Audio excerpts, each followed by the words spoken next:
I feel fine.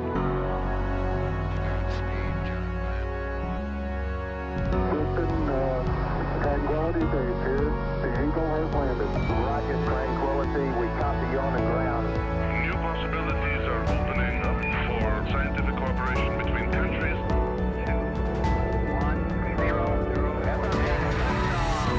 Liftoff. Americans return to space as Discovery clears the tower. Discovery, go and throttle up. Discovery, roger. Go for deploy. Everybody in the shuttle program, the crew is go for launch. Rocket, nice to be in orbit. We have followed in their footsteps to get us where we are today.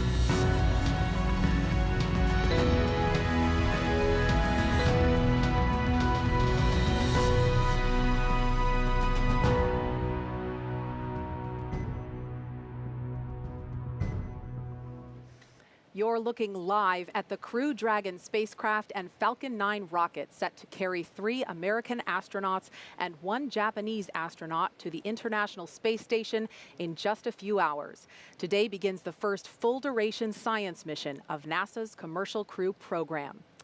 Good afternoon and welcome to Kennedy Space Center in Florida. I'm Marie Lewis with NASA Public Affairs. And I'm Kate Tice, Senior Certification Engineer at SpaceX. Joining us today is someone very familiar with historic Launch Pad 39A, retired NASA astronaut Nicole Stott. Welcome, Nicole. Good afternoon, ladies. It is wonderful to be here with you at the Kennedy Space Center. Absolutely one of my favorite places on the planet. And ours too. Absolutely. At 7:27 p.m. Eastern Time this evening, NASA astronauts Mike Hopkins, Victor Glover, Shannon Walker, and Japan Aerospace Exploration Agency astronaut Soichi Noguchi will lift off from this historic launch complex 39A at NASA's Kennedy Space Center and begin their 6-month journey in orbit. This mission, known as Crew 1, will be the first American-launched mission with astronauts aboard since the Demo 2 test flight this past summer. That's right, and we have teams across the world covering the action from SpaceX headquarters in Hawthorne, California, Mission Control in Houston, and JAXA headquarters in Japan, and of course, right here in Florida. In just a few minutes, at T-4 hours and 5 minutes, NASA will turn the crew over to the SpaceX team. And once that happens, there are a series of key milestones to complete as we count down to T0. The first one is suit up. The suit-up room is located in NASA's Neil Armstrong Operations and Checkout Building, or the O&C. Here, the SpaceX team will help the astronauts put on their suits and perform some key suit checkouts. After suit-up, we'll see crew walkout. The astronauts will leave the O&C building for final goodbyes with friends and family gathered outside the facility before they head out to the launch pad. And following goodbyes, the crew will get in a pair of Teslas and begin the roughly 20-minute drive to pad 39A. Once at the pad, the crew will ascend the fixed service structure in an elevator up to the 255-foot level. Then they take the stairs for the last 10 feet or so up to the crew access arm and white room. The white room is their last stop before climbing inside the spacecraft, a process called crew ingress. During ingress, the SpaceX team will run a series of checks to ensure the suits, seats, and vehicle interactions are all functioning properly. And after all the vehicle and crew checkouts are completed, the SpaceX closeout team will close Dragon's side hatch with the crew safely inside. At T-40 minutes, the crew access arm, which is the long suspended walkway that the astronauts use to board Dragon, will retract away, followed by arming of the launch escape system. And once the arm is retracted and the launch escape system is armed, that's when propellant loading on Falcon 9 will begin. At T-5 minutes, Dragon will be configured for what we call terminal count. This is when Dragon's onboard computers take control of the spacecraft.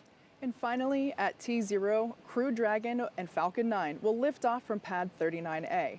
Roughly 12 minutes after liftoff, Crew Dragon will separate from Falcon 9's second stage, enter its activation phase, and begin using its own onboard propulsion system to carry the crew to their destination, the International Space Station. So with crew suit up about 7 minutes or so away, we want to introduce our team at SpaceX headquarters in California to show us what's happening on the opposite coast. Leah? Hi, Marie, and hello from SpaceX headquarters in Hawthorne, California. I'm NASA's Leah Cheshire, and we are beyond excited you're joining us live for the first crew rotation flight of the SpaceX Crew Dragon spacecraft on a Falcon 9 rocket to the International Space Station. I'm Jesse Anderson, a lead manufacturing engineer here at SpaceX. Right next to us is Mission Control Hawthorne, where our teams are monitoring the vehicle, checking in on all of its systems, and the capsule is currently go for launch. Once the crew lifts off, it will take them about 27.5 hours to reach their destination, the space station, with Dragon flying autonomously the entire way. The crew won't be doing any manual flight tests along the way like we saw during DM2 earlier this year, but will always have the ability to take control of Dragon if necessary. To help make sure the crew has a safe journey, our team in Mission Control will be monitoring their progress along the way. On console or headset are 6 key positions who are monitoring the health of the vehicle and crew. The mission director, responsible for mission success, is in charge of the room. The person that you'll hear talking to the astronauts is the crew operations and resources engineer, what we call the core. As a reminder for all Falcon 9 teams, 55.43 is open for the poll for crew ingress. The other positions are focused on things like navigation and control of the vehicle, avionics software, propulsion, life support systems, and communications with ground segments. NASA has its own team members in Mission Control Houston, where they've been preparing the space station for Crew Dragon's arrival. We'll meet several of the key players later when we check in with Mission Control. For now, though, let's go to John Innsbrucker for an operational update on the launch countdown. John? Hello from SpaceX headquarters in Hawthorne, California. As Leah said, I'm John Innsbrucker, Falcon Principal Integration Engineer. We're just over 4 hours to launch. The major event getting to this point was static fire of the Falcon 9. That was done 5 days ago. The Falcon 9, with the Dragon capsule on top, has remained vertical on pad 39A, you can see on your screens. We've been vertical since the static fire. Now, when we static fired the Falcon 9, we used the same countdown procedures we're using today. However, the engines were fired for only 7 seconds, and we obviously didn't allow the flight computer to command missile liftoff. Now, following static fire, we did perform a final dress rehearsal with the crew, and in addition to the 4 astronauts, Dragon is carrying some supplies. We loaded the time-sensitive items, what we call the late load cargo, onto Dragon late Saturday. Now, right now at pad 39A, Falcon 9 and Dragon are both powered on. The Falcon 9 launch team will perform final checks starting at T-minus 2 hours. The Dragon team has recently been pressurizing the propulsion system, and they are waiting for arrival of the crew later today. The astronauts did receive a weather briefing at T-minus 4 hours and 20 minutes. Conditions continue to be go at pad 39A. The weather officer predicts a 50% chance that rain in the flight path, thick clouds, possibly static electricity at ground level might be an issue, but they're actually sounding a little optimistic that the weather boundary we've seen coming towards us may not make it and will stay away long enough for a launch today. Also around the world, splashdown locations in case of a contingency are go. Now, in the event of an off-nominal scenario, such as an abort, SpaceX and NASA are coordinating with the U.S. Coast Guard to ensure crew safety upon splashdown. This includes extra ships and air assets to patrol the 10 nautical mile keep-out zone. This is to help mitigate safety concerns for any boaters approaching the landing area. Now, as usual for Dragon flights, we have an instantaneous launch window. That means we can't move the launch time. We have to go right on the planned minute and second. So if we need to delay, there is a backup launch opportunity on Wednesday, a little under 3 days from now. Now, with everything go at pad 39A, let's head over to Houston, where Shaniqua Vereen is standing by. Welcome to the International Space Station Flight Control Room in Houston, Texas at NASA's Johnson Space Center. I'm Shaniqua Vereen. Mission Control Houston is essentially the nerve center for operating the International Space Station, working in tandem with our partner agencies and providers around the globe. Together, we've ensured that station is ready to welcome Crew 1. Leading the team inside the room right now is Flight Director Anthony Varia. There's a noticeably smaller team to see in the room tomorrow. There's a noticeably smaller group in the room right now because their crew is currently asleep. Tomorrow we'll see a larger group for docking. A few hours before Dragon arrives at station, NASA's Anthony Varia will again take the flight director's chair to lead the team through Dragon's approach and docking. He'll lead the joint NASA-SpaceX go-no-go polls once we're in integrated operations with Mission Control crews here in Houston and at SpaceX in Hawthorne, working in sync to bring Crew Dragon to its new home in space. A little bit later, I'll go through all the work we've been doing in space and on the ground to prepare the station for Crew 1's arrival. Until then, we'll keep an eye on today's countdown to launch, and we'll check back in with you soon. Let's head back over to Kennedy Space Center. Marie? All right, thank you, Shaniqua. The astronauts will begin suiting up in just a few minutes, and one of the NASA traditions they've continued is designing the patch for their mission. So take a look. Crew 1 marks the beginning of sustained government commercial partnership missions to the space station, and this Crew Dragon spacecraft is the focus of the patch here. The spacecraft is flying from the bottom left toward the top right, representing ascent and insertion into orbital flight. And the Crew Dragon is superimposed on a background of stars and completes the outline of a dragon's head.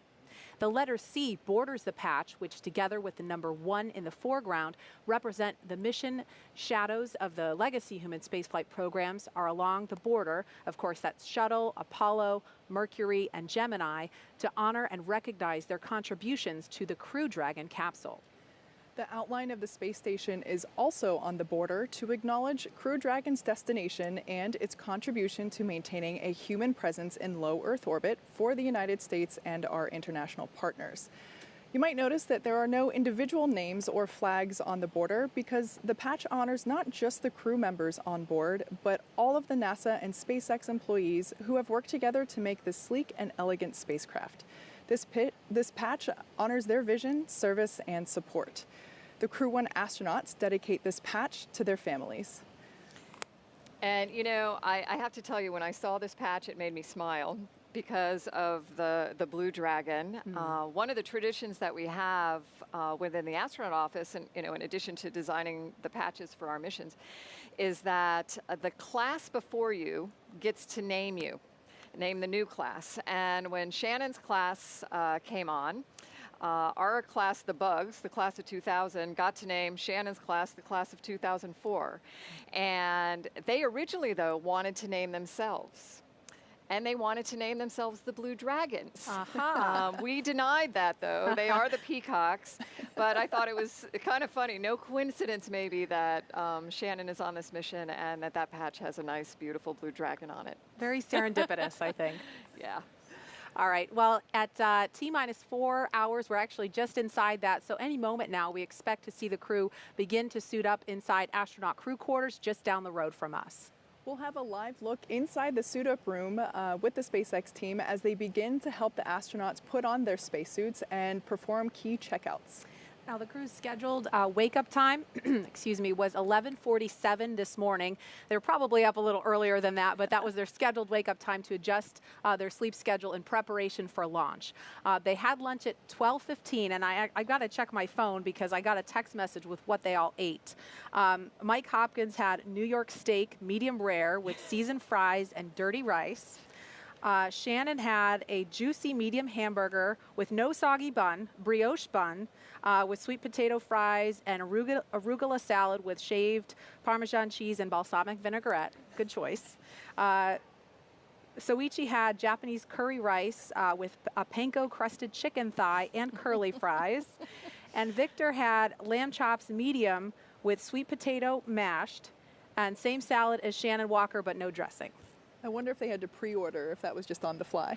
Well, you get pretty much whenever you want in crew quarters, right, Nicole? I'll tell you what, you are so well taken care of in crew quarters, and food, I think, is at the top of their list for taking care of us. And I'm sure that they put in a pre-order for that, but yeah, that was quite the selection. Yeah, all good. I mean, my mouth was watering thinking about all of that. But besides their lunch, obviously, they did some other things this morning, right? They had their routine daily medical checks. Their flight day preparation included reviewing the procedures on their tablets before suit up one final time. And just a few minutes ago, they listened to a weather brief. And so, again, any minute now, we're expecting to see a live view inside the suit up room. 27:17 local time with an instantaneous window. The crew is starting suit donning in preparation to begin ingress activities. Vehicle gases are at MEOP, FTS checkouts are complete, and Dragon prop tanks are pressed in preparation for ingress. F9 is not tracking any issues at this time. Upper level ground level and pad escape winds remain go at this time. Launch weather will be a watch item this evening with cumulus clouds, flight through precip, and surface electric field rules as the primary concern. In the event of a scrub, the next available launch attempt will be Wednesday, November 18th. As a reminder, the launch escape system will be armed prior to propellant load today. Procedure 52.911 is open in the event of any crew emergency or crew ingress through launch. Firing 4 will go into lockdown at T-minus 45 minutes and last until spacecraft separation or after the launch escape system is disarmed. All personnel requested to stay in their locations until lockdown is complete. CE, any report on Falcon 9 health? Falcon 9 is healthy and good to go. Copy. CE, MD, any comments? Dragon's looking good today. We had a successful vehicle integrity test overnight. Dragon prop press just a bit earlier, as you mentioned, and we're not tracking any issues. We're ready for crew ingress. Copy all. Unless there's any other questions, this will conclude the T-minus 4-hour situational brief.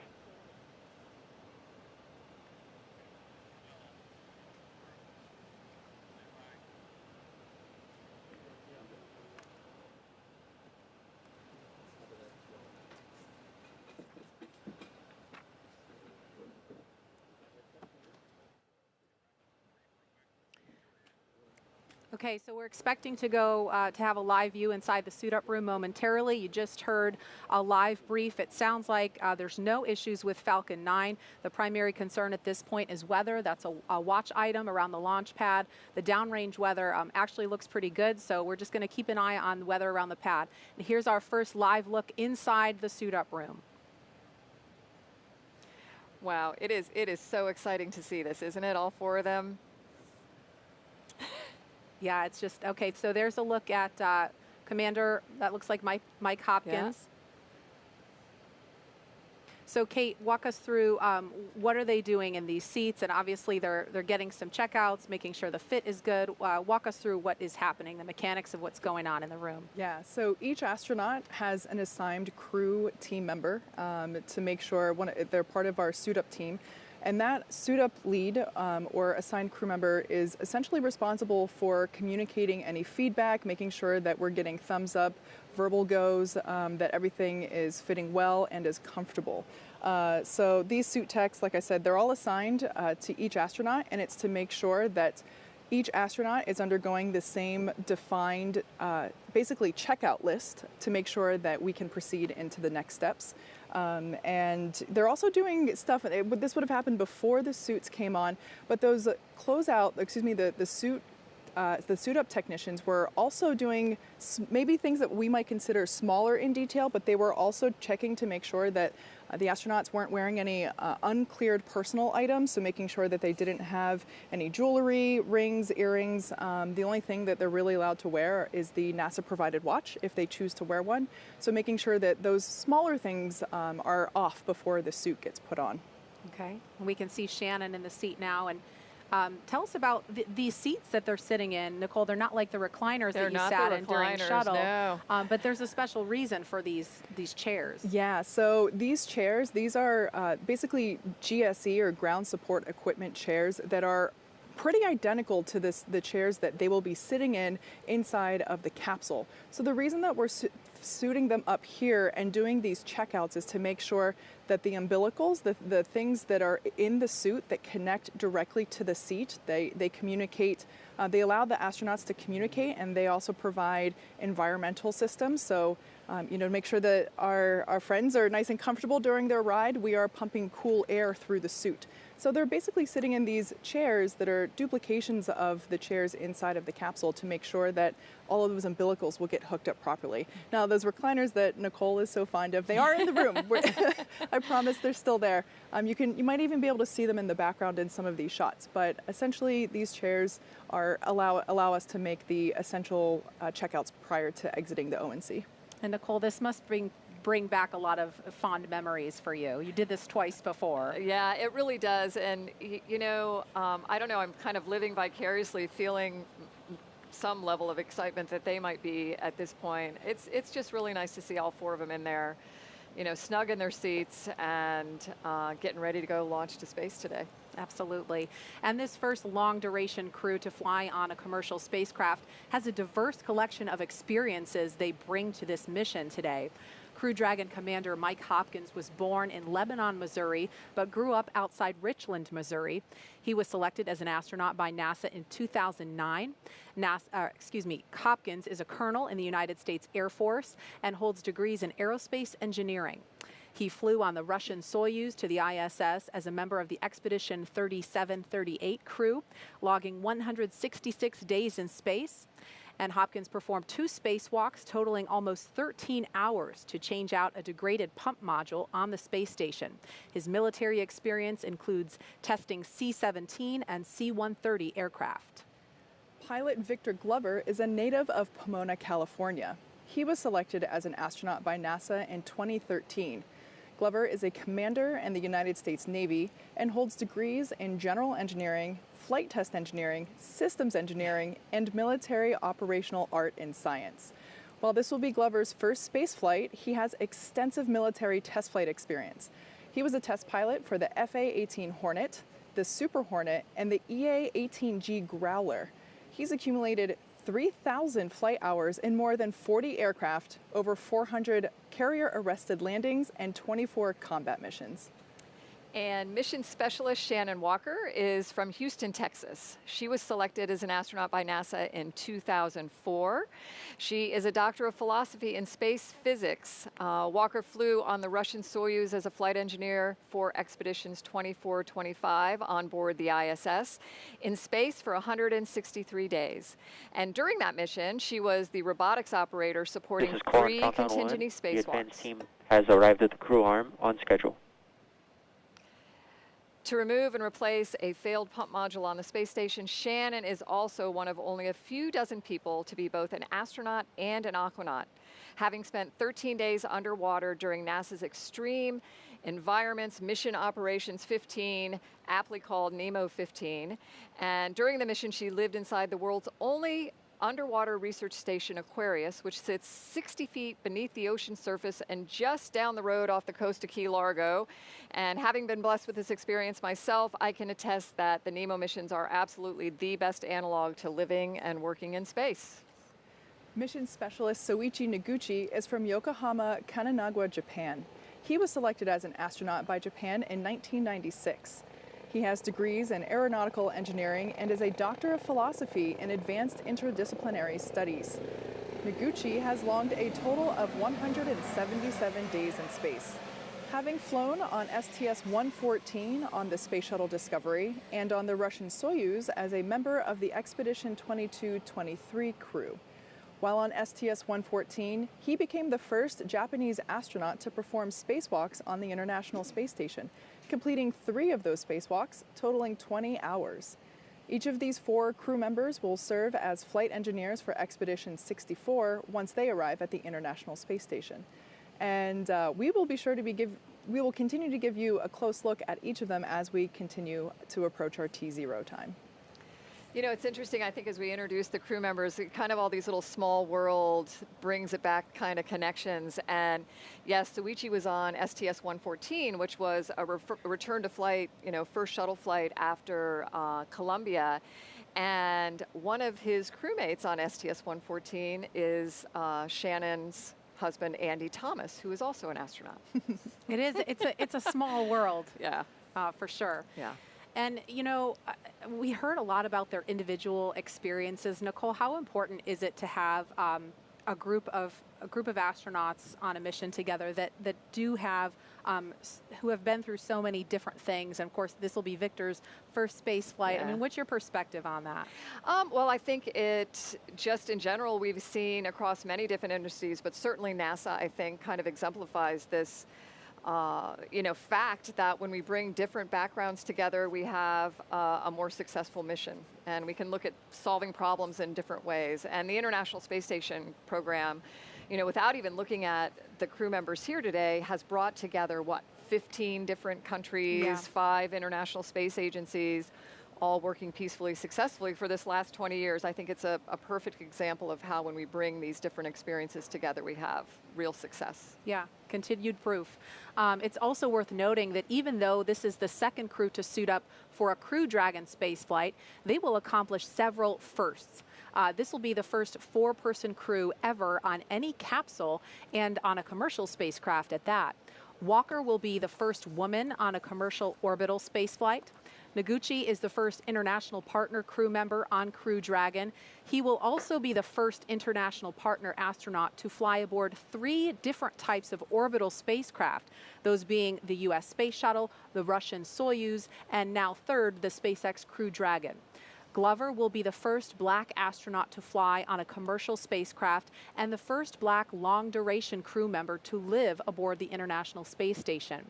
Hopkins will be the first flight test engineer to command an American spacecraft. So making history on many fronts today. Yeah, so just checking back in with the crew there, we see them lifting the visor. What they were doing just before, they were actually pressurizing the suit to make sure that everything was fitting properly, making sure all the seals were in place, making sure, so the spacesuits are custom fitted for each astronaut. They are specially designed to fit their specific bodies. So there's absolutely no chance that you can put someone else's on and you can't mix them up. The same goes for their seat assignments inside the capsule as well. Those are also assigned. But these suits utilize zippers in certain places to help make sure, and so some of what we saw before was making sure those zippers are fully closed in place and making sure that we can apply pressure within the suit for, again, environmental controls, and it also allows us to maintain environment in the unlikely event of cabin depressurization. So it's safe to say that this mission certainly represents a lot that has been accomplished this year. It's kind of crazy to think that Demo 2 lifted off and splashed down just earlier. Years of cooperation with the cargo program, the cargo resupply program with NASA going to the International Space Station, then developing this crew system that we see here. We had 22 trips to station so far to date, and 9 of those have actually been completed on a reused Dragon, so that's pretty exciting. Like I mentioned, we've had a lot of progress this year. The in-flight abort test was completed in January, and then, like I said, Demo 2 back in May, lifted off in May and splashed down in August. Nicole, were you able to follow along with that? Yeah, absolutely. I think, just because you retire from the astronaut office doesn't mean you completely separate yourself, Sure. And yeah, I made a point of following along, a lot of living vicariously through Bob and Doug for sure, just like today is watching these 4. And what's interesting to me is Bob and Doug were in my astronaut class, so it was like watching family, and pretty special to see when Megan and Karen, their wives were able to be out there, and both of them are also in our astronaut class. Yeah. Okay, so while there are a lot of firsts that we have accomplished, will be accomplishing on this mission, for Mike and Victor, the most important moment so far was when Soichi and Shannon were assigned to their crew. Mike and Victor had been training with us at SpaceX for a while, along with Bob and Doug, and so when they had their full one assignment, it was a big deal. The 4-member crew starting training together as a unit earlier this year. Yeah, I remember Shannon saying it was Friday she was a management astronaut, and on Monday she was training for this flight. So it was a really exciting time for her, I know. And while training to fly aboard Dragon is serious business, the crew was able to have a little fun along the way and get to know each other better. Shannon told us that in some ways the pandemic actually made it easier for them all to bond. Once COVID hit, NASA and SpaceX had to find ways to make it safe for the crew to travel. And you can hear the helo flying above us as they get ready to depart the building and ride out to the pad. The crew ended up traveling as a unit and even lived together in a house while they were in Hawthorne instead of staying in a hotel. And at the end of each day, they'd all have dinner together. So spending so much time in each other's company, as you can imagine, allowed them to warm up to each other much faster and obviously get to know each other better than if it were under normal circumstances. The crew also told us that the emergency trainings that they underwent also brought them closer together. Training for emergency scenarios is typically very stressful, and the crew has to approach each exercise with an exceptional amount of teamwork. At the end of these training days, everyone was always a bit sweaty, but mostly smiles as they ate and debriefed around a conference room table. For Mike, he said that those were some of his favorite moments, sitting around the table, sharing stories and laughs with each other. Yeah, and I know they've each talked about how it doesn't feel like work. It's like fun, and you know, I don't want to call it play because it's serious business, but they're having a blast with this. It's clear that this crew has enjoyed the journey with each other so far, and it's going to be so exciting to see them lift off from launch pad 39A in just under 4 hours. We are at T-minus 3 hours, 41 minutes and counting. And Nicole, as you see the 4 of them there, it looks like they're nearing the end of the suit up process, not ready to leave the room quite yet, but what's their headspace like right now?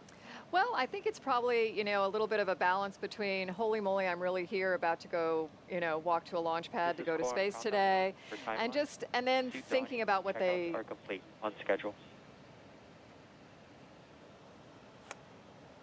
And then thinking about what they, you know, need to do as they get strapped into the spacecraft. But, you know, Victor, with his first flight, I imagine, you know, there's a little bit of a hypersensitivity too. You know, you come into this room. This is a historic room itself, the suit-up room. There's like an aura. There's this awe about it, and you know, I imagine he's, you know, trying to take everything he possibly can in, and you know, to remember it. He'll be thankful for the pictures and videos, like we all are.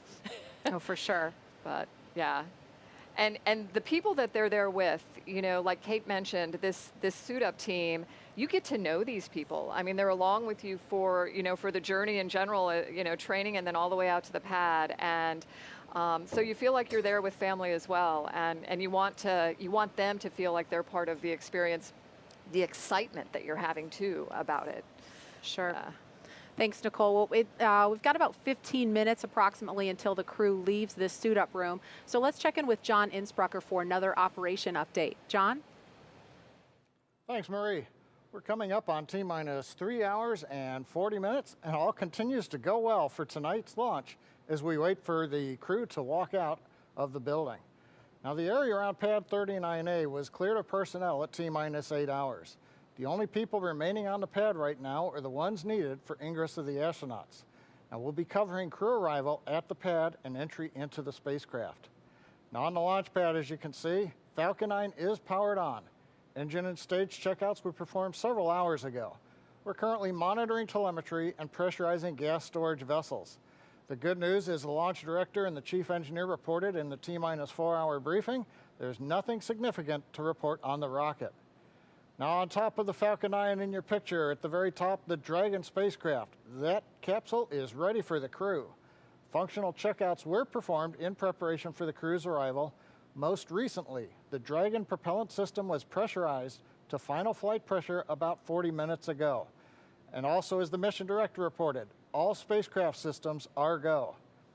Good news is the launch range is ready to support. They're green and go, working no issues at this time. And finally, on the weather, we're getting ready to release the first of several weather balloons in the last 3.5 hours of the countdown. So while we're waiting for those results to give us a better idea on the upper altitude winds, we are still anticipating acceptable weather for launch. So things are looking good with both Falcon and Dragon, and the weather is cooperating right now as we count down to liftoff. As we get ready for the crew to walk out, let's go back to our team at Kennedy Space Center. All right, thank you, John. Looking back live inside the room, again, helos flying overhead. Everybody is getting ready for this crew to make their way just behind us on their way out to the launch pad. It is now T-minus 3 hours and 38 minutes here at Kennedy Space Center in Florida.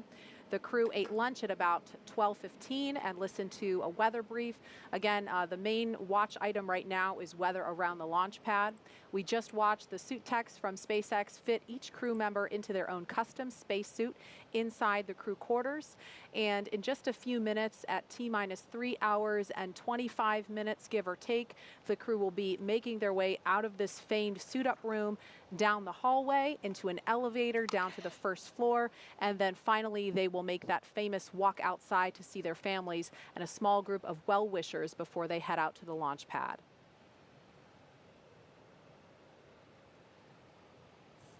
And there are 3 Teslas waiting to drive the crew out to Launch Complex 39A. Riding in the first car will be suit techs and the closeout lead. And in the second Tesla, Mike and Shannon will be sharing a ride with the flight surgeon. And in the third vehicle, we'll have Victor, Soichi, and another closeout lead. We will be following that convoy live every step of the way, getting you as close as possible without actually being in the car with them. So I want to point out, you might notice there on the front windshield of that Tesla, there were a couple of stickers. The 2 Teslas that were utilized in our previous crew missions have those stickers designating that. The first car will be the one that it lacks those stickers. So we have a little bit of a wink there to our previous crew members that will be taking the ride. Very cool. And one other thing that I think is really interesting, we'll only get a quick glance of it when the crew is getting into the elevator before they go downstairs. But if you look closely, you'll see when they get into the elevator, there will be a poster there with a bunch of signatures on it. And those are signatures of individual people in the NASA and SpaceX teams that have worked to make this ride as safe as possible. These folks take it very seriously that the crew's lives are in their hands, and so it's really special for the crew to see their signatures on the elevator when they step in those doors. And we do pay attention. There was something similar to that for shuttle, and I hope everyone that signs those, those murals understands that the crew really takes that seriously and is looking for it as well. That's really special. We also happen to be celebrating 20 years of continuous human presence on the International Space Station. The very first expedition mission launched in October 2000, delivering American astronaut Bill Shepard and Russian cosmonauts Sergei Krikalev and Yuri Gidzienko to the International Space Station 20 Novembers ago. A NASA contingent was at the launch site in Baikonur and at the Russian Mission Control Center in Korolev, just outside Moscow, including one of our own broadcasting the launch on that historic day. Ignition. Minus 10 seconds. 9, 8, 7, 6. We have engine start. 4, 3, 2, 1. We have ignition. We have ignition and liftoff. Liftoff of the Soyuz rocket, beginning the first expedition to the International Space Station and setting the stage for permanent human presence in space. We want to introduce you now to Kyle Herring, the NASA Public Affairs Officer whose voice you just heard. Kyle, there you are. You launched, you called the launch that day. It was October 31st, 2000. And I know you've been involved in human spaceflight and missions way before that and ever since. Now as we're about to launch long-duration human missions to the space station from U.S. soil on a commercial spacecraft this time, what do you remember about the day it all began? 20 years ago. It's hard to believe, actually. I remember almost everything about that day. And then again, it was almost in real time like a blur. It was such a huge team that put that launch, not only the broadcast, but obviously the mission together. I was tied to Houston with just a phone line, and that broadcast still serves as kind of the template that we use for Soyuz crewed launches to this day. I was tucked behind the Russian Mission Control Center, the floor where the Russian flight control team that monitors the International Space Station, the Russian segment. I was adjacent to a NASA support team called the Houston Support Group, which is a team of NASA Houston flight controllers with a flight director at the helm of that team as well.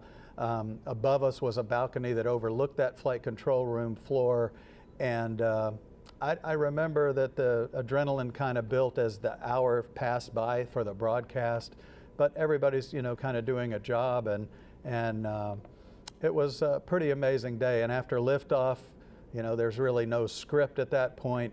You just follow the milestones. And Kyle, how does the accomplishment of Expedition 1 compare to what we're watching right now? It's similar and different at the same time. Expedition 1 was the Pathfinder increment.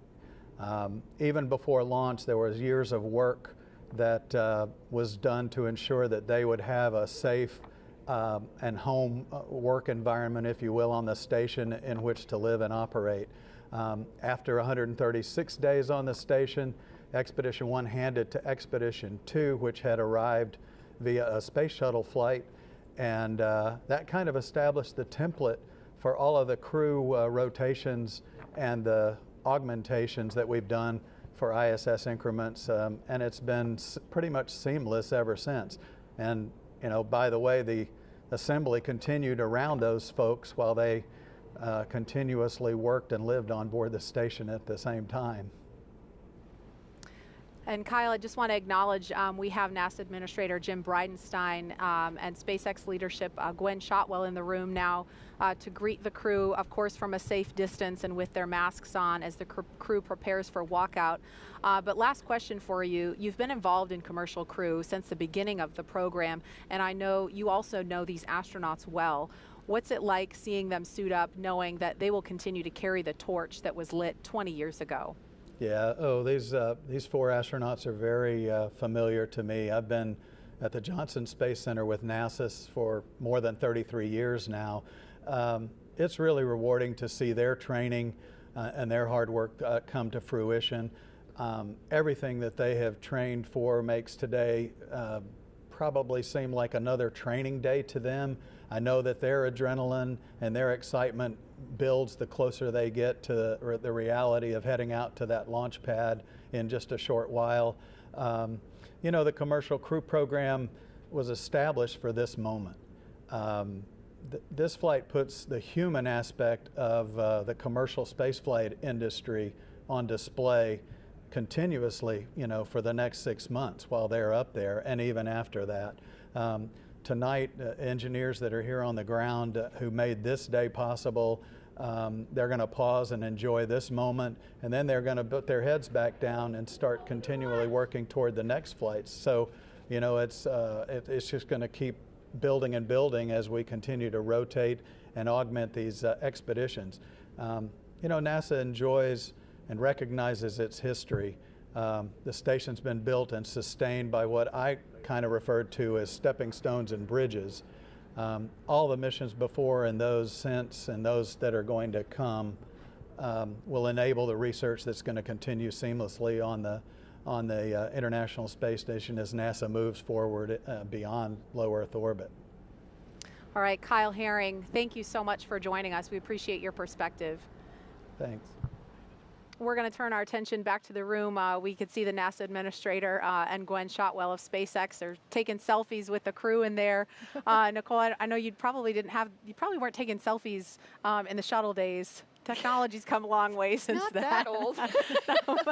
Well, we did selfies and you didn't know if you got it or not. Got it, okay. But this was a really special time because there are people in that room, like I mentioned before, that you want to share it with. We saw them doing pictures with all of the suit up team as well, and it's nice when the administrator and your leadership comes by to wish you on your way too. So I would also definitely be taking selfies with Yes. them if I were in that room for sure. Now we're about 15 minutes away from the crew walkout happening, but I just want to draw a little bit of attention to the preparations that are going on inside the capsule.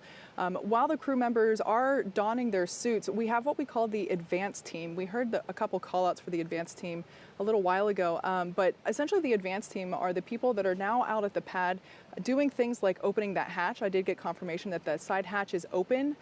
We wait as long as possible to do that so that we make sure that the environmental humidity, bugs out here in Florida, we want to keep all those environmental things out. So that side hatch is now open. And that advanced team is also doing stuff like making sure the cabin lights are on, making sure that the individual task lights that the astronauts can use during flight are functional, and yeah, making sure that the cabin is ready to go in preparation for the crew's arrival. And again,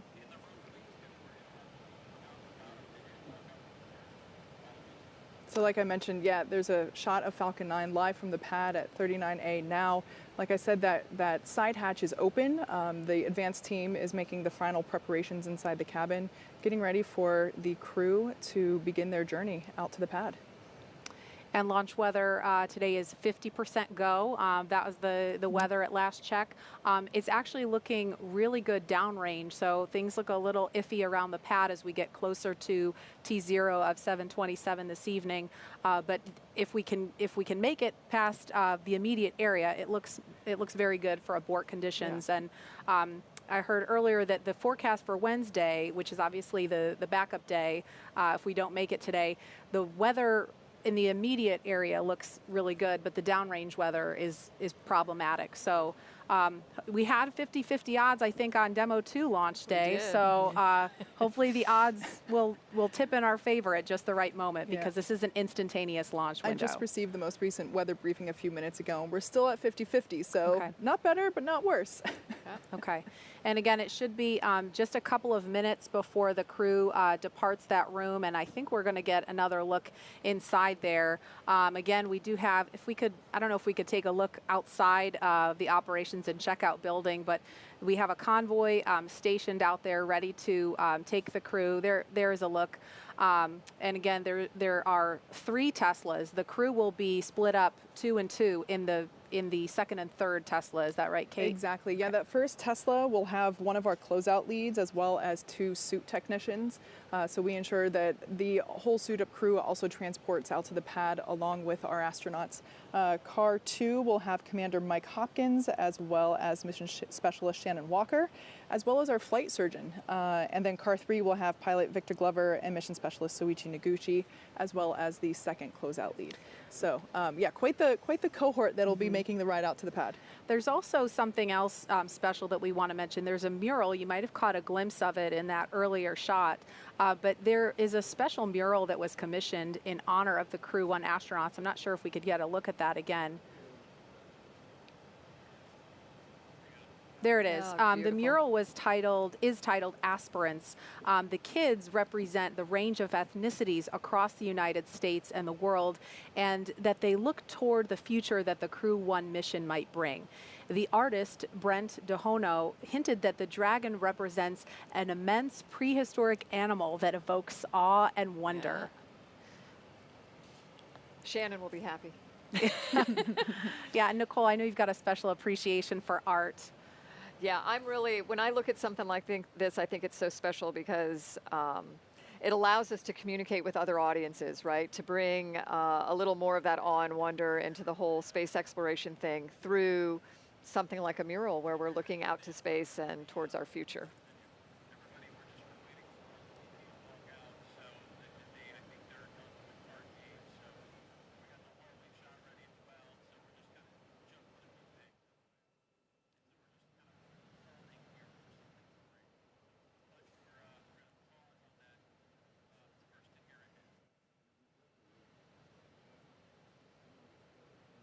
Okay, so again, we're standing by outside the Neil Armstrong Operations and Checkout Building.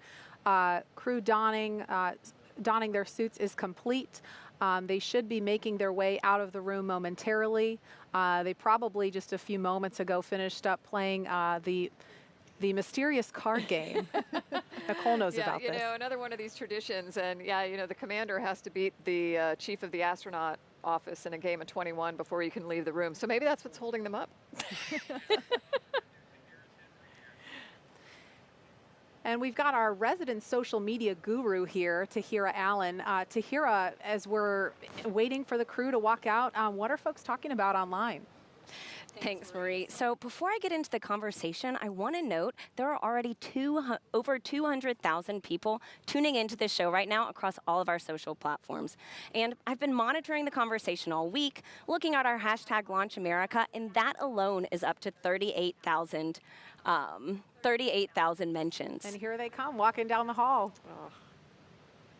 Everyone's looking quite peppy there. Yeah, so cool. They're looking for people. They're looking for the people that have helped them all along the way, too, and wanting to make eye contact. Yeah.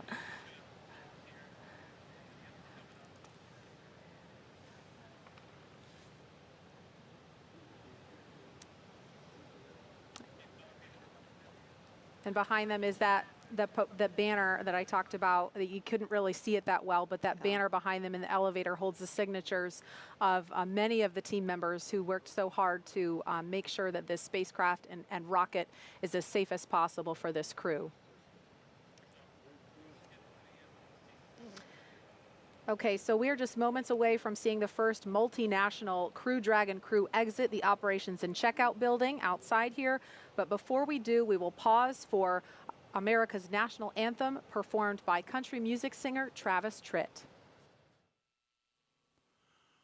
Oh, say, can you see by the dawn's early light what so proudly we hailed at the twilight's last gleaming, whose broad stripes and bright stars through the perilous fight o'er the ramparts we watched were so gallantly streaming, and the rocket's ragged glare, the bombs bursting in air, gave proof through the night that our flag was still there. Oh, say, does that star-spangled banner yet wave o'er the land of the free and the home of the brave?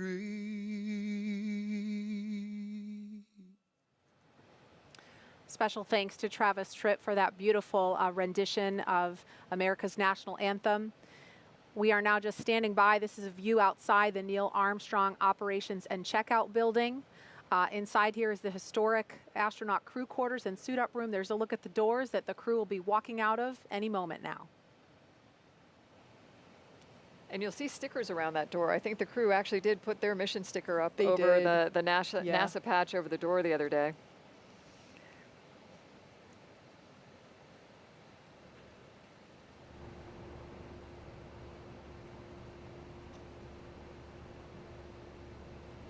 As we zoom in there, you can see along the door frame even more stickers. I believe there's one sticker from every mission, but I did notice that there was just enough room to put the Crew One sticker up on. Oh, here they come. Here they come. The Crew One astronauts now beginning their journey to the launch pad ahead of this historic mission to the International Space Station.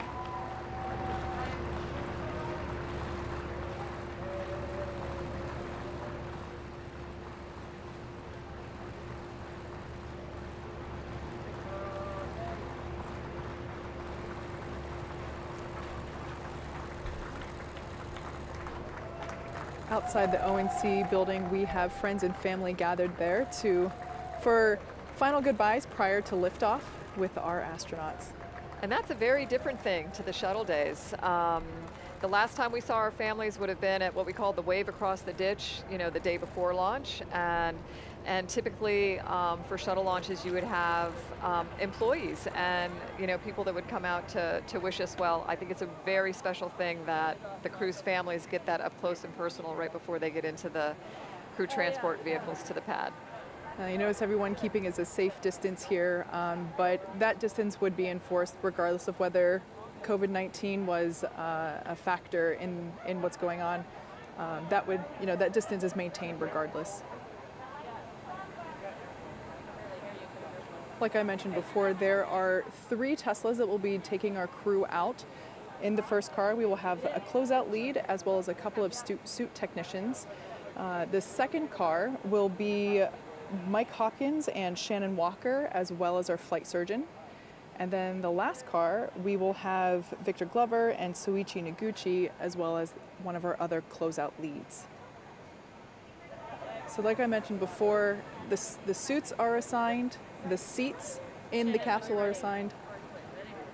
as well as the seats in the Teslas. There's no fire drills happening here today.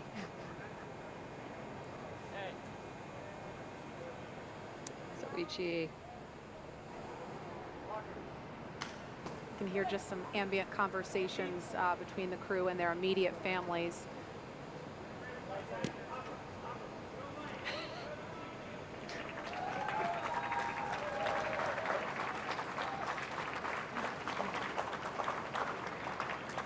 Such a special moment for them to have. Very. This crew has said a couple of times that Soichi is the funniest one of them all, and that comes out here. Yeah, you can definitely see that. Absolutely. You know, this is all very carefully choreographed. You can see, you see in one of the shots some of the ropes and stanchions, but there are lots of people involved in the planning of where the immediate families are going to stand, where the small contingent of media will stand, especially in COVID times where we have to make sure we're keeping the crew safe and their families safe. They were able to have a little extra time with their families yesterday because we moved off of yesterday as the launch day, so they had a little extra downtime that I imagine was nice for them. Yeah, you mentioned that everything is very well choreographed. You know, while this is the first time that we're seeing the crew make this journey to the pad on, you know, the day of, fingers crossed we don't have a scrub. They have performed this a number of times, including a dry dress earlier this week. But everything that this crew does is rehearsed many, many times, whether it's putting the suits on or taking them off, or even the operations and activities that they have going on during the mission. Everything is rehearsed and practiced. I can tell you though, on the real day, feels a little different. I have no doubt.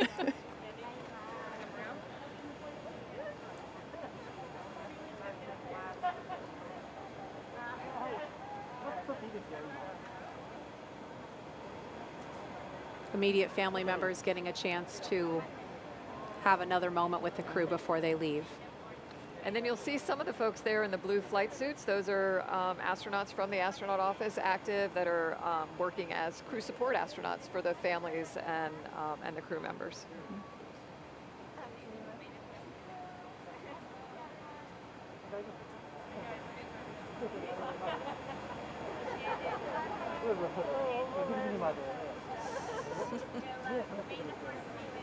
That's so awesome.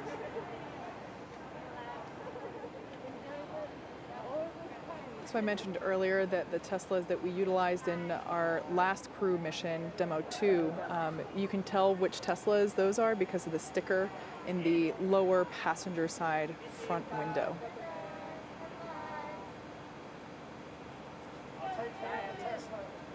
I can't get a good read at the license plate this time, but I remember for Demo 2 they said ISS bound. Yeah, that's good. I think another one might say later Earth. This is Core on countdown 1 for timeline. The crew is departing for the pad on schedule. All right, so we just heard the call out from the Core that the crew is departing for the pad, and they are right on schedule. Again, they are leaving the Neil Armstrong Operations and Checkout Building, now beginning a 20-minute ride, 20 minutes or so across NASA's Kennedy Space Center. They're going to drive right behind where we're sitting. We can't wait for that. And out to Launch Pad 39A. Now, there are scores of people around the world watching and cheering on these 4 souls, including many team members who helped get the crew here today. Take a look.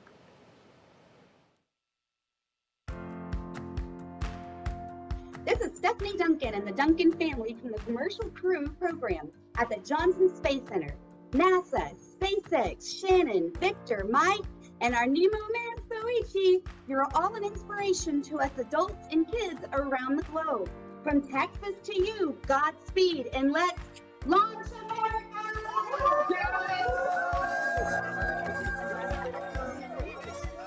Aloha, I'm Gabriella from SpaceX in Boca Chica, Texas. On behalf of the entire Starship production facility and launch site, congratulations to our crew and astronauts as well as the SpaceX and NASA teams.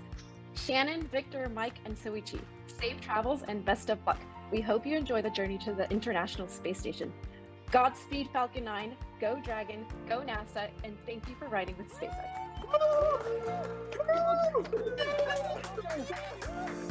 いつも一番難しいミッションが回ってきて挑戦をやめない野口さん、頑張ってください。日本中が応援してます。JAXA フライトディレクターの島村です。日本人初民間有人宇宙船に搭乗ということで、全国民が熱い思いで打ち上げの瞬間を待っています。野口さん、頑張ってください。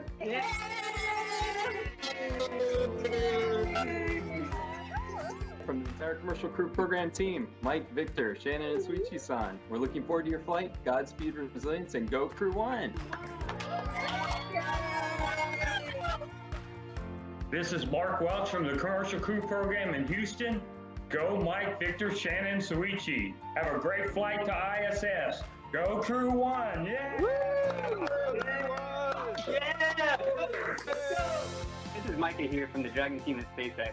We've all worked tirelessly to build a reliable vehicle for the crew, and now it's time to fly. We hope that they enjoy a totally rad rocket ride aboard Resilience. Go Dragon! Hey Mike, Shannon, Victor, and Soichi.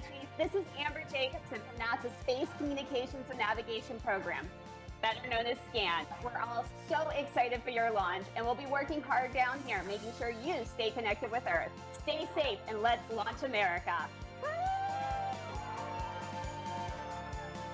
Hi, I'm Arden Robertson from NASA's Johnson Space Center in Houston, Texas. Congratulations on the first commercial crew rotation mission to the International Space Station. Godspeed and good luck to Mike, Victor, Shannon, and Soichi. Go Crew One!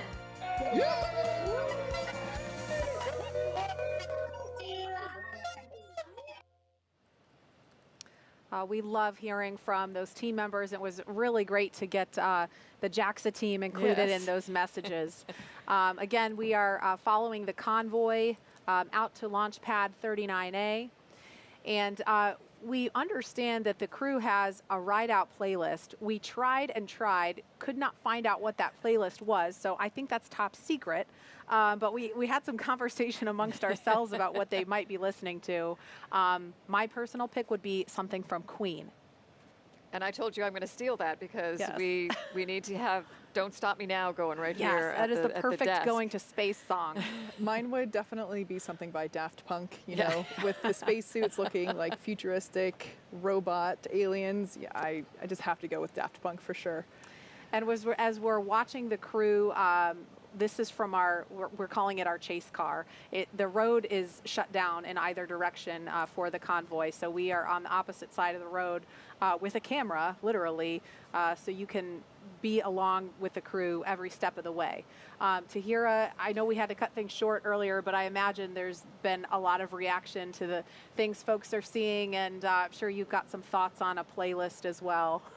Yeah, oh my goodness. So, I mean, the top sentiments that we're seeing online are just a lot of patriotism and well wishes for the crew. And that ride-out playlist question is so fun. I think if I'm awesome enough to be an astronaut, I would definitely be playing Feeling Myself. But I think that's something that we should even pose to the public. So for those of you watching right now, head on over to NASA's Twitter, and we're going to get a question out to ask, what's one song you would absolutely have to have on your ride-out playlist to the launch pad? Ladies, I'm very excited to see what comes in, so I'll keep you updated. So just real quick on that note, I just got notification of the playlist. Okay, we're all dying to know. What are they listening to right now? Has great music. So like we mentioned before, they are in two different vehicles. They're on one playlist. We have songs like Alicia Keys, How It Feels to Fly, Phil Collins, In the Air Tonight, Eminem, Till I Collapse, Van Halen, Right Now. So like a pretty big that's mix. one of my favorites. Yes. And then in the other vehicle, Fly Away by Lenny Kravitz, Jump also by Van Halen, Uptown Funk from Bruno Mars. That's a good one. That's a good one. Yes. Those are all really good ones. I feel like folks are gonna, I don't know, can we make those the choices, Tahira? I'll let y'all know what comes in.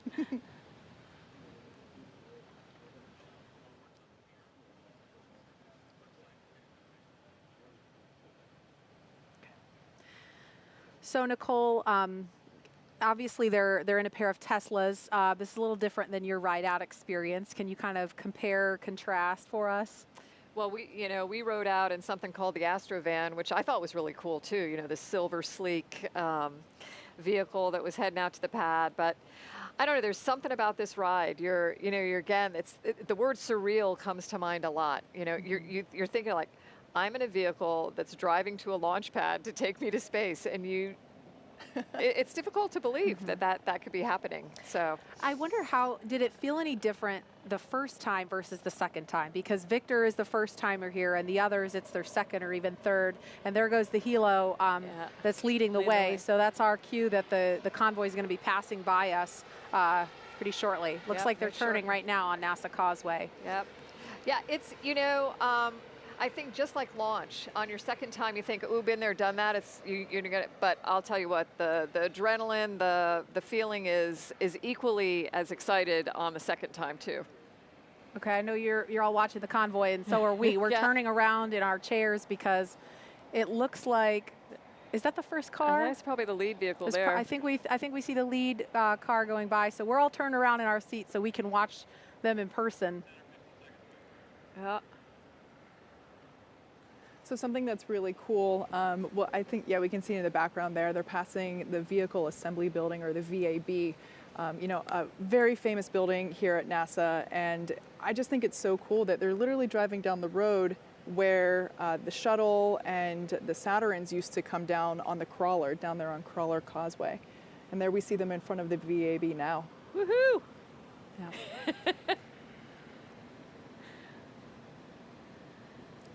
So awesome.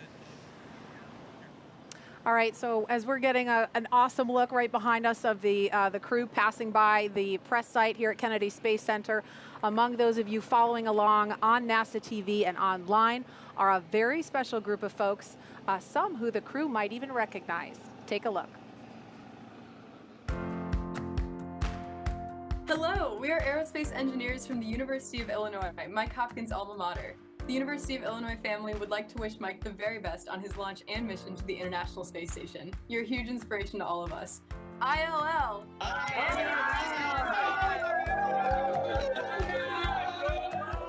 What's up, everyone? My name is Aman Asfal from Cal Poly San Luis Obispo, Victor Glover's alma mater. I and my fellow students from Cal Poly want to wish Victor and all of Crew 1 a safe launch and wonderful mission to the International Space Station. You're an inspiration to us all, and thank you for representing Cal Poly well. Hi, I'm Ryan Udell from Rice University Students for the Exploration and Development of Space. And I am Fanny Pandiao with Rice's Society of Women in Space Exploration. All Rice Owls wish Shannon Walker and her crewmates a safe launch. And a successful mission to the International Space Station. Fly high, Shannon! Hi, this is Fuyuki Matsubara from the University of Tokyo School of Engineering. So Ichi, you are a huge inspiration to us all. We are wishing you and your crewmates safe flight and can't wait to see you in space. どうかお気をつけていってらっしゃいませ。Hey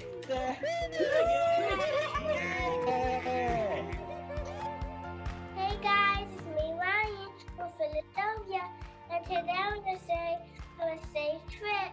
Go NASA, go SpaceX, go Crew 1.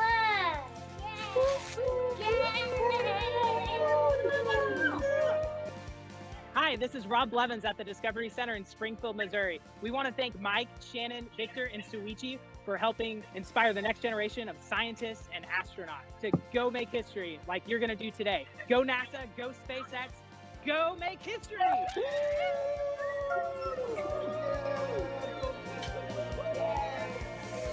Hi everybody, I'm NASA astronaut Drew Feustel, and I'm here with my fellow astronauts to wish Crew 1 a successful and exciting ride to the International Space Station on the SpaceX Dragon. We're excited to see you launch in space. Congratulations to Mike Hopkins, Victor Glover, Shannon Walker, and Suichi Noguchi on this historic flight. We can't wait to see you in space. Go Crew 1! Yeah! Go Crew 1!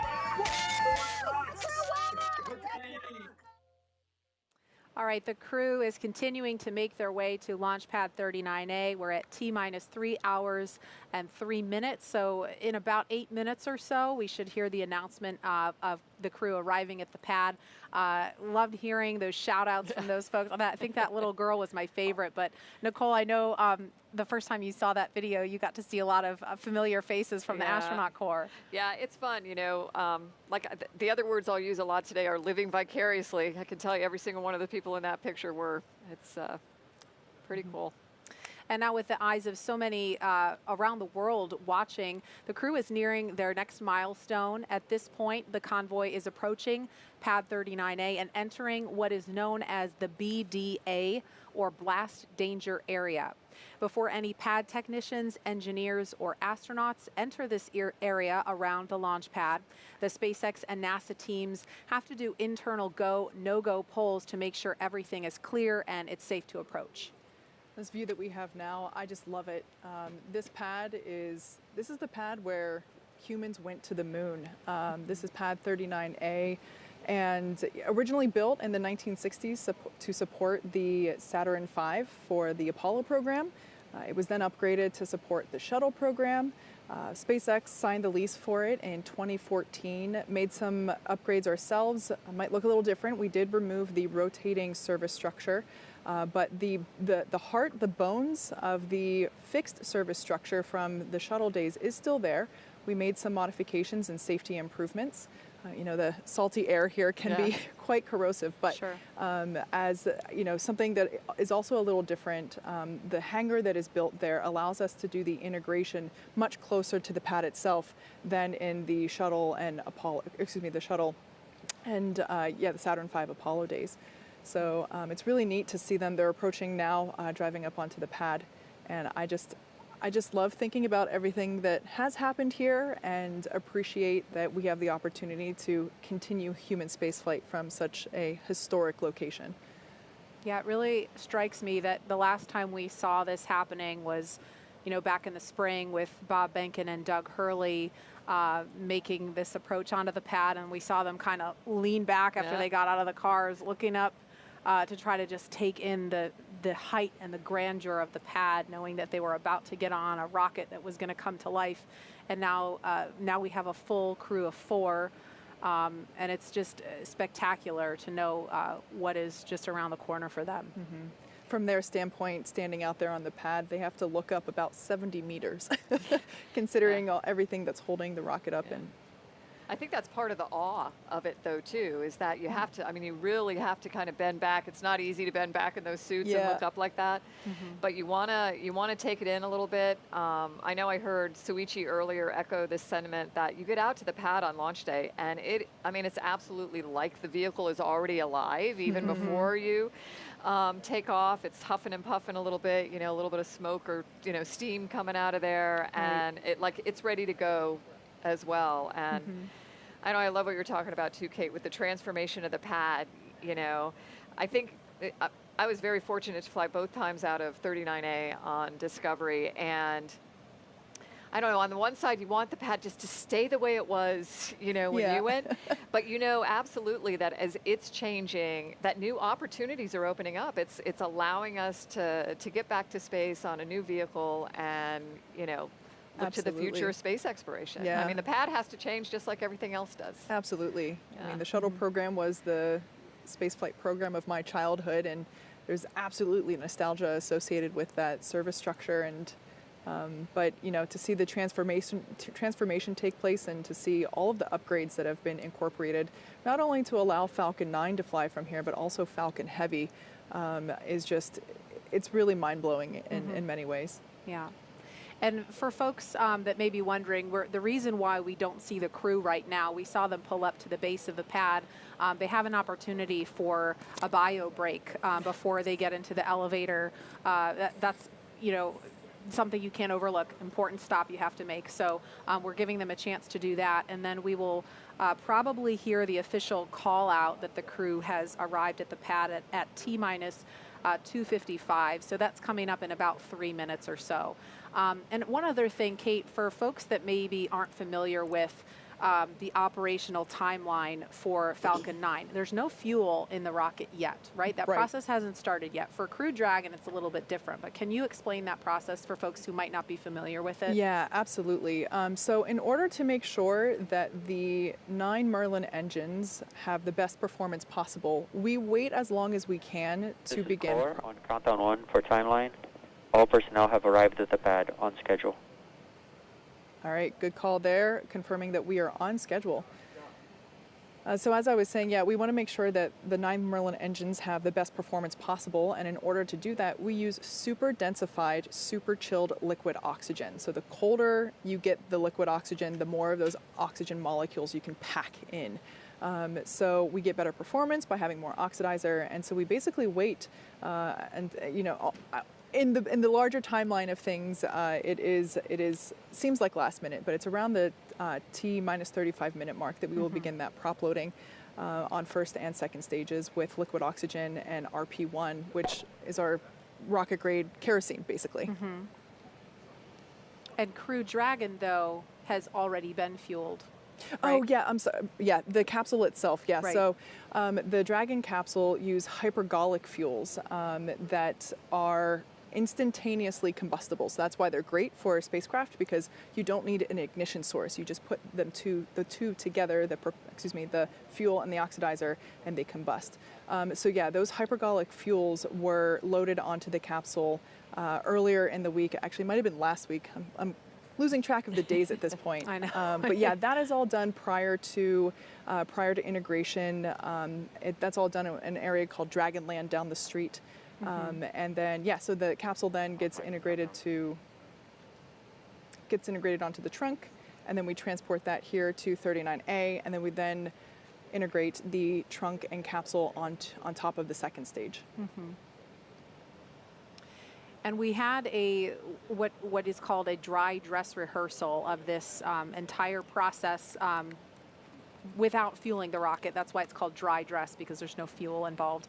But that happened on Thursday. So I'm mixing up my days like you, Kate. We all are. Today's Sunday, right? Yeah. So Thursday there was a dry dress rehearsal where they went through this whole process from. Best way to. Sorry, it sounds like we were starting to hear a call, so I don't want to step on that.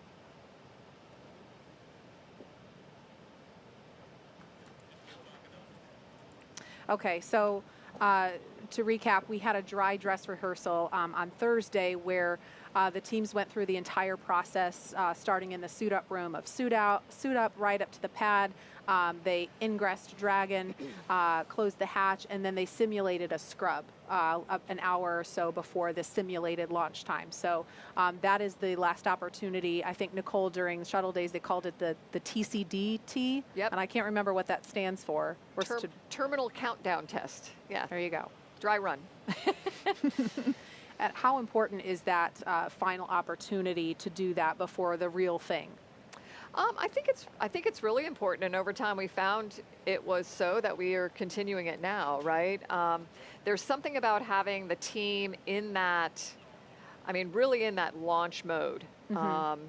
Real vehicle at the pad, shortly before the actual time is going to come to run through these things, and to give the crew an opportunity, like you said, at about an hour before, to run through what it would be like if they needed to scrub, and kind of that final countdown, and get to their escape baskets or down to the base of the pad and out of harm's way. So just get your head kind of in the right place. Yep. And we actually had a scrub with Bob Benkin and Doug Hurley. The first launch attempt for Demo 2 was May 27th. We ended up not going until May 30th. But that first day, scrub happened at all the way down to, it was like T minus 17 minutes. Yeah. And so Falcon 9 was still, was well into the fueling process, and the crew can't egress from the capsule until the vehicle is offloaded. Right. We've got to offload all that fuel. So hopefully we won't be in a situation like that today, 50-50. We'll see. But here they are. The astronauts have begun to emerge from their bio break. And I'm not sure which pair this is. I think that might be Victor and Suichi. You have better eyes than I do, Kate. I think that might be Shannon. Yeah, I think that's Shannon. I'm sorry, on the right. Shannon, yeah. Okay, Victor and Shannon. So they are getting inside the elevator. Oh. This is the same elevator Nicole's on. Yes, it is. So I mentioned before that we have something called the advanced team, and when I learned about this... Okay, that's Mike and Shannon. When I learned about the advanced team, they are responsible for, like I said before, making sure the hatch is open, the cabin has communications and lights. They're also responsible for making sure that someone has the elevator keys. Yeah. Yeah, you can't just get in there. Yeah. You know, the devil's in the details. For sure. Now, when the astronauts ascend here, just as in the olden days, the levels of the tower are not marked 1, 2, 3, 4, and so on. They are marked by foot height. So they press the 255-foot button and ride to the top. Okay, and here's our first look at that level where they come out of the elevator. Now, they're going to make their way around because they have a handful of stairs to climb to get up to the level where the crew access arm is. That's that long suspended walkway. So here they go up the steps. Got to work for it. Yeah, right. Well, they've made it this far. What's a couple more steps? Oh, look how beautiful. It's been a long time since I've had the privilege of being up there and seeing that view up in person, but it is just, words don't do it justice. Yeah. Okay, so here's a view. You can see the NASA worm, and on the far end, that is where the phone is. Nicole, can you talk about the significance of the phone there? Yeah, and I think they've maintained the same original phone, like Yes. the big handset, and it was one last opportunity to, call your family before loading up into the vehicle. Mm-hmm. And I don't know, I love that NASA and now NASA and SpaceX have maintained these personal touches to the humans that are part of human spaceflight. I think it's really, really important that we do those kinds of things. Mm-hmm. And the one other thing that you'll notice are the white arrows pointing towards us on the camera, and that's not just for design. That there's a very Although those are very it does look cool, but that they're very intentional. Okay, and so this will be Victor and Soichi. Yeah. Now approaching the pad. So Mike and Shannon got a head start. Victor and Soichi are making their way to the elevator now. I wonder if they're going to stop and they gotta strain, or maybe they've already done that to get a look up. Here they go. It's kind of like the pre-flight, right? The walk around your vehicle before you get in and fly. Yeah, I feel like this one carries a little more weight. Yeah, yeah. Incredible. I really want to come up with a name for the move that they have to do when they turn and bend and look back. Yeah, it's the don't fall backwards move. Yeah. Yeah. Yeah. And we're having a lot of fun here. We know the crew is having a blast. There they There they are. again. I knew they were going to do it. But this is they must have so much adrenaline pumping through them, because when you are getting on top of a rocket, your life is at stake. And that's not something that any of the people involved in this mission from start to finish take for granted or take lightly.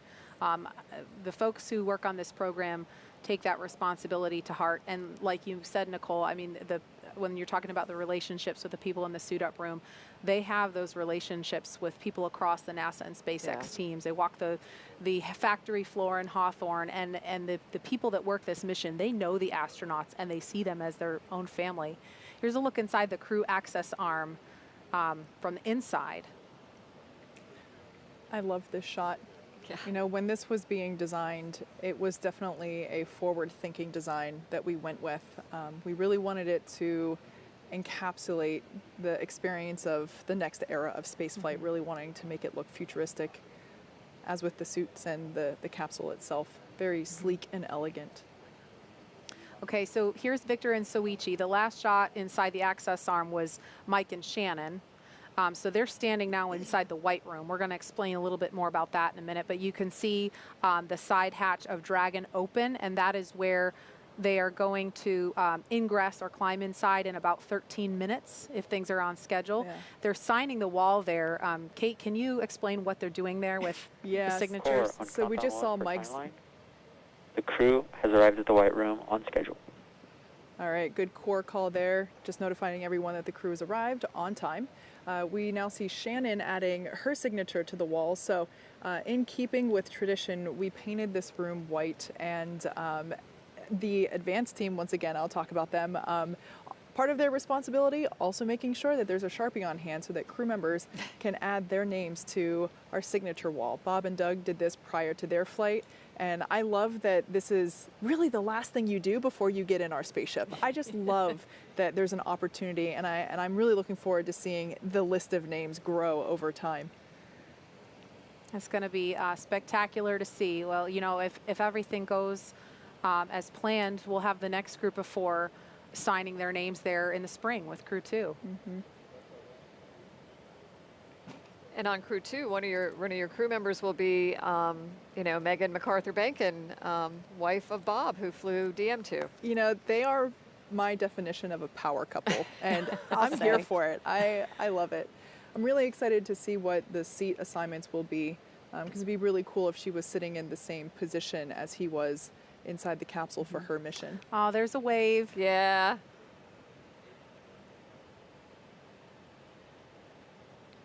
This is so exciting for Soichi, and I know he has some extended family who couldn't be here in Florida for the launch, but hopefully they're getting the opportunity to watch from Japan. And I'm trying to think of what time it is there now. It's early Monday morning, so if they set their alarm clocks early enough, they'll have a chance to. Oh, I'm sure they are. Yeah. So I think at this point in time, Victor is making that last family phone call. Mm-hmm. And Kate, we started to talk about the arrows, and then hi. I feel like he's watching us. Well, you know, that's so awesome that he's doing that, because I think we had talked about this once before, where in the White Room before, because with shuttle, we didn't have that like last meet and greet kind of thing at the O&C before getting in the vehicles. We knew the cameras were there, we knew our families were watching, and we would do like little secret hand signals to our, you know, our spouses and kids. Okay. And they'd know it was coming. You couldn't say anything, but you could do the little love you thing. Sign language, yeah. But the arrows, I know you can't see them on the screen right now, but we've mentioned them a couple times. Those are for emergency egress.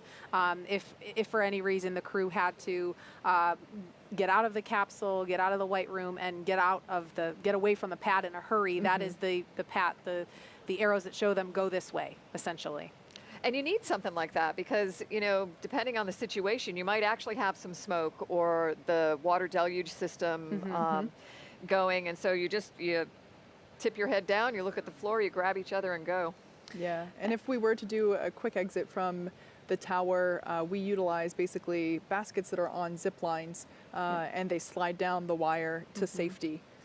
And you can see on your screen the crew beginning the ingress process already. So our timeline has this happening at T-minus 2 hours and 35 minutes. So it looks like they may just be starting that a little bit early. There are, of course, 4 astronauts who have to ingress. So this doesn't happen in an instant. It's a process, but obviously that process has begun. So we see some of the suit technicians there assisting them to get into their seat, making sure that the boots are able to lock into position on the footrest appropriately, making sure once again that all the zippers are in the right place, and making sure that we're able to do all the checkouts necessary, both in terms of environmental controls, but also communication audio as well. And I wasn't sure, do we have Mike and Shannon already inside? Okay, yeah, so Mike and Shannon are already inside, and Victor and Soichi have not made their way into the White Room yet. They're finishing up their phone calls.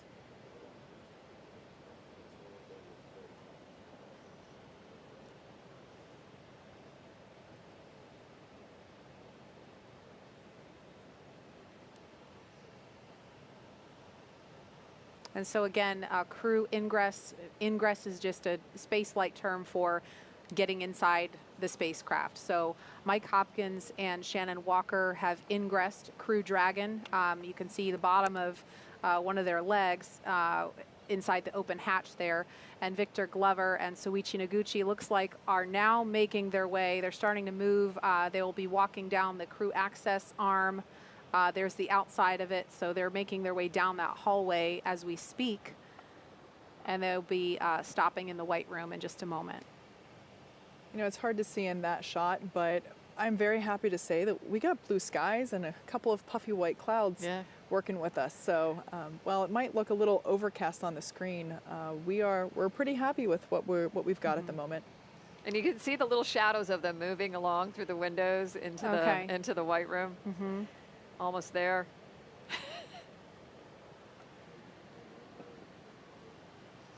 Okay, there they are. So this is, again, a look inside the White Room. It's not a very big space. It's pretty tight, but that's by design.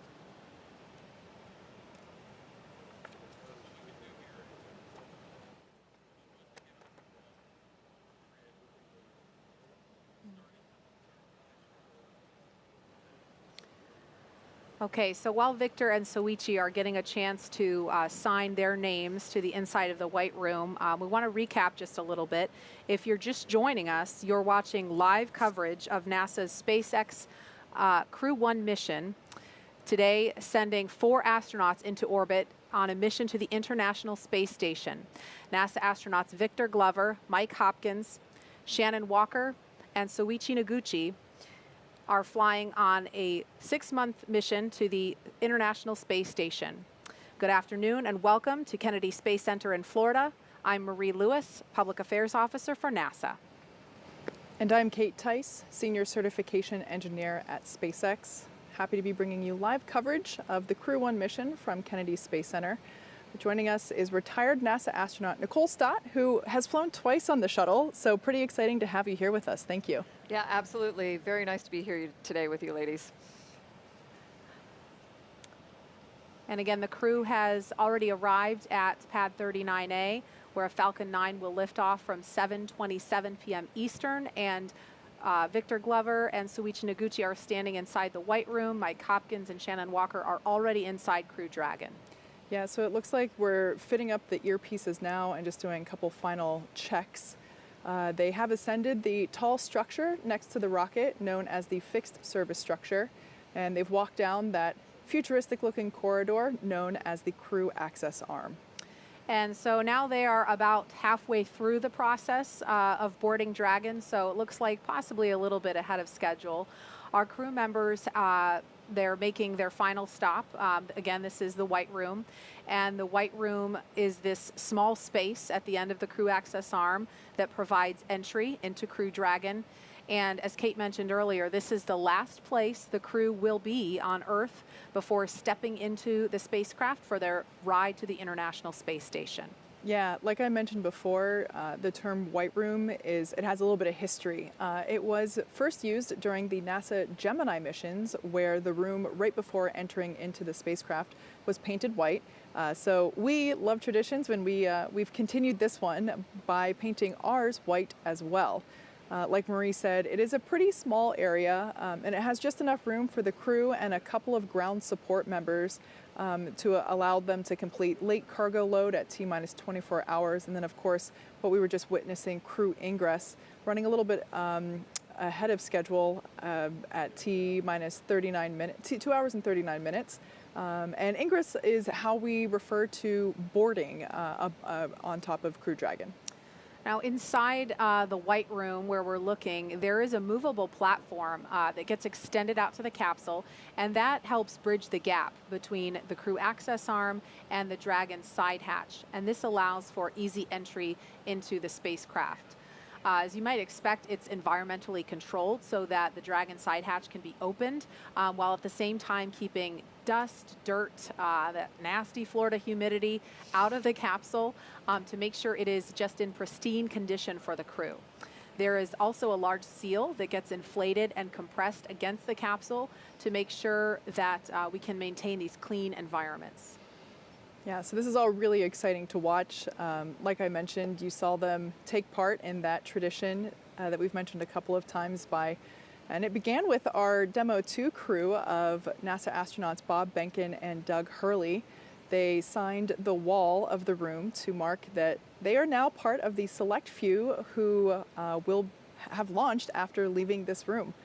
So the White Room also has lots of other tools that are utilized in order to open the side hatch and complete crew ingress, as well as allowing them to prepare for any contingency or emergency that might be encountered. So, as we're waiting for our last crew member to hop inside Crew Dragon, let's check back in with Jesse and Leah back at SpaceX headquarters in Hawthorne, California. How's it going over there, Jesse?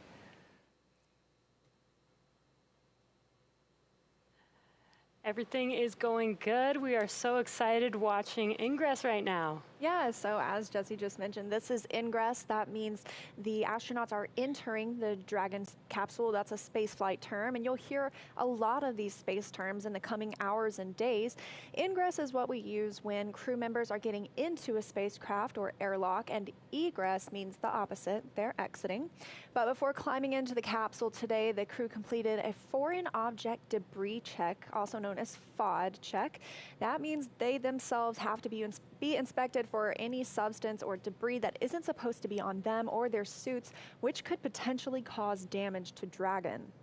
To help protect against debris, the crew has covers on their boots as well as their umbilical port on their suits that need to be removed before they ingress. So they've been doing that.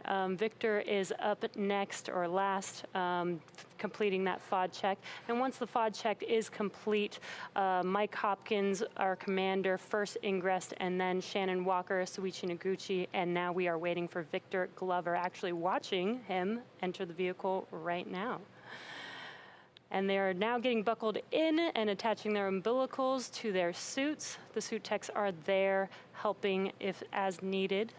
The umbilicals allow the crew to have comms through their suit, air to help keep them cool, as well as delivers nitrox for suit pressurization. And as we mentioned earlier in the broadcast, the suit's primary function is to protect the crew in the event of a cabin depressurization. I love this view inside Crew Dragon, and as you saw, there are 4 seats configured right now, and they're numbered 1 to 4 from right to left when you're looking at the seats. Mike Hopkins is in seat 2, that's the commander's seat, and then Victor Glover will be beside him in seat 3. That for Crew Dragon is the pilot seat. Soichi Noguchi is in seat 1, and Shannon Walker is in seat 4. Now directly in front of them, which you can see here, are 3 displays which they'll use throughout the flight, getting insight into Dragon systems, seeing any alerts or issues with the vehicle, and if required, they can take control and manually fly Dragon. And coming up, the crew will do a comm check to make sure that they can hear mission control, and then their seats will be rotated into position for launch. But right now, they are finishing getting buckled in and getting their suits connected to those custom seats. Some of those things to listen for when we're doing those comm checks. They'll be doing comm checks through multiple paths to Dragon. They'll do some through TDRIS, that's our tracking data and relay satellite system. We also use that for communications with the International Space Station. And then you'll hear ground. That refers to several ground stations around the globe that SpaceX had. And upon liftoff, those ground stations will be able to provide telemetry from Falcon 9 and Crew Dragon. There's also about a half a dozen checks to ensure everybody's ready in here. You can see those suit up crew. I've heard people call them the ninjas before. I think it's a pretty apt name, but they are checking to make sure the suits are ready. They're helping them connect the umbilicals. They're buckling them in. They're also assisting with those leak and comm checks. So they each have a very individual and specific role. And we just stepped through this a couple of days ago for the dry dress. Every single detail, we stepped through it from buckling up to connecting the umbilicals, even the comm checks. So it's kind of like run 2, right. But really day 1. Little deja vu, but it's all very, very organized. Doing the practice runs helps make sure. This helps make sure that everything goes smoothly. on the day of launch, like today. It looks like almost everybody's all buckled in, just finishing up with Victor.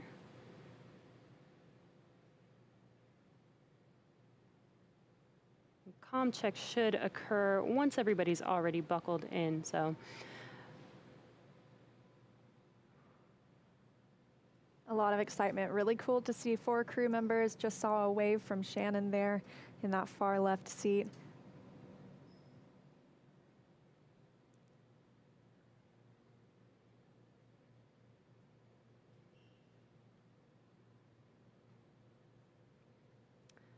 all right, well, let's check in with John Innsbrucker for the latest with the health of both vehicles.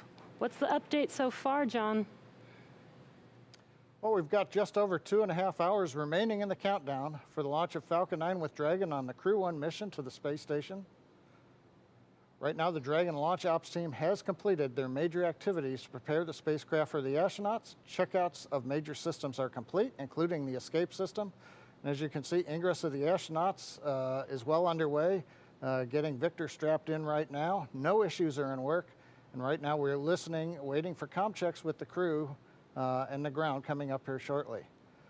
On the launch vehicle, the Falcon 9 team is located in Firing Room 4 in the Launch Control Center at KSC. They're settling in for final checkouts and propellant loading and launch. They'll be doing comm checks with the crew, and that'll happen at about T-minus 2 hours. Currently, all systems are go on the Falcon 9 launch vehicle. The range continues to report no problems. The weather forecast continues to be acceptable. We're watching the upper altitude rain showers if they're in the trajectory of the vehicle. Also watching thick cloud rule and keeping the fingers crossed. We're also looking at weather around the world. We need to make sure conditions are acceptable if Dragon has to splash down in the Atlantic in case of an escape. And we're also monitoring contingency splashdown locations if the crew had to come back to Earth before docking with the space station. Now, if this were to happen, SpaceX and NASA are coordinating with the U.S. Coast Guard to ensure crew safety upon splashdown. And that includes extra ships and air assets to patrol a 10 nautical mile keep-out zone. This will help mitigate safety concerns for any boaters who are approaching the launch area. As the clock continues to count down, all systems are go at T-minus 2 hours, 31 minutes. And let's head back over to Jesse and Leah, who are also here in Hawthorne, as we wait for the comm checks with the crew. Thanks, John. Sounds like everything is looking good so far. We're getting really excited here. And the astronauts are still wrapping up, buckling in, and getting their suits connected to their seats. Definitely ahead of schedule today, though, so that's a good sign. And as we mentioned, we're really standing by for those comm checks with the crew. Some of the people you'll hear talking with the crew during those comm checks are the core, which we've mentioned. That's the crew operations and resources engineer. They're here in Hawthorne. We have a similar position at NASA called the Capcom. That's the person who really takes the, oh, and there's the core right there. That's the person who really takes all of the information that's happening down on the ground and relays it to the crew so it's coming from one location. Mm-hmm. Additionally, there's the LD, that's the launch director. They're down in Florida and they're overseeing all of the countdown operations. The mission director, or the MD, is also here in Hawthorne in mission control, and that's the overall flight lead for SpaceX. So those are some of the people that you will hear speaking with the crew during their comm checks today.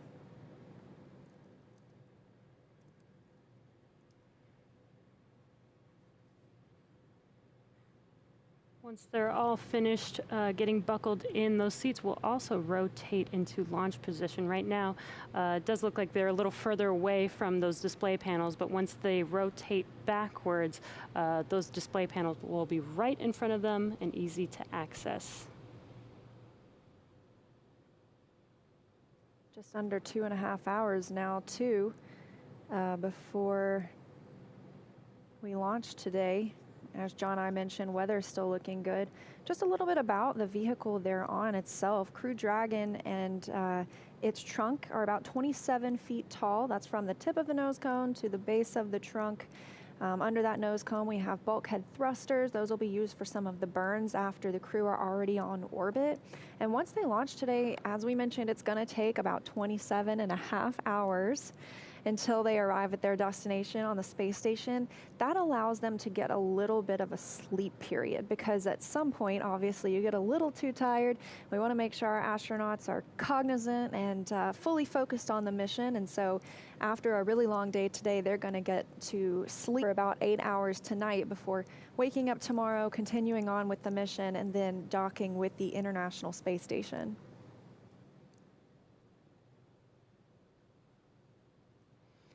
And again, we are standing by for those comm checks.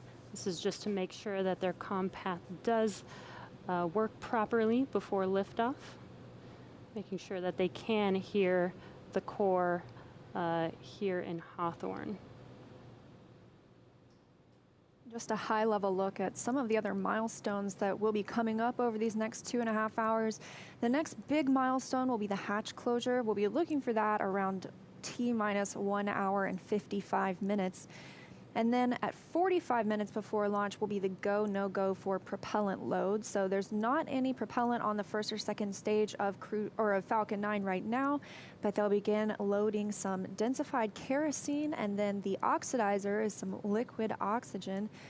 That will be loaded onto the Crew Dragon up until just a few minutes before launch, or loaded onto Falcon 9, I should say.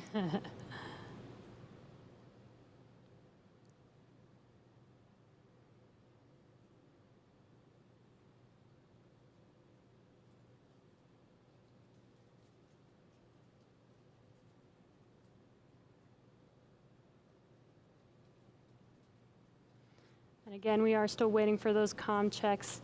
Looks like the crew is almost done getting all strapped in, their suits connected to their custom seats. Shortly, we will do comm checks as well as have their seats rotated back into launch position. And that launch position also gives them a really good view of those 3 main displays, which aren't used for them to command the mission. It's really for them to monitor where they're at, monitor how the vehicle is doing. They can take control if need be. However, this is an autonomous vehicle, so after launch today, they should just be along for the ride until we get to docking tomorrow. And SpaceX, this is Dragon. We are ready for comm checks, 1.3 of 4.100. Copy. Stand by for umbilical comm check. CDR, PLT, MS1, MS2, comm check. Comm checks here shortly. And SpaceX, this is Dragon on umbilical. Commander has you loud and clear. PLT, umbilical, loud and clear. MS1, umbilical, loud and clear. MS2, umbilical, loud and clear. And core, copy. 4 good comm checks, loud and clear. Umbilical comm check complete. Stand by for ground station comm check.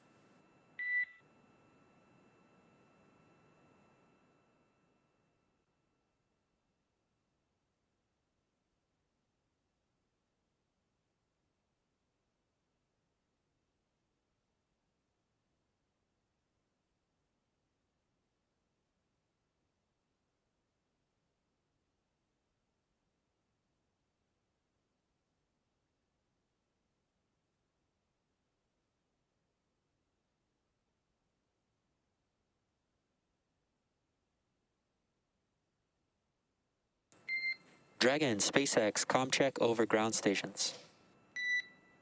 And SpaceX, this is Dragon. Have you loud and clear on ground station. And core, I've got you loud and clear. Ground station comm check complete. Stand by for TDRIS comm check.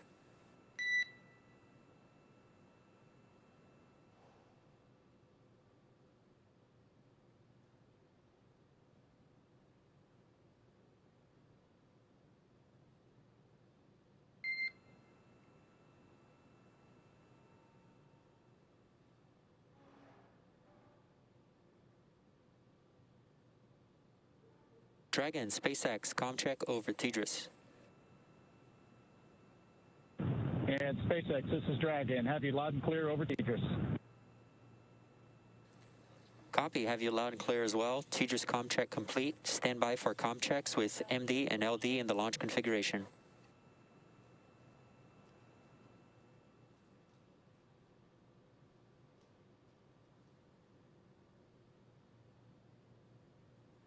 Dragon, MD on countdown 1, comm check.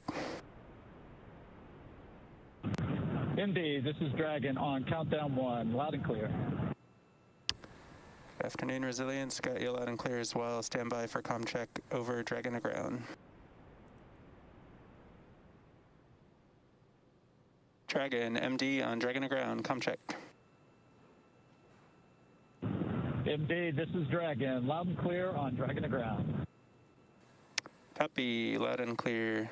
Standing by for comm checks with LD. Dragon, LD on countdown 1, comm check. LD, this is Dragon on countdown 1. Have you loud and clear. LD, loud and clear. Stand by for comm checks over Dragon to ground. LD on Dragon to ground, comm check. And LD, this is Dragon. Have you loud and clear on Dragon to ground. LD, loud and clear. Good luck, Resilience crew. Copy and thank you. Okay, Resilience, that concludes our launch configuration comm checks. Please report when you are ready for seat rotation per section 2 of 4.100. Dragon copies and inward.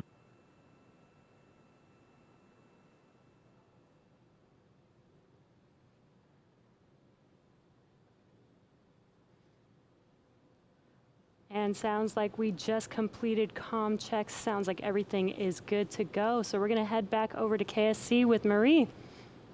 Thanks, Jesse.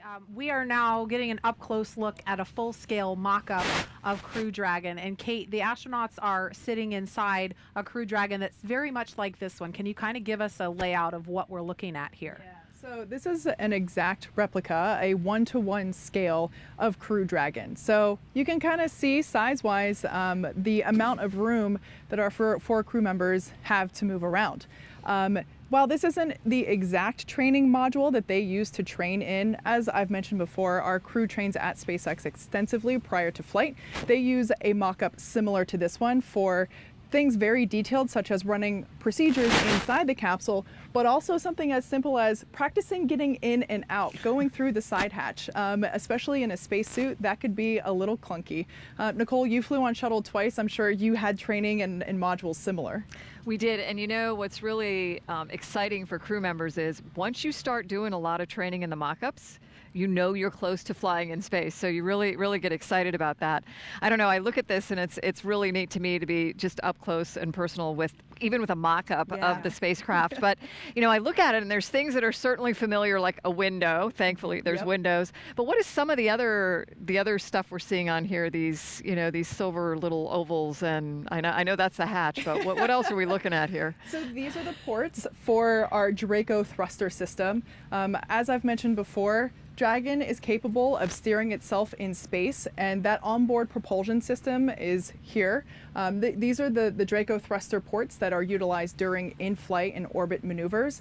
Over here on the side, we have the Super Draco system, which is basically a super-powered high-flow system, and those are only utilized in an abort scenario. So we talked a little bit about escape procedures. Those Super Dracos will not be firing on a nominal day, but they're important to have, as they give the crew a path to safety if necessary. And we just heard the call for seat rotation. So that means that the crew, their seats are being rotated into position for launch. So we are going to send it over to NASA's Daryl Nail. He is at the OSB-2 viewing location with Kennedy Center Director Bob Cabana. Daryl? That's right. Thank you, Marie, and thank you for the tour of the Dragon space capsule. And I am here with Bob Cabana, Director of the Kennedy Space Center. Thanks for being here, Bob. And this is the Kennedy interview desk, and we are in the shadow of a little bit of cool hardware ourselves, the vehicle assembly building, which looks outstanding. Doesn't it? It's got a new, we touched it up a little. We repainted the flag and the NASA meatball and the sides of it. We got it all spiffed up for this history-making day. Excellent. It's another great day at the Kennedy Space Center, America's premier multi-user spaceport. We're making history. You like to talk about that. First FAA commercial licensed launch of crew to the International Space Station. And to that point, why is that important for Kennedy? Well, it's important because we're trying to establish a commercial economy in low Earth orbit, all right? We want to be one of many customers. So by us flying crews to the International Space Station on an FAA launch, licensed flight. It opens up the door for other people to fly up there. Right. Other commercial customers. Yeah. So I saw you down there with the crew getting out, and they were walking out to their cars. Yeah, they look great. They're excited. I think I saw you were holding your phone, getting some shots. I did. I got, you know, I kind of admit I'm a little bit of a space nerd. Well, hey, listen, I mean, you've been to space 4 times, so you understand what these folks are going through right now. I mean, it's getting real. These seats are articulating up. You can see it moving right now, Bob, as they get into position there. Yep. This must be a moment where it kind of gets real. Oh, yeah, once you're strapped in, and wait till they close the hatch, then it's really real. Is that the moment it clicks? Yeah, then it's like, okay, we're inside this thing, we're going. You know, what's the feeling? What kind of goes through your head? So it depends on different. I mean, on my first flight, what absolutely went through my head was, I don't want to screw this up. You know, I want to make sure I don't make any mistakes. Yeah. I mean, I was really focused on making sure that I did everything absolutely perfect. And you don't know what to expect. First off, no simulator on Earth can prepare you for what it's like to ride a rocket into space. I mean, you practice everything, but man, it just gets up and goes. That acceleration, that force pushing you back in the seat, it's something else. And so not knowing what that's going to be like, there's a little bit of anticipation. You know, when you go a second and third time, then you got a little more idea of what to expect, and you can relax a little bit more. But so there's anticipation of, what is this going to be like? What is this going to feel like? And you would think there's some nerves there, right, just naturally in this moment.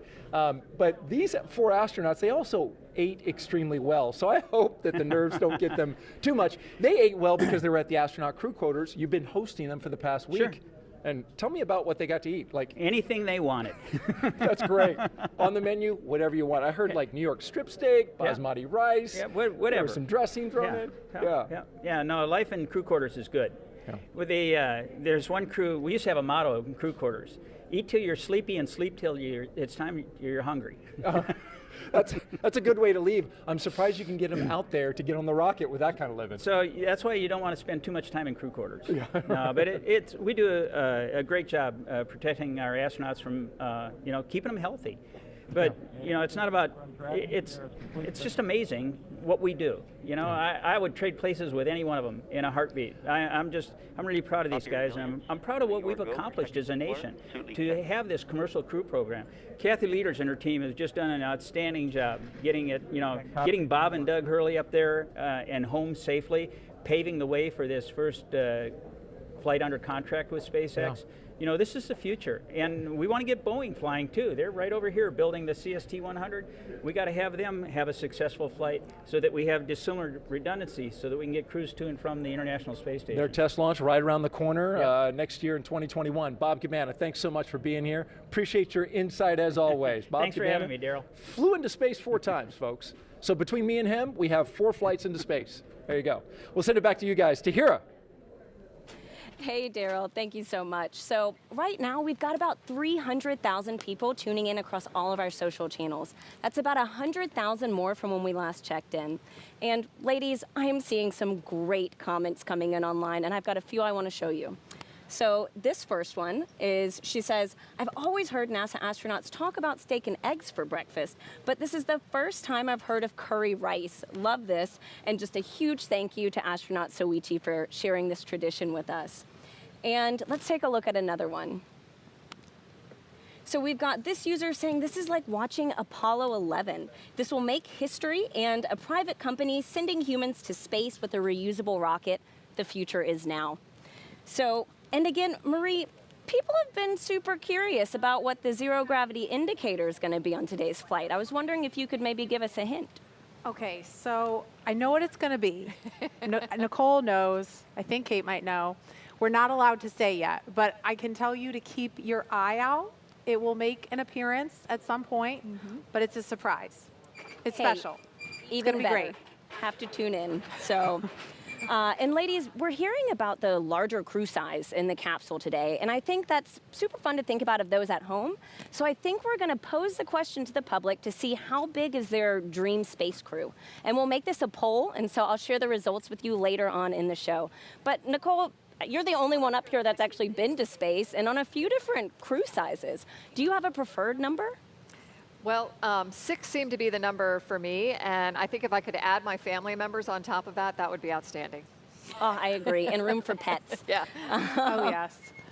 So ladies, over the past month, we've also been asking users on social media to show us how they're getting excited for today's launch, and we've received some amazing submissions from around the world.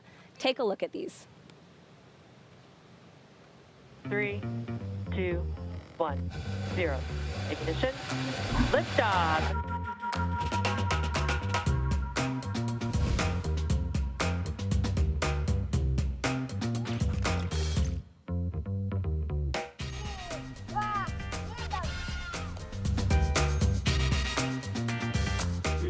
And SpaceX System Dragon, you show a nominally check.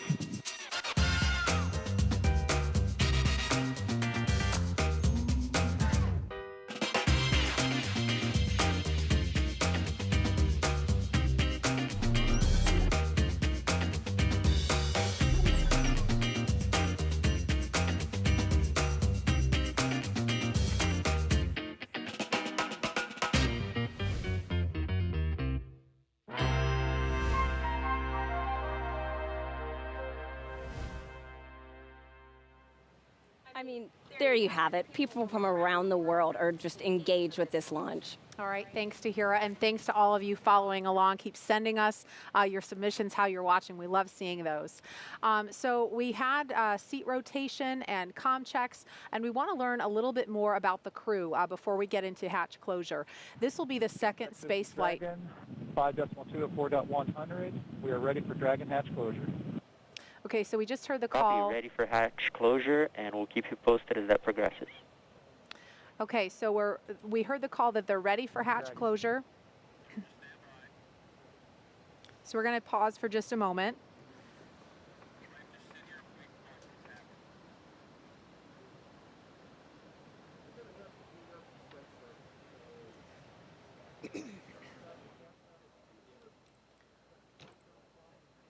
So if you've been following along, we actually heard the call out and saw seat rotation happen just, I think it was a couple of minutes earlier than we had on our timeline. Okay, so hatch closure is coming up, but in the meantime, we want to learn a little bit more about Crew Dragon Commander Mike Hopkins. He is a U.S. Air Force colonel, and here's a little bit more about the Missouri native who's already logged 166 days in space.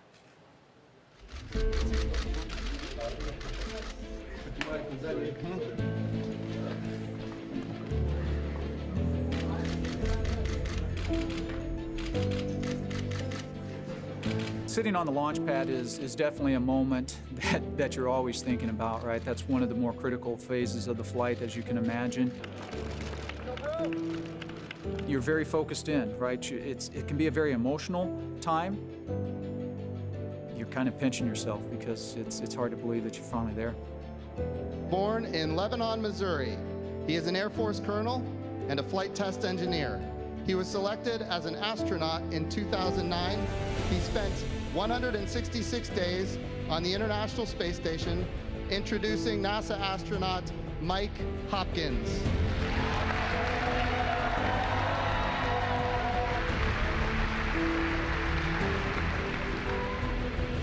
You know, it's funny, I mean, a lot of times people think of the dream of being an astronaut as something that a kid would have. And I remember when my wife and I first started dating at the University of Illinois, and I told her that I wanted to be an astronaut. She laughed at me and kind of said, "Are you serious?"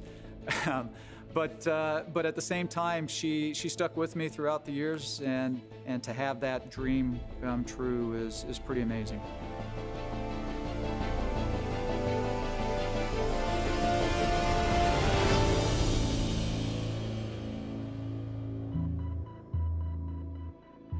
My role on the Crew Dragon itself as part of Crew 1 is the commander of the vehicle.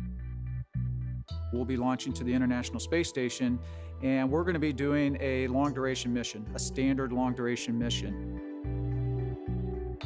One of the nice things about being on board the International Space Station is you have a lot of connectivity, believe it or not, with your family. And so I was able to call just about every day.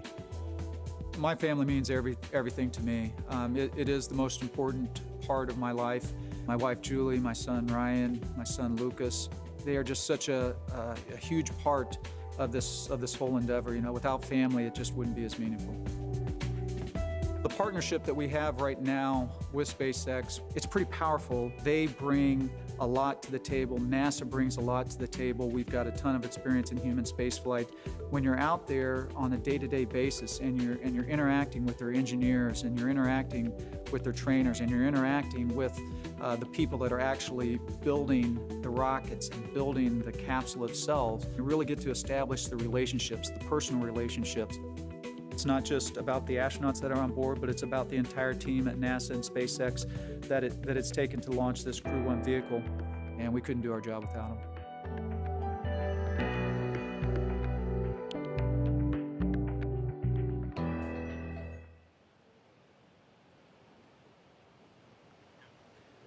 Seated next to Mike Hopkins is Crew Dragon pilot Victor Glover, who has flown on 40 different types of aircraft for a total of more than 3,000 hours. Helping prepare him for this, piloting his first test flight to space. Here's more about the U.S. Navy commander and California native. I saw a shuttle launch when I was in elementary school, and I thought I really want to fly that. And that's where it began. He is a Navy commander, a naval aviator, and a test pilot. He was selected as an astronaut in 2013. This is his first space flight. Introducing NASA astronaut Victor Glover.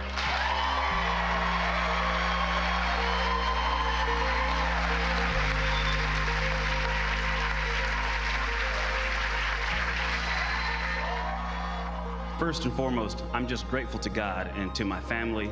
To work and live in space is just a humbling and amazing blessing in and of itself. This is a test pilot's dream. Flying has been such an important part of my professional life, and I love to do it. 64,000 feet, that's the highest up I've ever been above the ground. And so to get to a point beyond that, that'll be a little special moment. I'm a rookie astronaut. I'm the pilot and going to be learning the ropes from a very experienced crew. Trying to balance that, enjoying and living in the moment, but also managing the responsibilities to make sure that we get to space safely. I'm looking forward to that juxtaposition of emotion, I think. Tell me about how you ended up here. I think for every astronaut, that's kind of a different story. Ooh, wow, that goes way back. So high school athlete, loved being a part of a small high-performing team, wrestling and football. Was fortunate to wrestle in college while pursuing my engineering education. I actually originally wanted to be a Navy SEAL. That's what started my journey in the Navy, and I wound up deciding to go into aviation and learn to fly. The love of flying and being a part of a small, very specialized, high-performing team that gets to do things in really interesting and challenging environments. The astronaut corps is the epitome of that. This is truly an exciting time for human spaceflight in our nation. And believe me, it's only going to get better as we charge off into the future. We've been working with our partner SpaceX for years. It's just been amazing to learn about the vehicle and to just spend time getting to know their flight control team and their trainers. It's creating sort of a new culture that is some kind of a balance between the two. The fact that it takes thousands of people all over the world to get us ready, it's humbling and overwhelming, and I want to do my best because I represent them. So thank you for your support and for your love, and know that you're flying with us on Crew 1.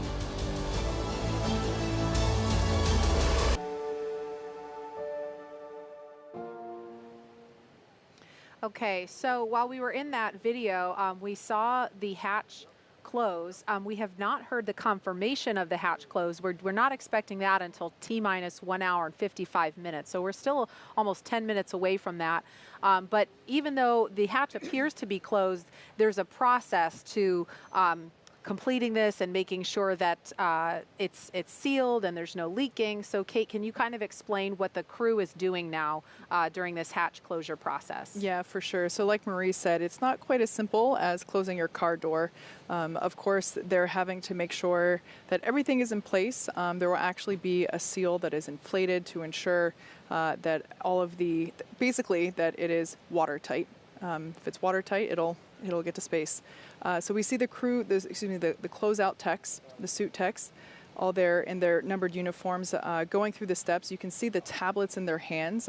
Those are our electronic procedures, or e-procedures, and they are essentially stepping through each one to make sure that, and giving verbal cues saying that is complete, we are good, and we're basically just counting through the process step by step, getting closer to launch time, which at this point we're just a mere 2 hours and 3 minutes away from. Nicole, what was it like when you were sitting inside the space shuttle when that moment when, you know, that last door to the outside closed? You know, I think it's like all the steps we've been talking along the way. It's another one of those, wow, this could be real today steps. And that is certainly one that makes you think it's going to happen. You're at that point, you know the closeout crew is getting ready to depart the pad shortly, and you know that you're going to be out there on your own with your crew waiting to go.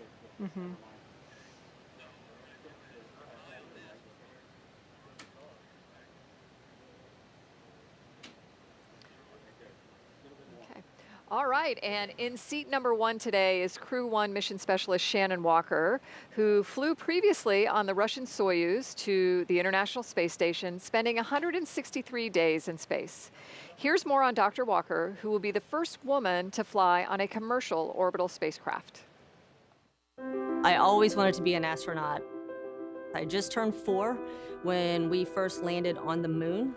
And I have very distinct memory of my parents taking me and my older sister out into the backyard, and the moon was rising over our house, and they pointed up there and said, "We have people there." And even at 4, I thought that just sounded like the best idea ever. We have been given the scientific knowledge, the technical ability, and the materials to pursue the exploration of the universe. To ignore these great resources would be a corruption of a God-given ability. I had seen a new class of astronauts that had been hired for the space shuttle, and I was reading in the newspaper what their qualifications were, and just going through some of them, I realized I can do that, and that was a big turning point. I'm Dr. Shannon Walker, NASA astronaut, and I am getting ready to fly on the Crew 1 mission to the International Space Station. Crew 1 is the first operational mission of the Crew Dragon vehicle to the International Space Station. I was not expecting the call to be assigned, and so anytime you get a flight assignment, it's tremendously exciting.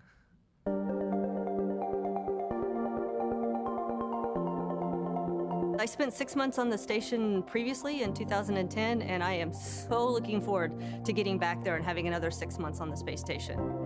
There are so many things that you could do on station. What I like about it is every day really is different. You get up and you may be doing a biological experiment one day, you may be doing maintenance on equipment the next day, and then the day following that you'll be doing some sort of experiment in chemistry.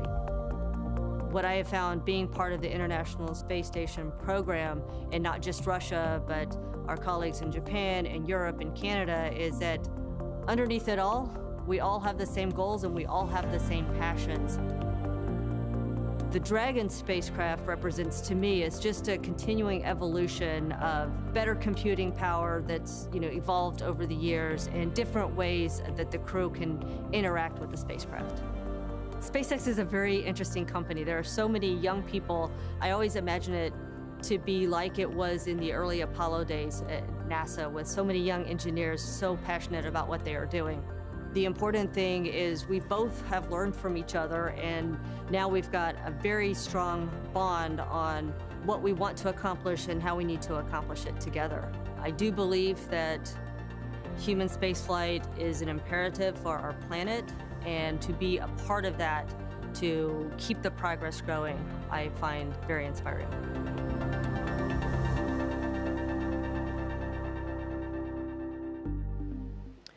Crew 1 mission specialist Soichi Noguchi has spent 177 days in space, and this will be his 3rd mission in an orbital spacecraft. Here's more on the first international partner to fly aboard Crew Dragon. Soichi appears to be a very quiet person, and and yet he comes out with some fantastic one-liners. Suichi is probably the quietest, but he is probably the funniest as well. Earlier, I used the word dignified to describe him, but his humor is very dry and subtle, but it is extremely witty, and it just makes it that much more funny. Konnichiwa. My name is Soichi Noguchi. I am Mission Specialist 1 on Crew 1 mission to International Space Station. Well, my mission will be help support commander and the pilot on Crew Dragon. And of course, once I arrive on the space station, I'll be a board engineer and do lots of science and maintenance and spacewalks, robotics, all kinds of work. I'm really fortunate enough to have a good crew member. And obviously, we have a lot of a different background, and the diversity definitely gives us a great rigidity to our crew. I wanted to be an astronaut for a long time. High school days, I watched the shuttle launch. I studied aerodynamics and aerospace engineering. When I turned 30, Japanese Space Agency started recruiting another astronaut class. I was fortunate enough to be selected and sent immediately to Johnson Space Center. My first flight was 2005. That was on the Space Shuttle Discovery, STS-114. And the next flight was 2009. That was on the Russian Soyuz. The vehicle is definitely like living creature. All the pipes, all the pipelines are alive. I really remember the morning of the launch day. I arrived at the pad. Hey, this vehicle is alive and waiting to go out. And liftoff of Space Shuttle Discovery, beginning America's new journey to the moon, Mars, and beyond. I'm really looking forward to go back to that launch day. The Crew 1 is the first operational spaceflight after the certification given by NASA. Important thing is this is brand new, designed from scratch, 21st century spacecraft. And this is a new design. And obviously the SpaceX did a very nice job. The spacecraft of this century is not just for America, but this is an international corporation, and all the other people around the world have a chance to ride on this Crew Dragon. So this is a new era.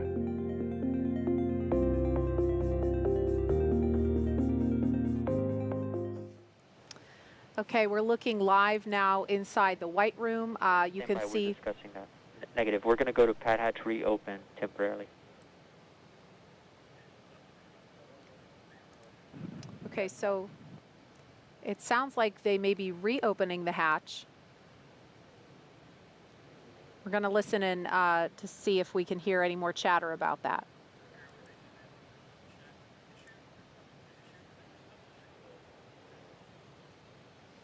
Okay, so it sounds like they want to double check a leak check. So we may see that hatch reopen momentarily.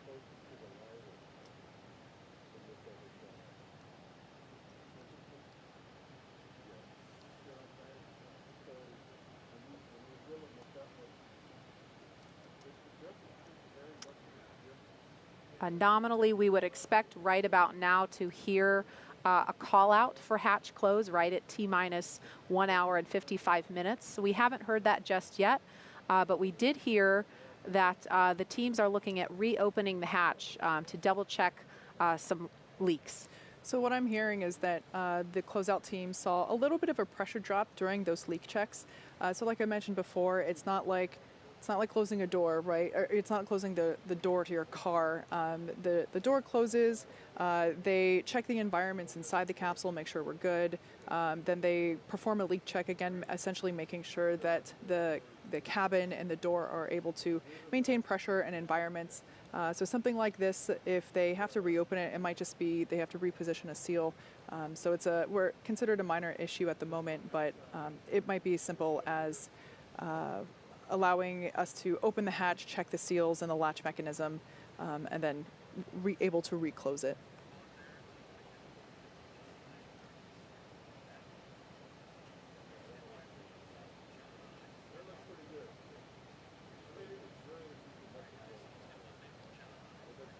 Okay, we're going to go over to John Insprucker in Hawthorne. He's been listening to some more details. John, can you give us an update on what's going on now? Yeah, Marie, I've been listening into the Dragon nets in addition to Falcon 9. Right now you can see on the screen the crew inside Dragon. Everything is safe at the launch pad. We have not gotten into propellant load. What we were doing is our standard procedures. We did communications checks that you heard a while back. They checked the environmental. Hey, the temperature was just right for the crew inside. And then we command to close the hatch. The team then locks it down, and we run a leak check just to make sure that it is leak tight. We're running that leak check, and they saw a little bit of a drop in pressure. So what you're seeing on the screen right now from the outside of the capsule on the left, the SpaceX ingress team in the access arm in the White Room, they're going to open that hatch back up again. One thing they want to look at is just make sure nothing got trapped in the seal. They're going to take a look at the latch mechanism. They also are checking their equipment to make sure that it's, try to make sure whether or not it's actually in the capsule or it might be in the measuring equipment that they're holding onto. So you can see right now the latch, or the hatch has come open, and they are beginning the troubleshooting, taking a look around the seals of the hatch. Yeah, I just wanted to let you know that we do have about 10 minutes of margin in the schedule for this troubleshooting. And 10 minutes before they need to start closing the hatch again? That is correct. Yeah, 10 minutes till hatch close, and they're taking a look at the CO at this time. Dragon copies.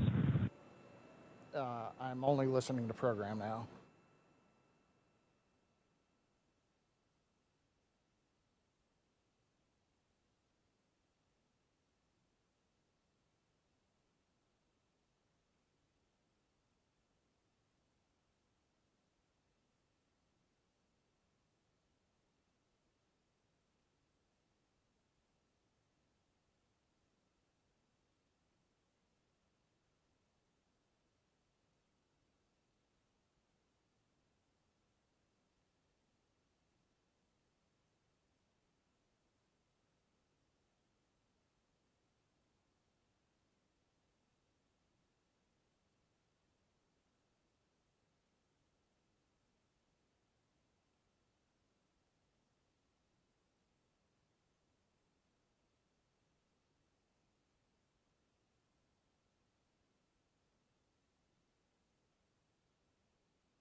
Hey, Marie, this is John. Did you ask me a question? I didn't pick it up. Yeah, I wanted to first just acknowledge that we heard on the call-outs that they said that they had about 10 minutes of margin in the schedule, so not necessarily going to throw the timeline off track. But is this something, I know that people that are watching this live have got to be wondering, is this something that can cause a scrub, or how significant is this issue right now? Well, I'd say from a crew safety standpoint, which is what we're always looking out for, if we could not resolve the issue, if we thought we were actually measuring a leak, then that would be a probable scrub issue for today. However, it's premature to say that. They're doing the first round of troubleshooting. And yeah, I also heard the comment, we've got about 10 minutes, but as a reminder, the SpaceX team doesn't actually leave the crew access arm until T-minus 60 minutes. So while we've got standard margin, they may be able to compress other activities since there's still 50 minutes before the crew that you see there in the black pad access uniforms actually has to get out of the area. Sure. And when we put out the mission timeline ahead of time so folks can follow along, but we understand and we try to impress upon others that these are the kinds of things that can come up. And so this timeline, while it's a guide, it is fluid. For sure. Thinking back to Demo 2, if I remember correctly, they were also running ahead of schedule in terms of when Bob and Doug got in their seats and strapped in and closed the hatch. So obviously, given an instantaneous launch window for the space station launches, if we didn't have margin, that would be a potential scrub scenario. But like we heard at the call out earlier, we're about 10 minutes ahead of schedule. So glad to have that flexibility.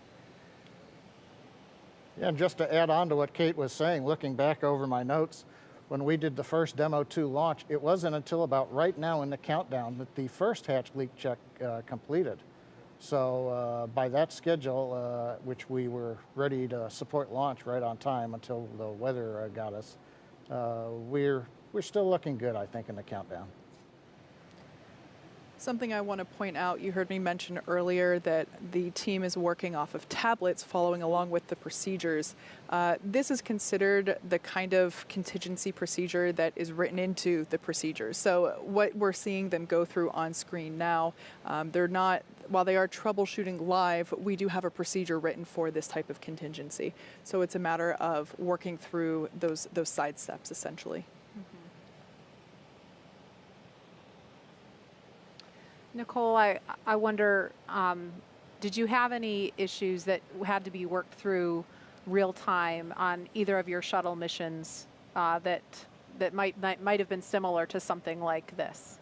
Yeah, I think in both cases, actually, and it's really amazing how the team just comes together and works those procedures like Kate mentioned, where, you know, we've tried our best to think about what could go wrong in these different scenarios, and then put those procedures in place to work it. And as a crew inside, unless there's something that we can actively participate in, we're just following along to make sure that, you know, everything is picking back up onto the timeline, and then waiting in case there is some switch to throw or, you know, communication to have to help with the procedure.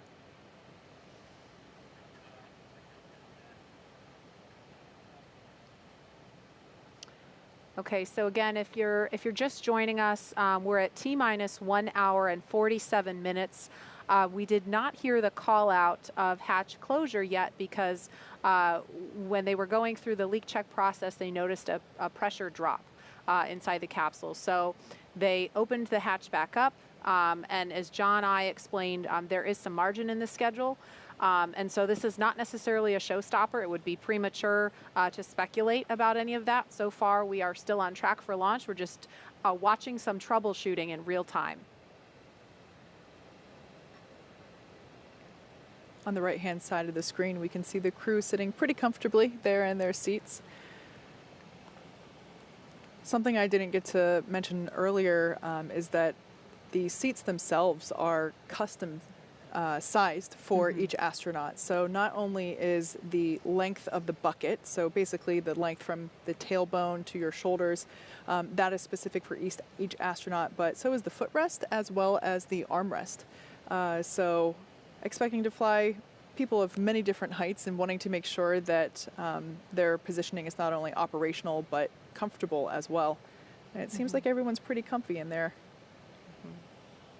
And we can't overstate how important the job is of this pad closeout team who is doing these leak checks and making sure that that hatch is secure and behaving the way it should be before they leave the pad, because these 4 astronauts are inside a capsule that is going to be fueled in a little over an hour and head off to space. And so it's the job of these people that you see on the left of your screen, in addition to hundreds and thousands more around the country that have been working so hard for months and years to keep this crew safe. Again, this is the first operational or rotation mission of 4 people on Crew Dragon, the first of hopefully many more to come. And so the team has to keep the crew safe. So I'm now hearing that that closeout team that we saw there were able to check the seals and clean them a little bit. They found a little piece of FOD there in the seal, so that's probably what was causing the hatch to not maintain pressure. So they are about to, I can't quite tell on the screen, but they will be starting to close that. And what is FOD for people who don't know the acronym? Foreign object debris. Okay. So what's an example of what that could be?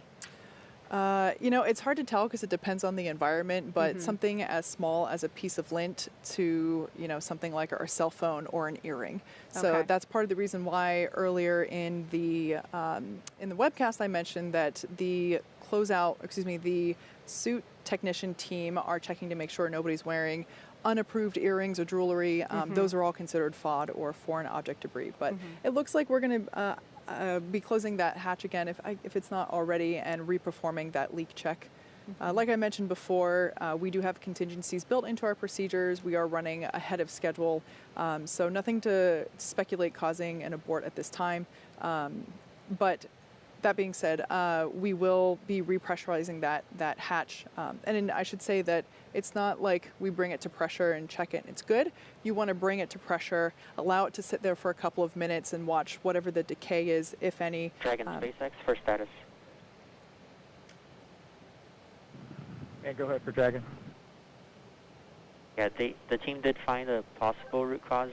They are checking cabin environments, and we're getting ready to close the hatch again. Okay, Dragon copies, and we see pad hatch closed, prep. Copy it.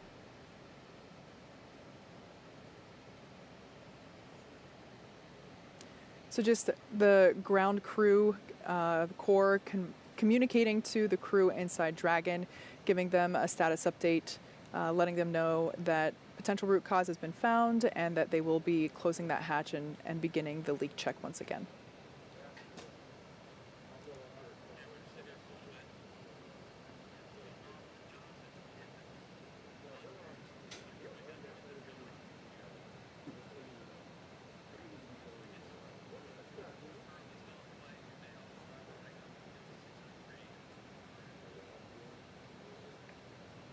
So we heard that they may have identified the root cause, but we haven't heard what that root cause is or what they suspect it is yet. So if we hear that, we will relay that to you, but that is not information that we have heard just yet.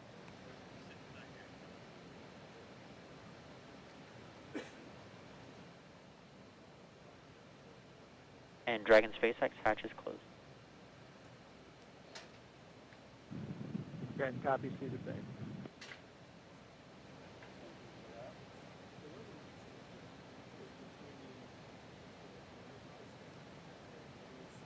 Okay, so we heard hatch is closed, and so we expect a leak check to be forthcoming.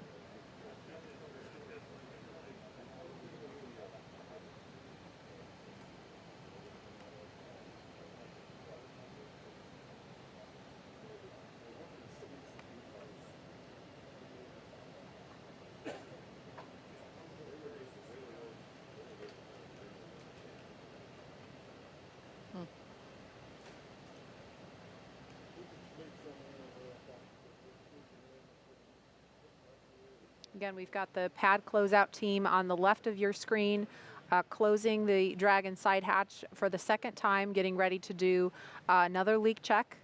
And the crew is sitting tight on the right-hand side of the screen. So we see them performing the mechanical sealing of the hatch. After this is complete, we'll begin the leak check.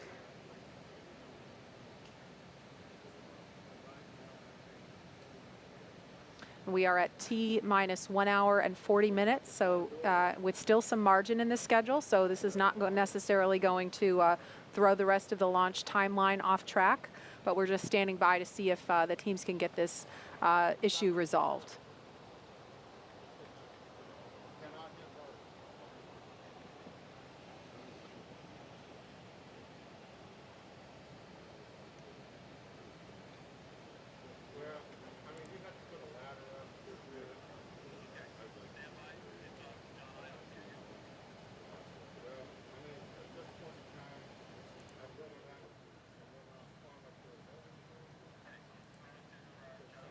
Okay, it sounds like we've got an update from John Innsbrucker in Hawthorne. John, what can you tell us?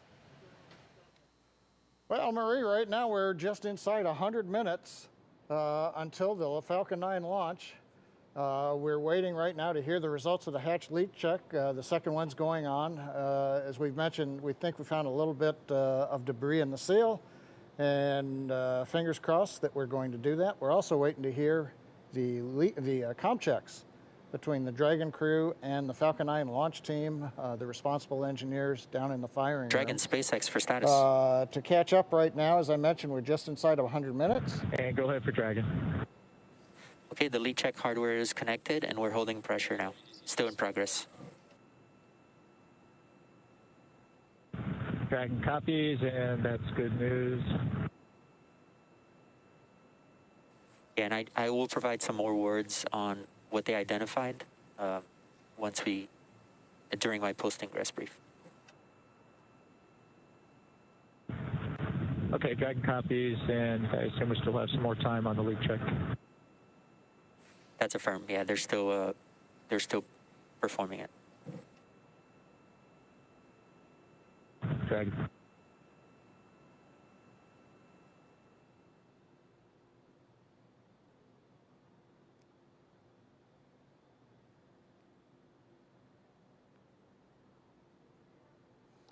Okay, we heard a little bit of chatter. I'm not sure if y'all picked it up on the webcast, but they talked briefly to the crew, gave them an update similar to one we were just presenting y'all. The good news is that they are farther along in the leak check right now than they got the first time. So again, things are going in the right direction the second time around. They're also looking at the timeline for the crew ingress team that you see there on the left monitor, the SpaceX folks. They will be able to leave a little bit later than T-minus 1 hour and still be able to get clear of the area in plenty of time for us to do propellant loading and the launch. Now, right now on the Falcon 9, we're waiting to do the comm checks with the crew. Our launch engineers for the launch vehicle, they are in firing room 4. SpaceX for Falcon 9 comm checks. And here comes the comm checks. Let's listen in. And go ahead for Falcon 9 comm check. Yeah, if you are ready, we are going to kick those off. Dragon's ready.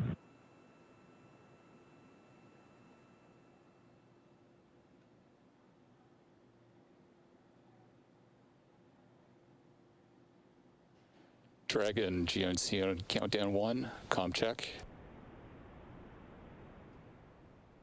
And GNC, this is Dragon on countdown 1. Have you loud and clear. GNC loud and clear. Stand by for comm check by propulsion.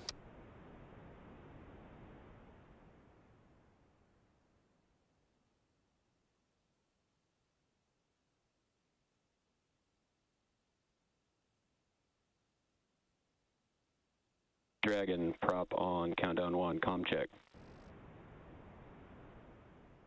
And prop Dragon on countdown 1. Have you loud and clear.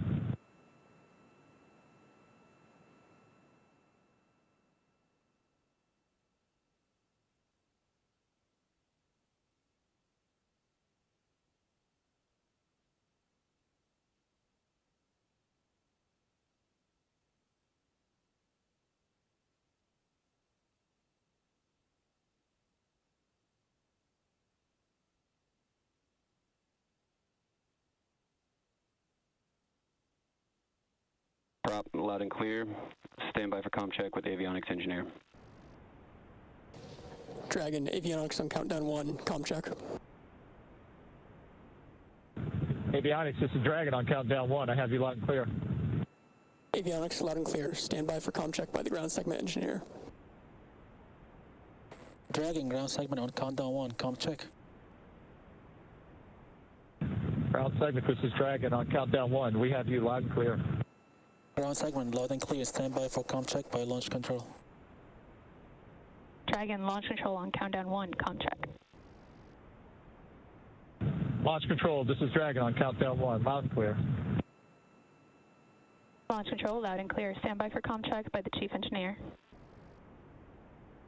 Dragon, see you on countdown. Comm check. CE, this is Dragon. Hans, we have you loud and clear on countdown. CE, loud and clear. This completes the Falcon 9 responsible engineer comm checks. Safe flight. Correct.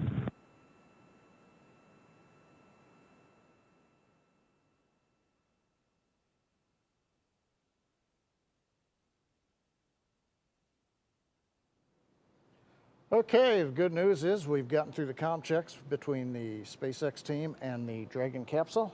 We're at T-minus 1 hour and 34 minutes.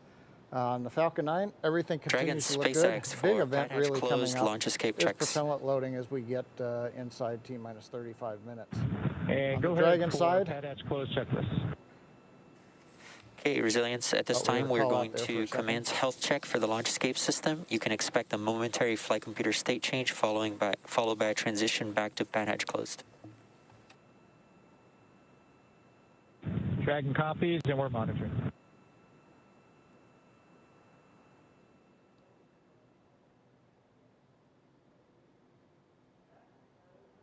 Okay, I think we've got a moment now listening to them talk to the crew.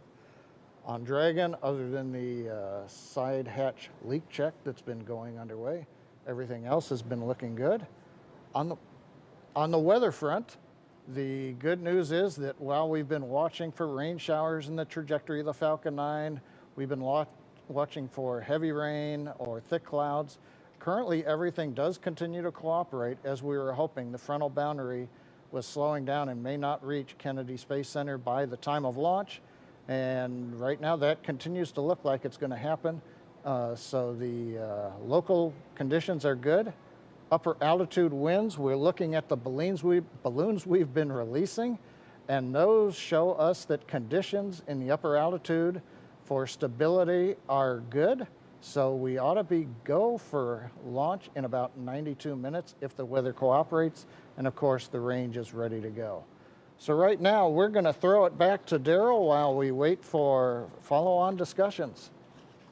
John, thank you very much for that update, and we're here at the Kennedy Space Center, of course, and I can confirm for you, John, weather is looking good right here. Just a thin layer of clouds overhead right here at the launch complex. I'm joined now by Deputy Administrator Jim Morhard for NASA here, and we appreciate him coming to talk a little bit about licensing of these launches, and that's a new thing around here, Jim, because previously that's not something that we heard a lot about, but we understand that this launch is the first commercially licensed launch by the FAA. So explain to me why that is and how that works. You know, Daryl, it has just been certified for the first time. We license a lot of launches. We had 29 launches that were licensed in 2020, and we're expecting another 56 in 2021. Wow. So it's going exponential, yeah. And we're excited about that. We've really collaborated with the Federal Aviation Administration, which is part of the Department of Transportation. Steve Dixon is the administrator. He's here right now. He's been with us through the week, working with us, which is just tremendous. There's a great collaboration between the two agencies. So help the public kind of understand what this means. I think, generally speaking, we all understand that we get aboard a commercial aircraft. That carrier is FAA licensed. So now we're licensing space flight, launches, commercial ones with people on board. So what does that, what does the public take away from that? You think about it, we have the most complex airspace in the world over the United States. And now we're going to expand it even more into space. And so we're really integrating both our aeronautics, our aircraft that we enjoy every day, with space operations. So we're going to have both those things happening at the same time with human spaceflight. And that's what we're doing here today at the Kennedy Space Center. That's impressive. And just when you mentioned the airspace in flight, right? Very crowded place. Space just getting started, and as you mentioned, growing. Where do you see this, when you just kind of dream a little bit, where do you see this going one day? Daryl, you think about it. First off, it's both Federal Aviation Administration, but at NASA also, our number one priority is safety. That's what we're focused on. But in the meantime, we're commercializing low Earth orbit. Right now we have a $350 billion space economy in low Earth orbit. That's true. That's a big number. It is a big number. 350 billion. And people are talking in the future going to over $1 trillion.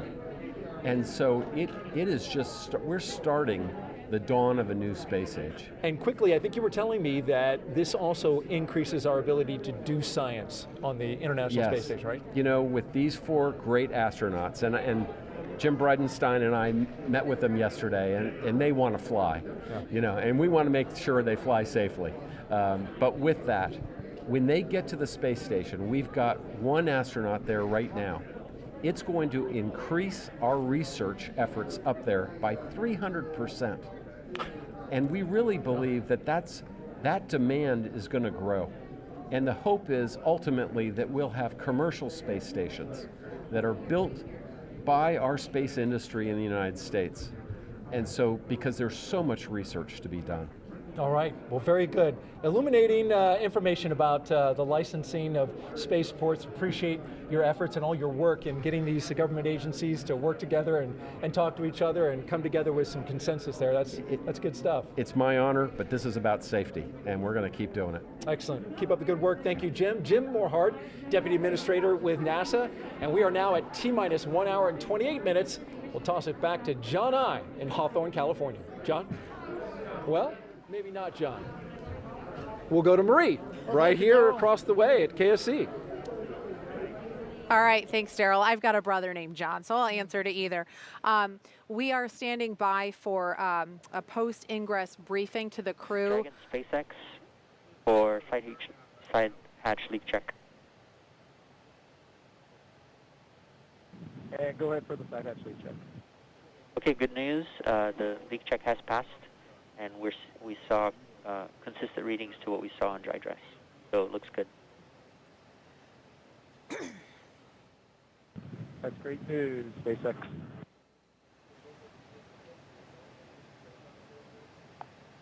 So what you just heard there was the core team briefing the crew, letting them know that the leak check passed, and we're going to be moving along in the timeline here. They're now attaching the final exterior cover there on the side hatch.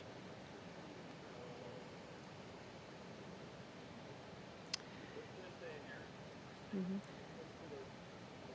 And they mentioned that the levels that they checked were consistent with dry dress. They were referring to the rehearsal that was conducted Thursday. So just a couple of days ago, they went through this process. It's called the dry dress rehearsal because they do everything except fuel up the rocket and, of course, launch. So when they did the checks that day, obviously things were nominal. The first time they closed the side hatch, they noticed a drop in pressure when they did the leak check. So they opened the hatch back up, discovered some foreign object debris, or what we call FOD, cleared that out. We don't know what exactly it was yet. We might hear about that in the post-ingress briefing. But they closed the hatch back up, did another leak check. Everything looks nominal, and that's what we just heard confirmation of. So that they said that was great news. So it sounds like we're getting back on track now. So it looked like that closeout team member just took the final closeout photo there, or one of final, and we are moving along. If you look closely on the right-hand side, you might be able to make out some signatures there on the wall of our white room.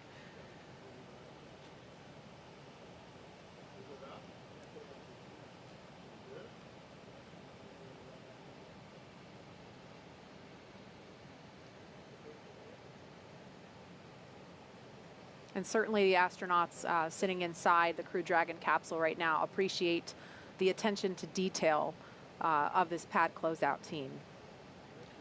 Yeah, I'll tell you, Marie, it's interesting. I think one of the things we definitely appreciate is that the team that works here with us on these spacecraft absolutely believe that the care and feeding of those spacecraft is their responsibility. And we know that. You can tell as they're working with you and hear them outside the hatch and on the radio as well. Now, Kate, can you explain what we're seeing now? It's a little difficult for me to see on the screen. I'm sorry, I can't tell what they're doing. It is a little off, you know, it's above the frame of the camera view that we can see. Are there things they have to remove before the seal with the hatch can pull back? No, there's nothing necessarily attached to the capsule, but I would like to point out, again, we're not only taking into consideration the safety of the crew, but the safety of our team members as well. You can see the straps there. I believe what they're doing is they're basically allowing, so there's a mechanism there on the crew access arm. There's kind of like an airplane door. It doesn't, you know, the metallic pieces don't go anywhere near close to the airplane, but there's a little bit of a seal there to try and control the environment. Again, dealing with humidity and rain and bugs here in Florida, trying to keep all of that out and keep the environment stable and under control there. But yeah, so they are now preparing to move all of that fixturing away, and they are leaning out over towards essentially the side of the rocket. So we have those wires in place for fall protection. Mm-hmm. So we should be hearing any time now a post-ingress briefing. That's what we're expecting for the crew inside to kind of get a recap.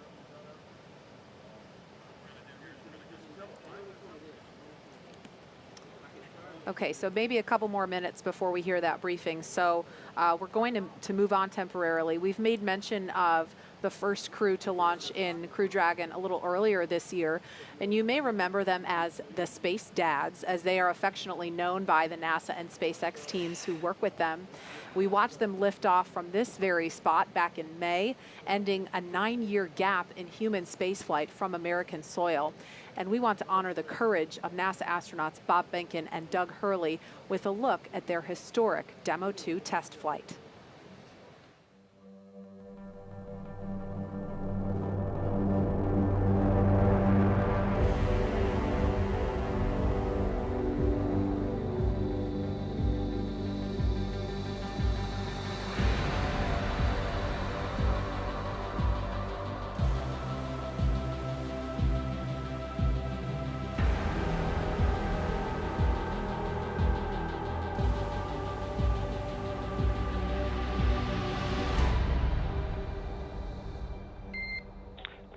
Welcome aboard. Dragon, SpaceX, ComCheck, ground stations. SpaceX Dragon, we're go for launch. Let's light this candle. 3, 2, 1. Ignition. Liftoff of the Falcon 9 and Crew Dragon. Go NASA, go SpaceX. Godspeed, Bob and Doug.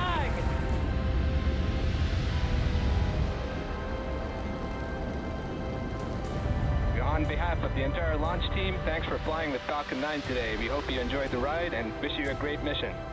We would like to welcome you aboard Capsule Endeavour. We do have a friend on board with us, Trimmer, the Apatosaurus. I think I was requested to do a backflip. Good night, Megan and Theo. And Karen and Jack.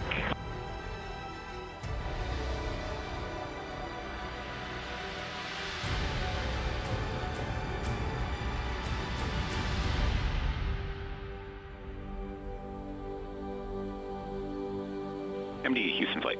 Houston is go for undocking and departure. Dragon is committed to undock. SpaceX Dragon on Dragon to ground. We are ready for the systems brief. Copy. As stated, Dragon's in a healthy state. We are proceeding toward the primary landing site, and your timeline is current.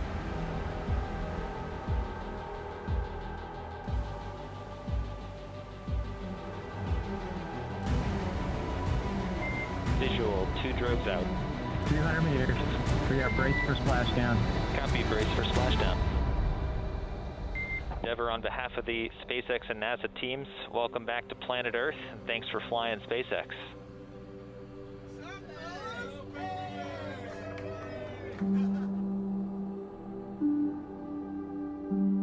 It's a humbling experience to be a part of what was accomplished.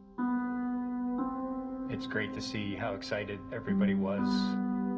We hope it brings a little bit of brightness to a pretty tough 2020. Wow. I don't know about you guys, but that gives me goosebumps watching that recap. Yeah, absolutely. My family and I made a point to drive over here to the East Coast to watch launch from just down the road in Cocoa Beach with our dear friends, the Honeycutts, a name that's familiar to the Kennedy Space Center family.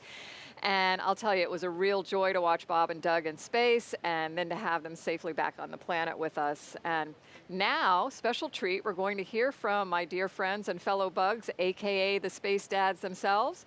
Daryl is standing by to talk with them. Daryl. That's right, Nicole. We have Bob Behnken and Doug Hurley, the Space Dads, with us live from Houston, Texas. Gentlemen, thank you so much for joining us on yet another historic day here at the Kennedy Space Center.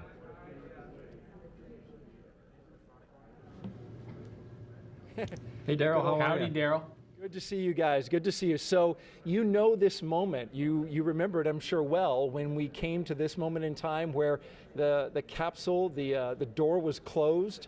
Tell us what you guys were thinking in this moment as we see astronauts, the 4 Crew 1 astronauts getting ready to fly.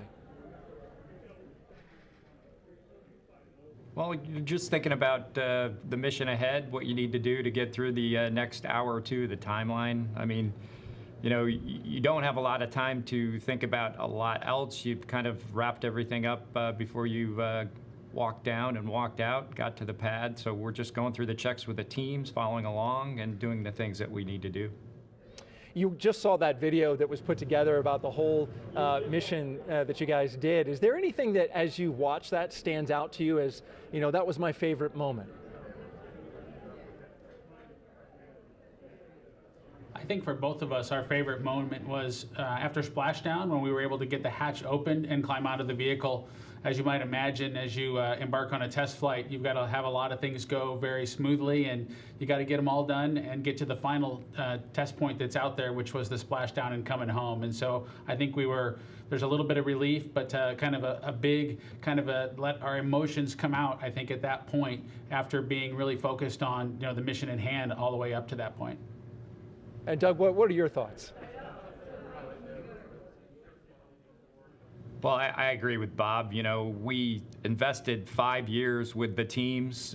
We went out to Hawthorne almost every week the last 2 years that before we launched. And so, you know, just a culmination of an incredible amount of work by so many people, and to be just a small part of it, and then to complete the mission successfully and have the type of mission that we had, where we were able to do a whole bunch of work on board Space Station, including 4 spacewalks, and then complete the test flight of Crew Dragon and get it ready for this crew. It just, you know, it's indescribable to be a part of that type of an event, and you know, we're just excited to see what's going to happen, hopefully here in just an hour or two. Yeah, just an hour and 16 minutes until launch. And so I want to know about a conversation that you guys had. You had some important conversations with this crew. What did you tell them? What advice did you give them? Well, Doug and I got a chance to sit down with the Crew 1 folks, just like everybody else is these days, over across a video conference soon after we returned. And we tried to give them the benefit of the experiences that we had and some suggestions on some things that might help their mission go a little bit smoother.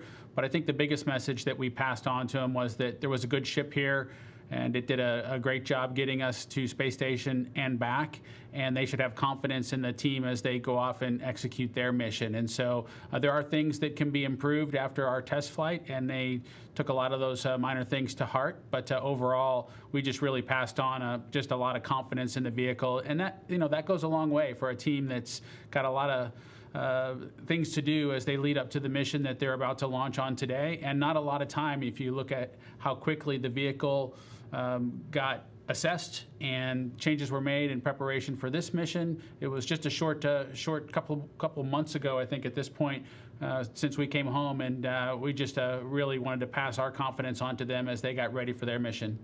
And Commander Hopkins, in fact, said that he appreciated Doug Hurley telling him that when he was commanding the landing, that he was ahead of the spacecraft. Describe what that means and why you think that helped him.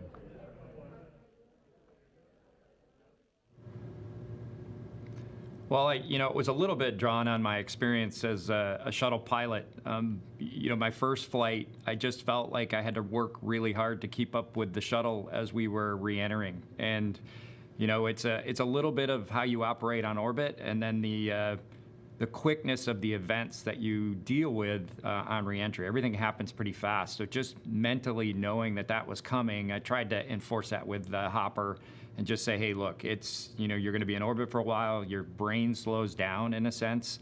But then when re-entry occurs, those events really happen fast. From the time that you separate from the trunk all the way to splashdown happens, it seems like in an instant. So we talked a lot about that, and I just wanted him to be calibrated and be ahead of Dragon as best he could, and then communicate that obviously to his crew. He's got a great crew, and they'll be ready for it when they come back in next spring. And in fact, he said that as a result of that statement, that he studied hard because he knew he had to be ahead of it in order for when these events happen to be ready for them as they come. Bob Bink and Doug Hurley, astronauts with NASA, and the crew of Demo 1, we appreciate you guys. Demo 2, sorry. Appreciate you guys being here. Thank you very much, and enjoy the launch. And now we're going to send it back to the desk. All right, thank you, Daryl. It is T-minus 1 hour and 13 minutes, and we understand John I has been listening in, has some more information to pass along on what's been going on, what information the crew has. So, John I, let's hand it over to you in Hawthorne. Thank you, Marie. It's, as she said, T-minus 1 hour, 13 minutes, 24 seconds. The good news is we are on the timeline. While we were interviewing Bob and Doug, we did hear some discussion with the crew over the SpaceX to Dragon crewnet. They gave them an update on a couple of issues that we've been working. The one of great interest right now has been the hatch close. They summarized that, as you saw on the monitors, we did reopen the hatch. They found a small piece of FOD, and they also worked on the seal around the hatch. They also did add a little bit of lubricant. They closed the hatch and then reran the 5-minute leak check, and they got a good result. So the crew heard that, and they are supportive, and that issue is now resolved and behind us. The other issue that we've been working that they briefed the crew on is just above the first stage where the propellant tanks and the inner stage meet. You can't see on your monitor there, but there are some weep holes, and what we'd seen is some water, I think, from maybe rain that has gotten in there has drained out, and that gave a little bit of discoloration. They wanted to make sure that might not be something else like the RP1 fuel that's on board the rocket. So they've done some review of data. They see no issues with the fuel system, or in this case, it's the grid fin system that's in proximity in that area. They believe it's water. They briefed the crew, and again, that issue is now closed out. So coming up on just inside T-minus 1 hour and 12 minutes, we've closed up our couple issues, and as we also heard just a couple minutes ago, the closeout team has left the crew access arm, so we're looking good on schedule. So Jesse, everything in the very busy last 20 minutes or so has come together and closed out. What else has been going on? That is awesome news, John. Thank you for that very detailed update. We're just 1 hour and 11 minutes from launch, and it just keeps getting more and more exciting, especially with those updates coming in. Since arriving at the spacecraft, the crew were helped by our closeout engineers to get into their seats, attach their suits to special umbilicals that provide breathing air and a communication link to Dragon systems. They conducted leak checks which were successful, and communications checks with the core here in Hawthorne, which is the person who will speak to them directly throughout the mission, as well as the launch director in Florida. This is where they are checking their comm path through both ground stations and tracking and data relay satellites that will use to talk to the crew the entire way to the station. And after those suit checks, we were looking for the leak check on the hatch. So we closed the hatch, and as John and I explained, there were some pressure changes. And so they reopened the hatch, removed what appears to be a piece of foreign object debris or FOD, reclosed the hatch, conducted those leak checks, and everything has come out well. So the closeout team is departing the pad, and weather operators are kicking off the final check on wind speeds at the pad, and that'll be used for the final go, no-go poll for launch. Before we get to that final go, no-go, the various teams at both NASA and SpaceX will do an internal go poll, making sure conditions are right with the Falcon 9, the Dragon, the crew, the range, and the space station before the final go is given. So let's check back in on Houston for a status on the team supporting the space station on their readiness for launch. Shaniqua? Thanks, Leah. The team here in Mission Control Houston remains go for launch. All systems on board the station that required to be healthy for mission are continuing to look good. Before the station team is go for launch, they verify that key systems on board the station are functioning as expected. This includes life support systems like oxygen generation, carbon dioxide removal, and the water recycling system that allows us to reuse about 9% of the water we send to station. We're also ensuring that the computers that allow us to command the station's major subsystems, essentially the station's nervous system, are functioning normally. We also work with our Russian counterparts to ensure both methods of controlling the station's attitude or the direction station is pointing are fully functional. This includes the large U.S. gyroscopes and the thrusters found in the Russian segments. Both systems play a critical role during Dragon's docking. Mission Control Houston will be closely monitoring the crew's flight and checking off milestones for most of the journey. Lead NASA Flight Director of Crew 1, Anthony Varia, will lead flight controllers in Houston for launch, and they will all be coming back tomorrow for docking, where we join joint operations with SpaceX. So I'll send it back over to you, Marie at KSC.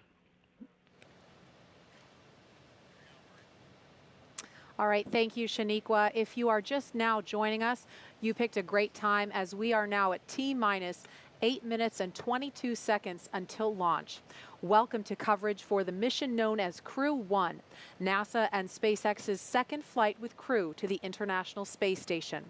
Liftoff time is still holding for 7:27 p.m. Eastern Time, an instantaneous launch window, and we are tracking no issues currently with Falcon 9 or Crew Dragon. The range is green and weather is cooperating so far. The last check, it was 50% go. Over the last 3 hours, our crew of Victor Glover, Mike Hopkins, Shannon Walker, and Soichi Noguchi donned their SpaceX spacesuits in the historic crew quarters suit-up room. They walked out of that crew quarters building just as every astronaut to fly from this spaceport in Florida has done since Apollo 7. They were then transported to the pad, where our crew entered the SpaceX Crew Dragon spacecraft you see live on your screen atop the Falcon 9 rocket. Well, this is SpaceX's second time flying astronauts in Crew Dragon. It will also be the first time a private company will fly a crew of 4 people to the space station. If you remember, back in May, we launched NASA astronauts Doug Hurley and Bob Behnken to the space station in the historic Demo 2 mission and then brought them safely home in August. Over the next hour, we will conduct a series of polls to get ready for launch, have the crew arm and the launch escape system, and we'll begin fueling Falcon 9. Launch is set for 7:27 p.m. Eastern. This will include a 12-minute flight to orbit and then a 27.5-hour flight to dock with the International Space Station, set for Monday at 11 p.m. Eastern. So, Nicole, you know, we're coming up on T-minus 1 hour in about 6 minutes. And I know when we were listening to Daryl talk to Bob and Doug, Doug talked about how, you know, there's not a lot of time to think about your emotions. You're focused on the operation and your procedures. Yeah, your emotions are kind of in you at this point, and you're just trying to make sure you're as best prepared for, you know, what's about to happen. Sure. And today's flight is the first of 6 planned rotational missions NASA has contracted with SpaceX as part of the agency's commercial crew program. The success of the Demo 2 mission allowed for NASA to complete certification for SpaceX to fly astronauts regularly to and from the ISS, bringing back this critical capability of launching from American soil, which we haven't had the ability to do regularly since the retirement of the space shuttle in 2011. If you've been following along, you've been able to hear that we have been hearing a little bit from crew on board Dragon Resilience, currently strapped into their seats, and they've already gone through all of their communication and suit leak checks. Now, they are able to follow along with all of the action still ahead on the displays that are just above them. There are a couple of touchscreen displays, and that allows them to get insight into all of the Dragon and Falcon 9 systems as we proceed down towards launch. So we're currently at T-minus 1 hour and 5 minutes. Let's check in with John Innsbrucker for another status update on both vehicles. How's it going there, John? Yeah, Thank just a you, heads Kate. up. T-minus 1 hour, 5 minutes. Closeout team to clear the VDA. Once that's complete, we're going to cycle the tank valves to equalize the manifold pressure. This is the same thing we executed yesterday earlier this week during dry dress.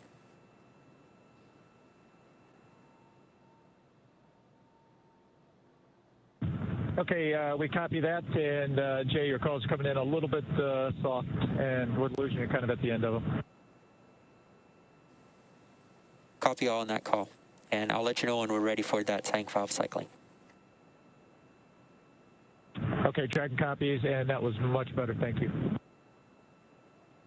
Okay, we've just heard a little bit of the dialogue between the crew inside the Dragon capsule Resilience and the SpaceX Dragon team. Looks like they're going to be cycling a little bit of pressure, giving the crew a heads up. Probably hear some of that noise. Now, as I've mentioned, we're T-minus 1 hour and 4 minutes, counting down. Good news is, as you heard a few minutes ago, we've resolved a couple issues we were working earlier in the count. And while the pace was busy before, now it's going to begin to pick up again. Falcon 9 is into its checkouts of first and second stage propulsion systems and engines. That's in preparation for propellant loading. We're going to hear polls between T-minus 47, T-minus 45 minutes on readiness for propellant loading and then on to launch. And then at T-minus 35 minutes, propellant loading will begin. Now on Dragon, we've done our checkouts. Everything is looking good. The astronauts are currently inside Dragon. The hatch is closed, and the leak check is successfully complete. The SpaceX folks have left the access area and I believe are now clear of the blast area. So we'll have two major events coming up on Dragon. Between T-minus 45 and T-minus 42 minutes, we're going to see that crew access arm currently alongside Dragon. That's going to retract away from the capsule. And then we'll follow that pretty much immediately by arming of the Dragon launch escape system. That needs to be armed prior to loading propellant onto the Falcon 9. We're launching out of historic pad 39A from the Eastern Range. The range is green and go to support launch, not only here, also the worldwide network of ground stations and the on-orbit tracking and data relay satellites are ready to support Dragon as it heads to orbit. And the good news, weather continues to be acceptable, both at ground level and the upper altitude. Dragon SpaceX, we are cycling the orbit tank isolation valves to equalize pressure. Heard the call out from Core. They're cycling the valves to equalize pressure. Now, as a reminder, we have an instantaneous launch window today at 27 minutes, 17 seconds after the hour. So once we get into propellant loading, there's no opportunity to change the T0. Once we get into propellant loading, and actually right now, we're committed. We can't slow down or add some more margin time. We've got to finish up the last 62 minutes. But the good news, Jesse, at just inside T-minus 62 minutes, we are go for launch. It's great to hear, John. Sounds like everything is going back to normal, is that right? We've got an extensive history now of flying Falcon 9 from the Florida coast, and earlier this year we completed a test run of the mission that we're just an hour away from beginning here today. And the purpose of that mission was to demonstrate Dragon's capability to safely and reliably fly humans to and from the International Space Station. The success of Demo 2 was a truly exciting moment and paved the way for today's mission. And Dragon SpaceX valve cycling is complete. Dragon copies. And good words from Core to the crew.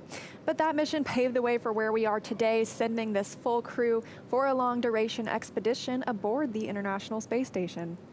Dragon and Falcon 9 together have years of operational experience, or what we refer to as flight heritage. As Leah mentioned earlier, SpaceX has successfully completed 23 flights of Dragon to and from orbit since 2010, including 22 trips to the International Space Station. Not only have we conducted thousands of hours of testing, we've also enhanced and added a number of safety features to Dragon. Much of what was learned with Cargo Dragon was leveraged in the design of this vehicle. It's fully autonomous, which means it can basically fly itself, but also features full manual override capabilities in case of emergency. Bob Bankin and Doug Hurley tested these capabilities during the Demo 2 mission to the station. Many of the other enhancements help towards SpaceX's goal of reusability and less refurbishment time between missions. So let's take a closer look at some of these advancements.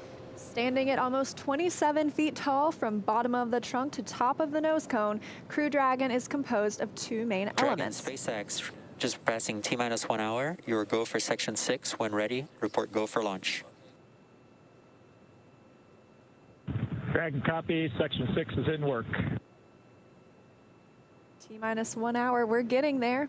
But the capsule that the crew is flying on today is designed to hold crew and pressurized cargo, and it also has an unpressurized section known as the trunk. The nose cone at the top of the capsule protects the docking system and also the guidance navigation control system, or what we call GNC. The nose cone opens for docking and remains attached to the Crew Dragon spacecraft, unlike the previous version of Dragon, and that helps towards our reusability efforts. Opposite the nose cone is the trunk. It provides attachment points for Falcon 9, the Dragon capsule, and cargo. On the outside, one half of the trunk contains a radiator that rejects heat from the active thermal control system to space using SpaceX's new picotiling technology. The other half contains solar cells used to charge the spacecraft's batteries. The spacecraft is designed to accommodate up to 7 crew members with modular seats that can be removed and replaced by additional cargo. And SpaceX, this is Dragon Resilience for 6.4 of 4.100 launch prep. Dragon is go for launch. Copy, go for launch. Yeah, we're looking good on weather, and you can expect the next call to be the C brief at T-minus 45. And very exciting. Very exciting. We just got confirmation that Dragon is go for launch. The next call coming up will be from the launch director. So exciting that we are on target for T0 today.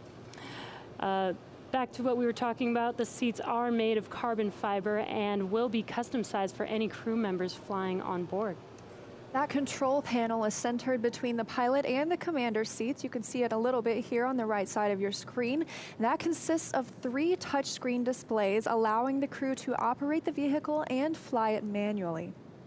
And finally, our Super Draco launch escape system is a key safety feature of Crew Dragon, giving the crew the ability to safely escape from the time of launch all the way to orbit. We are now T-minus 57 minutes from launch.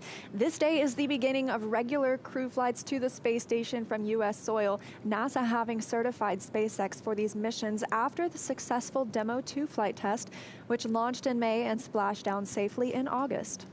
Today's mission will be Crew Dragon's 2nd mission with astronauts aboard, and its first long-duration mission to the International Space Station. It's been an awesome countdown so far. Weather is still looking good. We just on countdown. The technical team has been pulled and is ready to proceed into the propellant load. Thank you.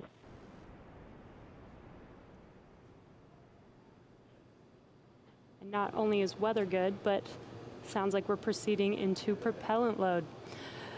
So we're at T-minus 56 minutes and 37 seconds, and we're just getting closer and closer to that T0. So exciting. Yeah, absolutely. We've had a great countdown today. Of course, a few things we didn't expect, but nonetheless, everything continuing on schedule. So starting with suit up, just over 3 hours ago, the SpaceX team helped the crew put on their suits and conduct initial checkouts before crew walkout. Crew walkout was where Victor Glover, Mike Hopkins, Shannon Walker, and Soichi Noguchi gave final goodbyes with friends and family gathered outside the operations and checkout building before they began that roughly 20-minute ride to pad 39A. And what a cool ride that was. What you're seeing on your screen is them getting into their vehicles, waving goodbye. We got some great footage of those Teslas heading down the NASA Causeway before the crew arrived at the pad. And once they got to the pad, they took a minute to take in the sights. There you can see on your screen. They took some pictures and then they headed up into the fixed service structure to begin a process known as crew ingress, where the astronauts entered the vehicle and the SpaceX team performed a series of checks to ensure their suits, the seats, and the vehicle interactions were all functioning properly. And about 15. As a reminder, step 55.72 is open for propellant load go, no-go, buys. That's the team continuing to discuss the go, no-go for propellant load. But about 15 minutes ago, the team closed Dragon's hatch with the crew safely inside. So with about 55 minutes to go until Dragon starts breathing fire, things will pick up as we get close to that go, no-go to begin propellant loading and arming the launch escape system. The crew will pull for readiness, which was completed just about 5 minutes ago. And the Dragon pull for prop loading was just called out not too long ago. Next up at T-minus 45 minutes will be an internal mission control Hawthorne pull, and then the launch director's pull for propellant loading. When we get to about T-minus 40 minutes, the crew access arm will retract and the crew will get the call to close their visors and arm the launch escape system. This is the automated system in place that can fire the 8 Super Draco thrusters on Dragon to quickly separate the crew from the rocket, either on the pad or during the flight on the ride uphill. And then once we reach about T-minus 35 minutes, propellant loading for Falcon 9 will begin. We've heard some chatter about whether they're go, no go, continuing those polls. And throughout the countdown, we've been getting some pretty incredible views of the astronauts inside Dragon, making their final preparations, as well as some close-up views of the suits. The teams have often described those suits as an extension of the Dragon spacecraft. It's almost a mini spacecraft inside a spacecraft. They're all custom fitted, just as we were discussing earlier. And I think it's very interesting as well, their seats are custom fitted too. So nobody gets to really choose where they sit today. It's already been decided. And with that, we want to hear a little bit more from the for this place. And go ahead for displays. I just wanted to check. We did notice that on the left side of the display looks like possibly one of the iPads, one of the tablets is still in there. Is there when are you planning on bringing that down? And we were going to get that right prior to the LES Army. Copy all. That's the core speaking with Dragon. The crew also has some tablets they can use to monitor the milestones of the mission. But for right now, we want to hear a little bit more from the KSC side. So, Daryl. Yeah, thank you very much. Back here at the Kennedy interview desk, and you know, we talk a lot about the astronauts, what they're doing in the preparation for good reason, but they have a lot of work to do. They're going to be doing some science, and joining me now is Dr. Lucy Lowe from the National Institutes of Health with one of the hundreds of experiments that our astronauts are going to be working on. And so one of them, the big one that you're working on and studying, is called tissue chips.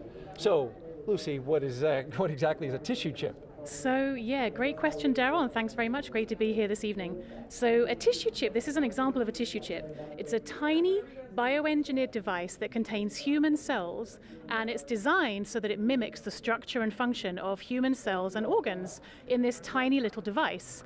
And so the idea is that we can use these to understand human physiology, we can use them to model diseases, and we can even use them to test drugs and therapeutics in human systems before they go into humans, for example, in clinical trials. So really they're just models that we can use to model disease and then test therapeutics for safety and efficiency.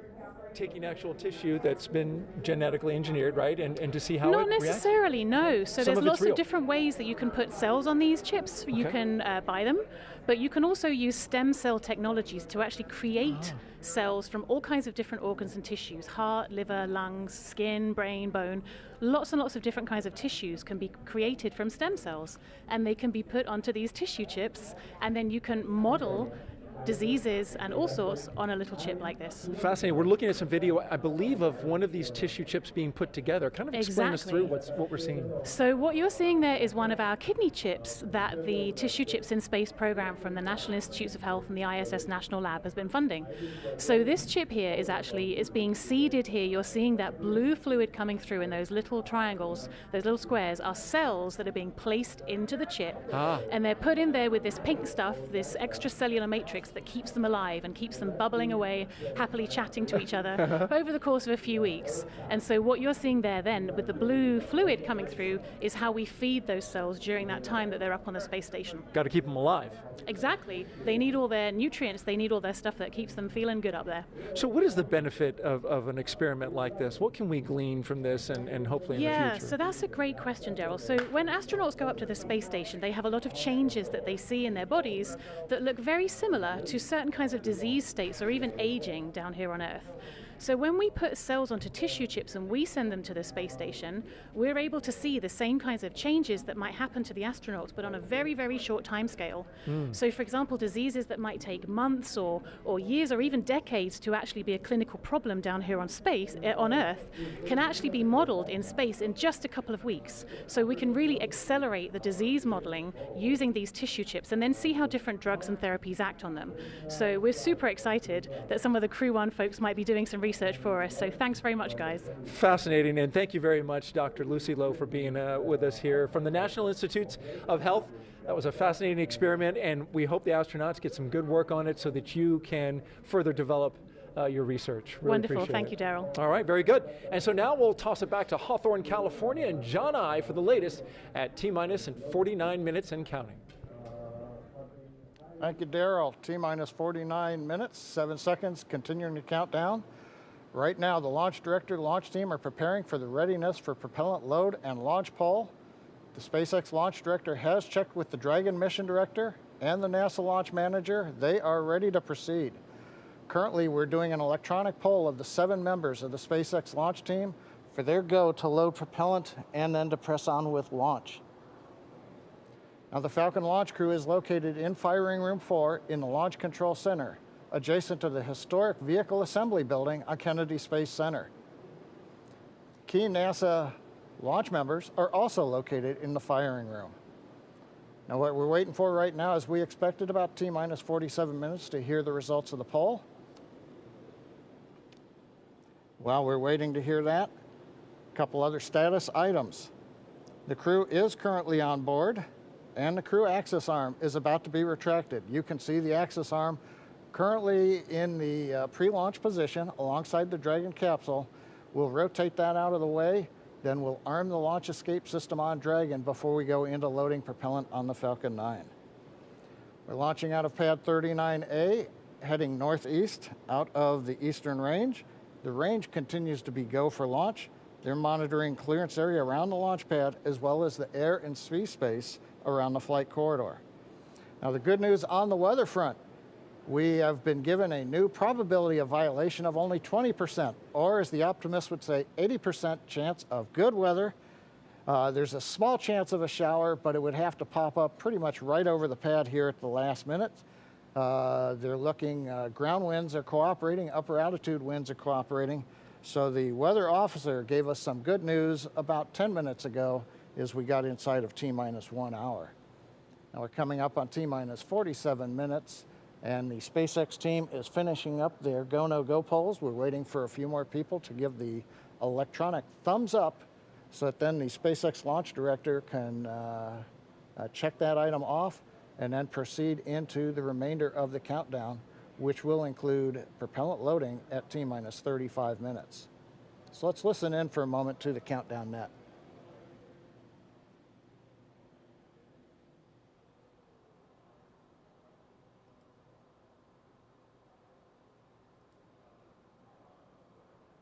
Dragon SpaceX for arm timeline. And go ahead for the arm timeline.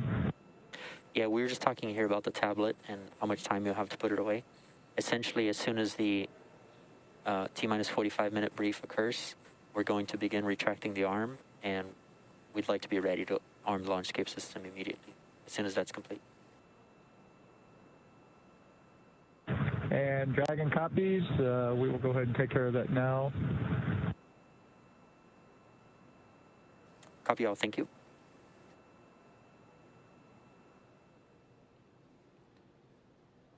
Heard a little bit of dialogue there between Core and the Dragon crew looking at a computer notebook that they're getting ready to put away, letting the crew know what the timeline would be once we finish the go, no go poll and we give the instructions to the launch team at T-minus 45. Then we'll proceed into retract of the access arm. You can see it's currently alongside of Dragon, and then we'll go into arming of the escape system, pardon me, years of previous experience. And then finally, we will get into propellant loading.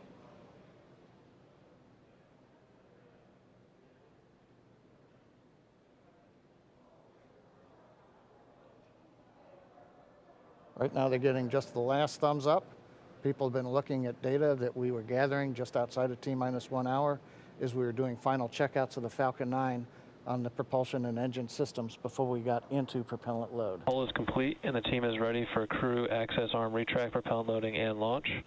For non-urgent no-go conditions, brief the CE or LD and they will approve aborting the launch auto sequence and proceed into launch abort. For urgent issues affecting the safety of the operation, operator shall call hold, hold, hold on the countdown net. Launch control will abort the launch auto sequence immediately and proceed into the launch abort auto sequence. Operators advise launch director whether structural breakup or fire is imminent or occurring per Dragon manual escape flight rules. In the event of a fire alarm at firing 4 today, key operators noted below will remain at their post while the alarm is evaluated. In the event that personnel safety is threatened, evacuate to the south-facing emergency exit, which leads directly south. Launch control, you may proceed with arming the crew arm for movement. Copy, arming crew arm.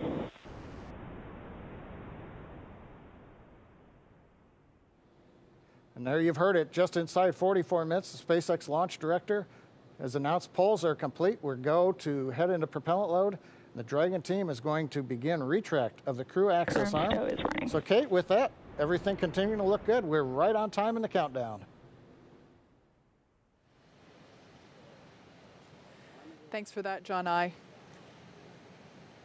And it looks like the crew access arm has already begun to retract away. Just a beautiful sight. So this is one of the last major visual milestones that we have before launch. So the crew access arm now moving away, and we are T-minus 43 minutes and 15 seconds from launch. We're standing by as we wait for completion of the crew access retract.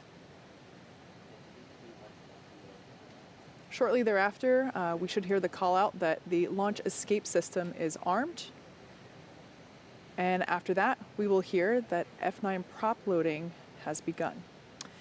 And now, earlier this evening, we saw NASA astronauts Victor Glover, Mike Hopkins, Shannon Walker, and JAXA astronaut Soichi Noguchi suit up. That was about 3 hours ago. They made the drive out to Launch Complex 39A. Ingressed Crew Dragon about 2 hours ago, and the spacecraft hatch was closed a second time after and then they had a successful leak check.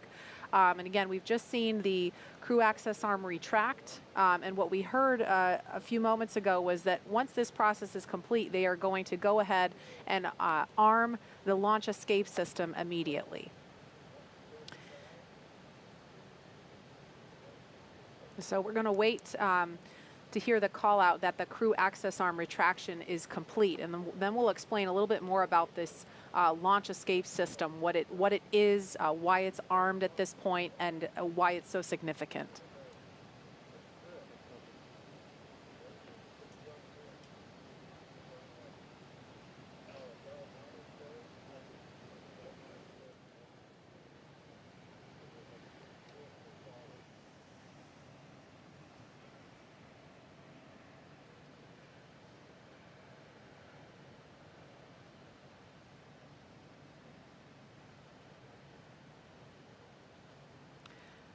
So again, we're at T-minus 41 minutes, 23 seconds and counting.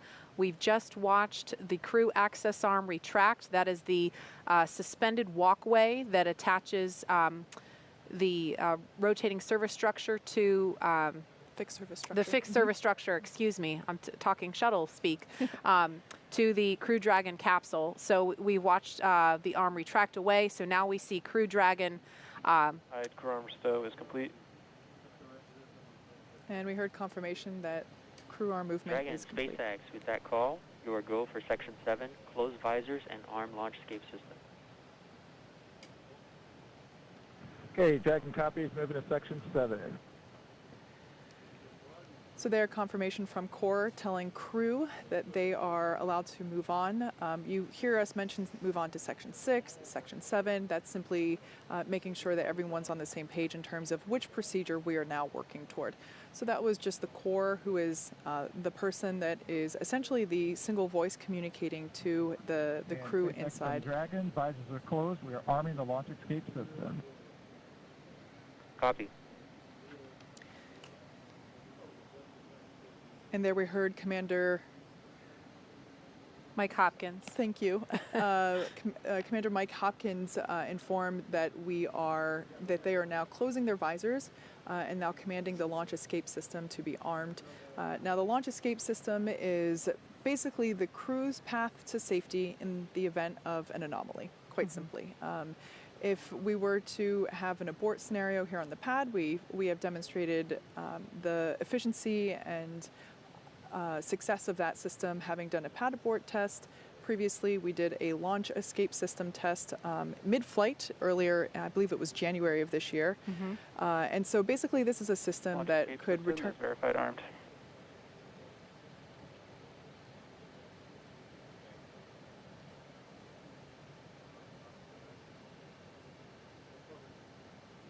I only caught the tail end of that, but it sounded like the launch escape system is armed.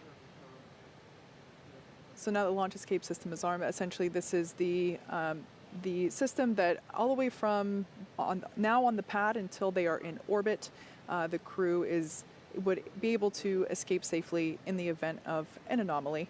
That's why it is so important that we check the weather all around the world, really. It's not just the weather here at the Cape that we're looking at in order to determine if we're go or no go.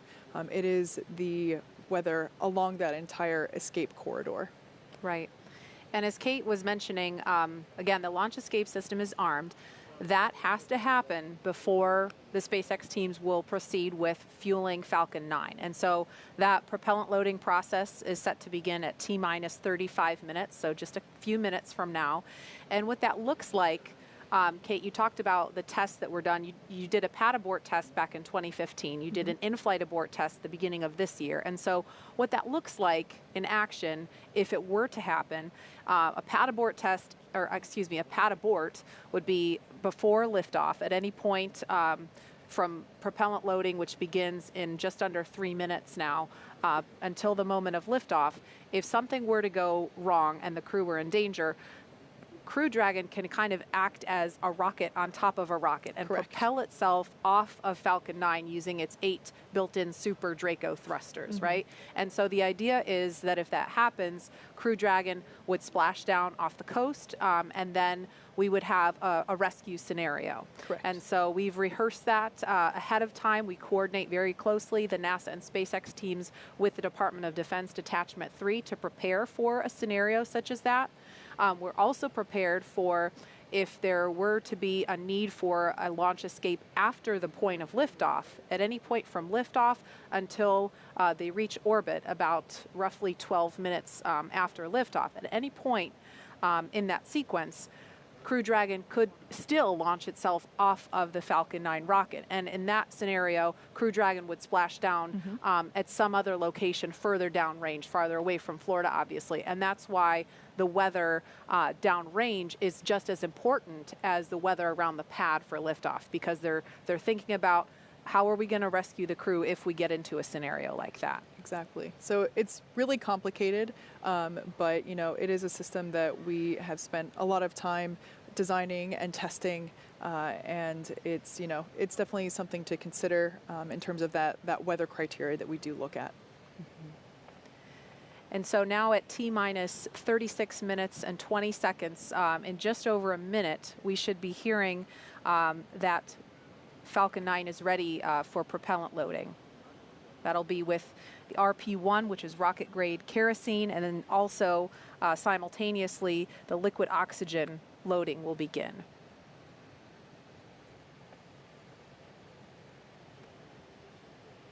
Once we begin loading that liquid oxygen, we'll see plumes of what will appear to be white smoke. It's actually the liquid oxygen vaporizing, turning from liquid form into gas form around the rocket itself in the rather humid Florida air. And Nicole, I know, you know, we're just about 30 seconds from fueling, but from your perspective, you know, obviously this launch escape capability is not something that the space shuttle had. So from an astronaut's perspective, what's your take on having the ability to abort from the pad or in flight? Yeah, I mean, it's awesome. It's what we need to be doing with our spacecraft, and I think anytime you can better ensure the survival of your crew in any situation during, you know, launch and on the way to space, that's what we need to be doing. Launch auto sequence has started. Propellant load has started.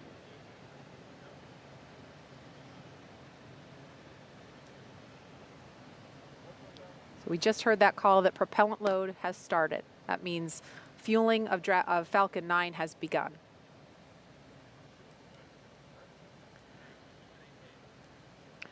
Okay, so we are now at T-minus 34 minutes, 34 seconds and counting. Fueling of Falcon 9 is underway. The launch escape system is armed. And again, today is the first in a series of 6-month missions for NASA's Commercial Crew Program. And the Dragon capsule was loaded with propellants about a week and a half ago, just a few miles down the road from us. Yeah, that's an area that we affectionately refer to as Dragonland. Yeah. Yep. And in order to fly, Dragon needs fuel and an oxidizer.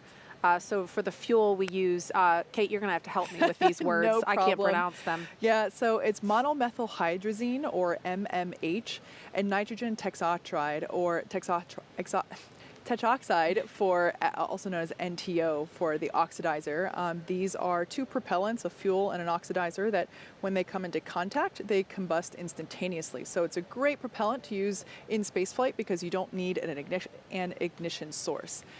So we use those propellants to maneuver Dragon on orbit, and those propellants super power the Draco engines, as well as the 8 Super Draco engines that would be utilized in the launch escape system in an abort scenario. And again, we want to be crystal clear. Now that fueling for Falcon 9 has started, that means that the 8 Super Draco engines built into Crew Dragon are ready, if needed, to launch the capsule away from the Falcon 9 rocket in an instant if there is any kind of emergency associated with the rocket or on the pad. Now let's go over to SpaceX headquarters in Hawthorne for an operations update. John? Well, we are counting down those final minutes, and everything is still looking good for Falcon 9 and Dragon for an on-time launch just under 33 minutes from now. As you heard, Falcon 9 began propellant loading right on time at T-minus 35 minutes. Now, the propellants that feed the Merlin engines that power Falcon 9 are 2 liquids. One liquid is the fuel, the other is an oxidizer. And that fuel is a refined form of kerosene, also referred to as RP1. Now, our oxidizer is densified liquid oxygen, also called LOX. Densified means it is kept much colder than typical for launch vehicles, and it takes up less volume. This allows for more oxidizer to be loaded into the first and second stages. Now, to ignite the fuel and oxidizer in the Merlin rocket engine, we use an ignition fluid called T-tab. When T-tab comes in contact with oxygen, it ignites, and it gives off a green-colored flame. Once we've got the flame going, we can then add the kerosene fuel into the chamber, and the engine goes to main power. And you might see the green flash just as the second stage engine ignites, following stage separation 2 minutes, 48 seconds into tonight's flight. Now, currently, we're early into propellant loading. The first stage fuel tank is about 10% full, and that first stage is the bottom 2/3 of the vehicle. You can see on your screen, you've got the black carbon fiber landing legs, then the white propellant tanks of the first stage, topped off by that black cylinder, the inner stage. Now, liquid oxygen loading is also underway on the first stage. That loading will begin on the second stage, which you can see on your monitor, which is the cylinder, the white cylinder just above that black interstage. Liquid oxygen loading on stage 2 begins at T-minus 16.5 minutes, and we'll continue loading liquid oxygen on both stages until the last few minutes of the countdown. Helium loading into pressure vessels is also underway. We use that to pressurize the tanks in flight as the propellant is pulled out by the Merlin turbopumps.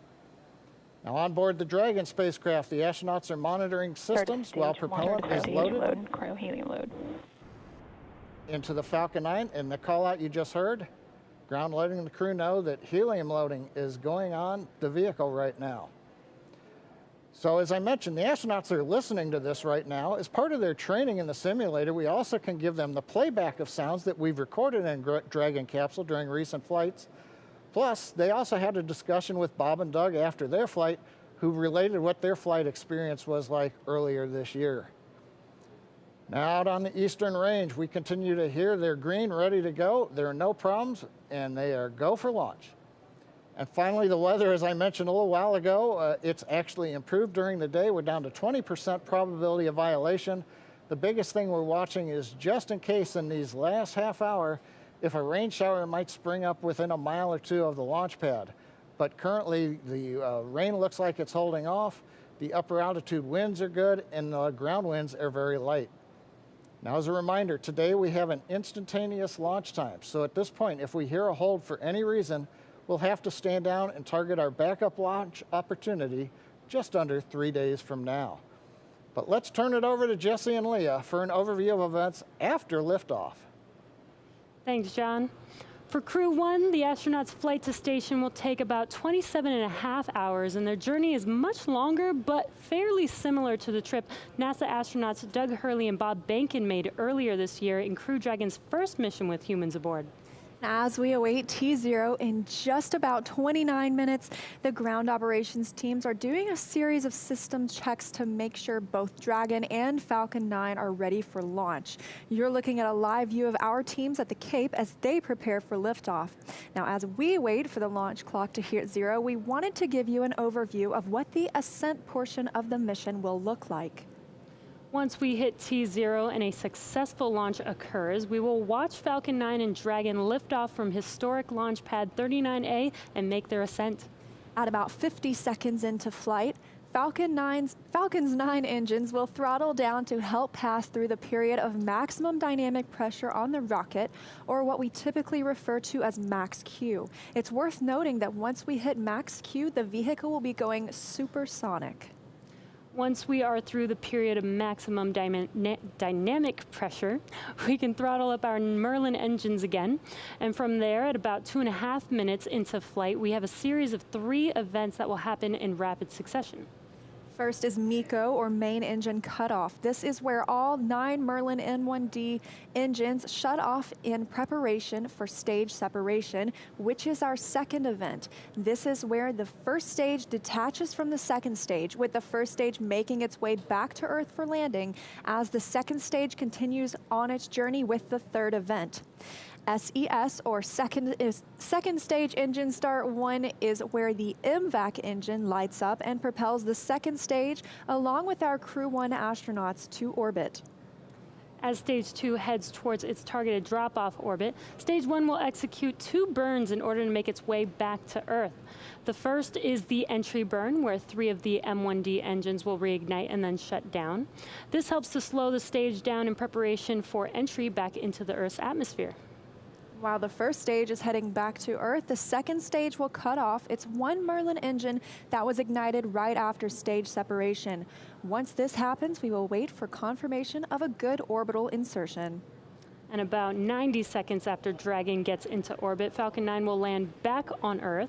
The landing burn, which is a single engine burn, will bring the vehicle speed down rapidly in order to land on the drone ship about 9.5 minutes into the mission. While Falcon 9 first stage is landing, Dragon is preparing to separate from the second stage. At about 3 minutes after the second stage gets into orbit, we should have a great view of Dragon with its 4-person crew drifting away from the second stage. Once Dragon is a short distance away, it will begin checking out its Draco maneuvering thrusters to make sure Dragon continues to increase separation distance from the second stage. It's worth noting that these are not the Super Draco engines that would be used during an abort scenario.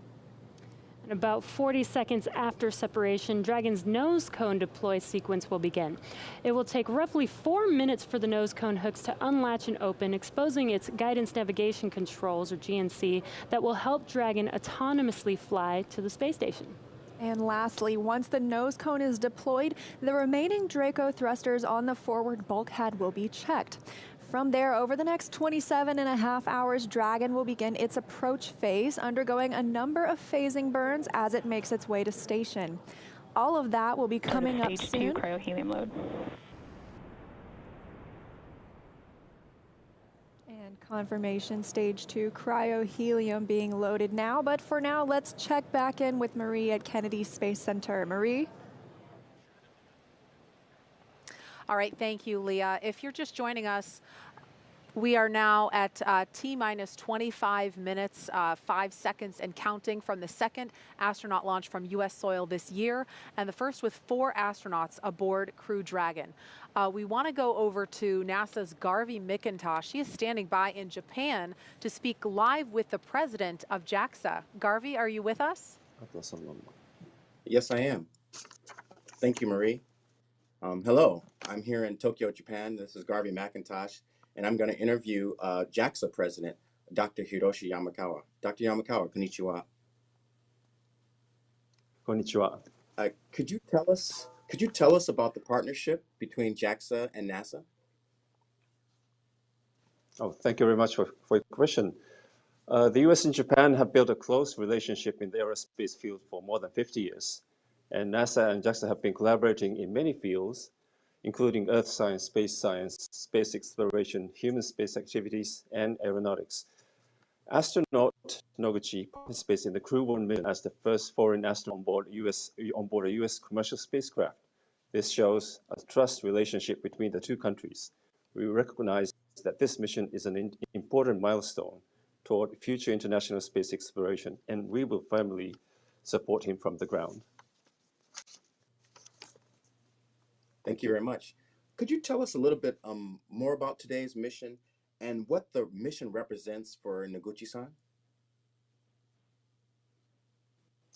Well, as the first Japanese astronaut on board 3 different spacecraft, Space Shuttle, Soyuz, and Crew Dragon, I'm sure he will play an outstanding role based on past experiences. Experiments on the ISS are expected to contribute to the advancement of people's lives on Earth. Protein crystal growth experiments in microgravity environment may lead to the development of new medicine. Japanese private companies are also getting to use the experiment module Kibo for the initiatives. We expect that we will the utilization of Kibo. Thank you.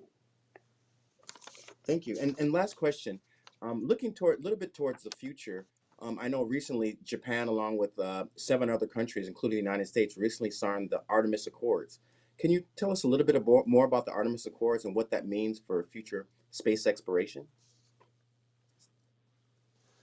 Well, last month in October, the Japanese government signed the Artemis Accords, representing the strong partnership as one of the first countries to join in the future international space exploration.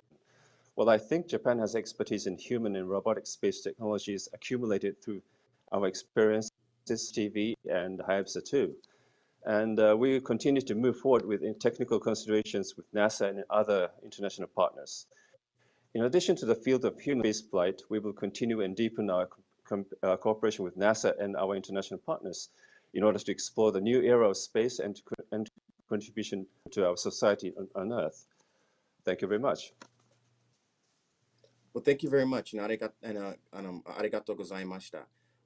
Thank you for your time this morning, and I'll pass it back to you, Tahira. Thank you. All right, so we just took a look at numbers across all of our social channels, and there are over 500,000 people tuning into this broadcast right now. And the hashtag LaunchAmerica is trending at number 20 on Twitter, last time we checked. And Marie, Kate, Nicole, I've got some great photos rolling in, and I have a few that I just have to share right now. So take a look at this first one. We've got this little explorer asking if there's room for one more on the mission. Aww. I love it. I know. Let's go to the next one. We've seen so many cute space pups today, and this corgi and its little NASA onesie is just the icing on the cake. Yes. I can't get enough space dogs, so. Okay, let's go next. How incredible is this little patriotic astronaut holding the flag? Now, y'all, this one definitely made me pretty emotional in the first time I saw. Yeah. Okay, last one. Check out how awesome Kiana looks in her blue flight suit, and, I mean, wishing her hero, Victor Glover, well on his Launch America mission. So you've seen it there, and for those of you at home, thank you for sharing a piece of what this mission means to you with us. And in these final moments, let's check in with Shaniqua at Mission Control in Houston. Shaniqua, what's the latest? Thanks, Tahira. The space station team here in Houston is focused, and critical systems on the station continue to function normally. The teams have verified the command path from the ground up through the constellation of communication satellites to the station. Everything is nominal, and the station will be ready to receive Dragon tomorrow. NASA Flight Director Anthony Varia has been leading the operations planning between the joint NASA and SpaceX teams for the Crew 1 mission. And with the mission about to begin, he passed along this to the teams. No matter the spacecraft, our jobs remain the same. We will protect the crew, we will protect the vehicle, and we will perform our mission. We remain tough and competent. We operate with resilience. Anthony and team are on console here in Mission Control for launch and will be back tomorrow for docking. A reminder that a launch today will take about 27.5 hours to get to station, docking Monday to the Node 2 forward port scheduled at 10 p.m. Central Time, 4 a.m. GMT. Once Dragon is fully docked to the station, the team here in Houston will assist the Dragon and Space Station astronauts with leak checks as they work to open hatches on both Dragon and inside the station's pressurized mating adapter. We expect hatch open to take approximately 2 hours after docking.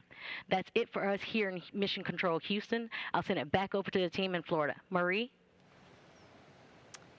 All right, thank you so much, Shaniqua. We are inside of T-minus 19 minutes until launch.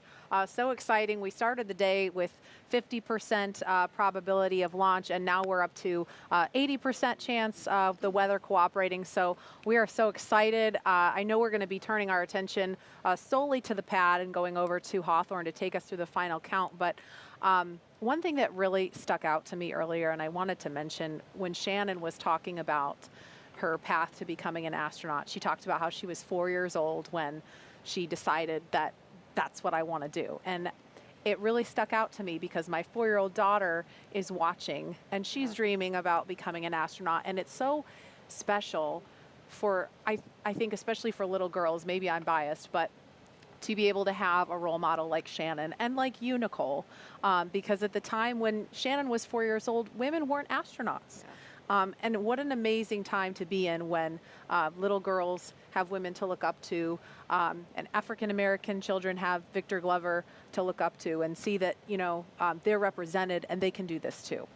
Yeah, and I think NASA and the world of space exploration, you know, from the human spaceflight side for sure, has been, you know, over the years just so progressive in understanding how this diversity is so important. And I love thinking about your 4-year-old daughter watching launch tonight and being excited about this. And I'm thankful to be here tonight with you two ladies kind of representing. I'm super excited. I have seen SpaceX launches before. I've seen shuttle launches before, but I've never been this close to the launch pad.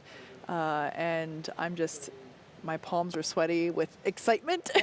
And it's going to be incredible. You know, night launches here, they just light up the sky. And so I'm super excited, and I can't even imagine, you know, I think a lot about Victor Glover this evening because, as we said before, this is his first time going to space. He has thousands of hours as a test pilot, like a super impressive resume, and this is his first time going to space, and I'm so excited for him to be part of this mission and get to go to the ISS after a long wait. Yeah, and that is a beautiful destination. Let me just tell you that the 4 of them are going to, you know, do amazing work there. And it's been mentioned a couple times before, you know, this partnership that we have that's allowing us to do such incredible things that are just ultimately about improving life on Earth. It's very Absolutely. Cool. And Nicole, I think it's worth mentioning, we didn't talk about this earlier, and I know you are a very humble person and you're focused on the crew that's on the pad right now, but you are the last resident International Space Station crew member to launch from and then land back on U.S. soil. So I think that's significant. Yeah, as a shuttle crew member, and it's kind of, you know, weird to think that that was that long ago, but, you know, I don't think any crew members goes into it thinking about what first or last it is, but I'll tell you, having worked at Kennedy Space Center for 10 years as a NASA engineer, and to be able to, you know, support a mission like that and be here watching this tonight, really historic event,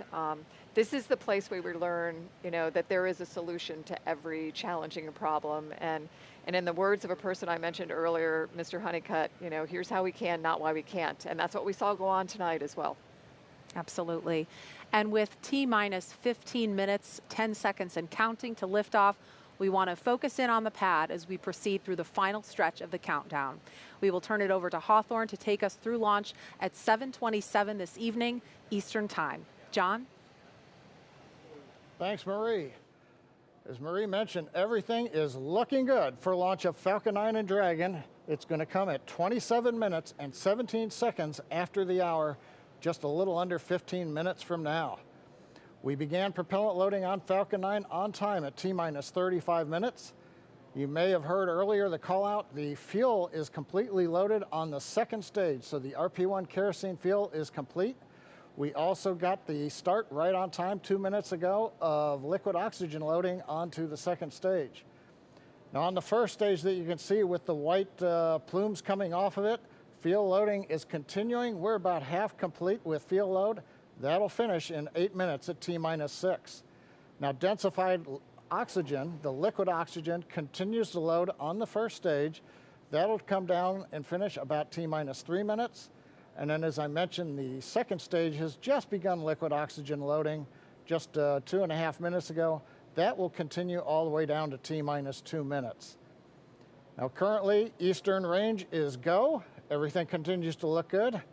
And the weather, as we said, has continued to cooperate. You can talk about it, you can't do much about it, but tonight it looks like all conditions are good on the weather. And finally, Dragon. The Dragon mission director and team, they are reporting no issues. They've completed the communication checkouts earlier in the countdown. You can see the crew access arm is retracted away. What you have left now is just the strong back alongside of Dragon you can see on your monitors. We have armed the launch escape system. The crew is strapped in and they are ready to go. Their next major event's coming up at T-minus 10 minutes. They're going to get final instructions relayed to them. The crew displays will be configured for launch, and that allows the crew to get insight into how launch is proceeding and provides constant updates on vehicle health to the crew that you can see on the right-hand side of the monitor. The crew will also at that time close their visors in preparation for launch. Now at T-minus 5 minutes, we'll be in terminal count, and Dragon will transition to its internal battery power. We'll hear continued call-outs on the countdown net as we get close to 0 and to liftoff. But right now, 12.5 minutes to go, everything looking good. Leah and I will be commenting, but we're going to let you listen into a lot of the discussion and just enjoy the last 12 minutes of the countdown as we head for liftoff again, 27 minutes, 17 seconds after the hour. That's right, John. It's so exciting. Only 12 minutes, 13 seconds until liftoff now. And just some things that you can look for, especially upon ascent. You'll be hearing some performance calls as we get into the final countdown and then after liftoff. These are SpaceX flight controllers. They're reporting the trajectory, the speed, the booster performance, and some of the key milestones for Falcon 9 and Crew Dragon on the way uphill. It's about a 9-minute ride to orbit, and a few minutes after that is when we'll see Crew Dragon separate from the second stage and begin flying free on its own. Some of those other calls you'll hear upon liftoff are number and letter combinations. These mark different abort zones throughout the flight. The first two are 1A and 1B.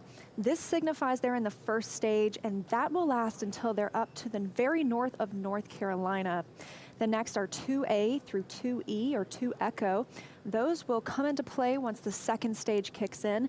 That lasts from the top of North Carolina all the way to the tip of Newfoundland in the northern Atlantic. There's also a spot we want to avoid in the northern Atlantic, and so you might hear the call Shannon or forward to Shannon.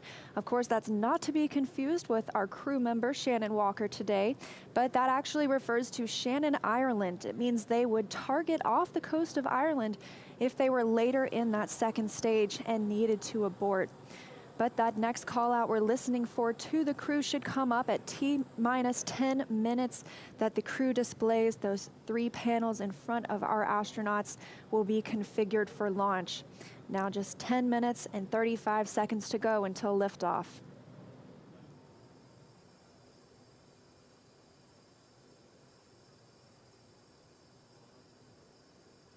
Also, as John and I mentioned, that stage 2 fuel load is complete. Stage 1 is at about 90%.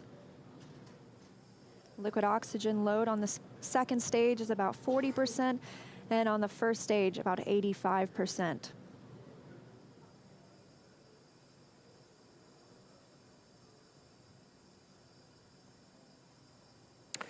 Dragon, SpaceX, confirm crew displays are configured for launch.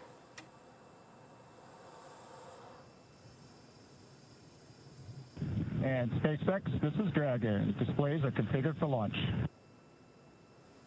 Copy, Resilience.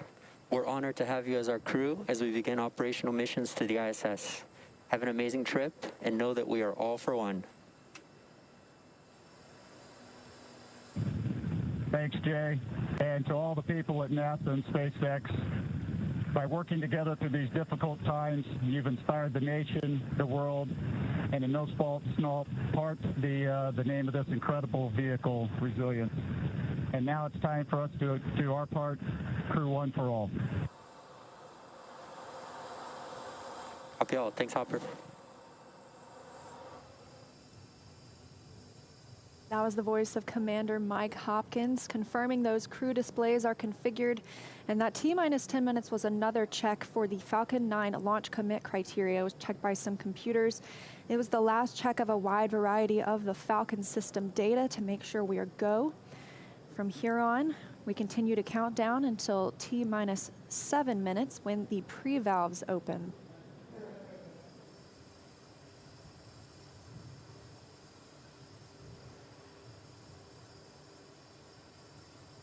T-minus 8 minutes, 30 seconds and counting.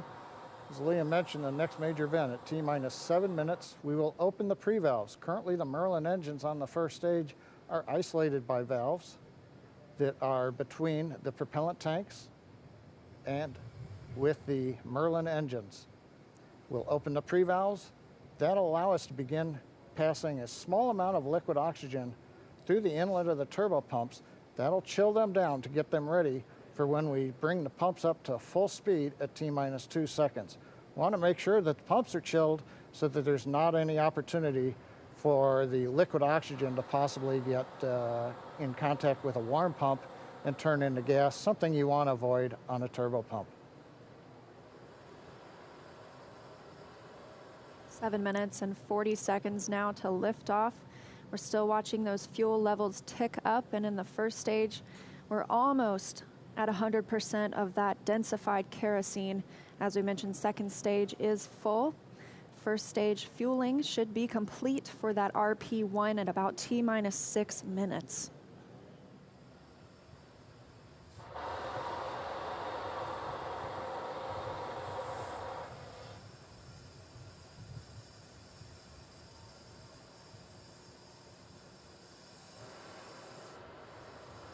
Standing by for pre-valve opening.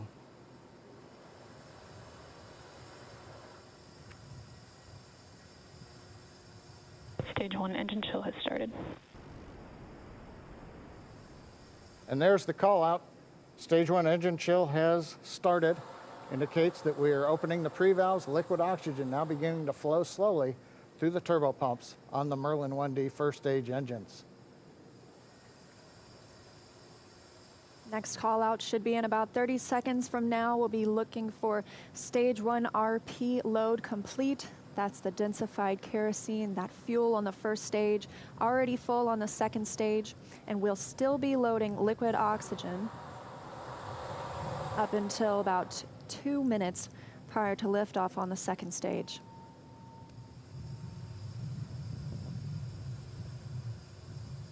Standing by for that fuel call. Stage 1 fuel load is complete. Okay, right on time, and a great view of Dragon sitting on top of the Falcon 9 as we're continuing to load liquid oxygen onto both the first and second stages. The RP1 kerosene fuel is now completely loaded on both stage 1 and stage 2. All continues to go well, just under 6 minutes to launch.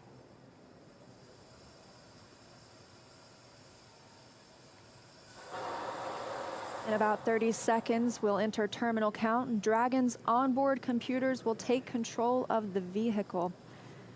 Both fuel on first and second stage is complete, and liquid oxygen loading continues with the second stage at about 80%, first stage at 95%. Something else you might notice is water rushing the pad shortly before liftoff. That's to suppress the sound and keep any sound from imparting a load on Crew Dragon as it prepares to lift off. Dragon is in configure for terminal count. Dragon is on internal power. Falcon 9 propellant tanks are pressurizing for strongback retract. Good confirmation that Dragon is on internal power. And now we'll be looking for a major milestone before we launch today. That'll be the strongback retract. John, you want to tell us a little bit more about that? Leah, if we get a close-up of the Dragon at second stage. Strongback is retracting. We've heard the call out, strongback retracting. That's a two-step sequence. First, there are clamp arms around the very top of the second stage. You can see one of them just above the gaseous oxygen vapors coming out of the second stage. Those arms will open up. And then just inside of T-minus 4 minutes, once the arms are released, we'll begin to retract the strongback alongside the vehicle. It'll move back 2 degrees in position, and by about T-minus 3.5 minutes, we ought to be finished with that. The strongback will retract to 45 degrees away from the rocket once we hit T0 as part of the liftoff sequence.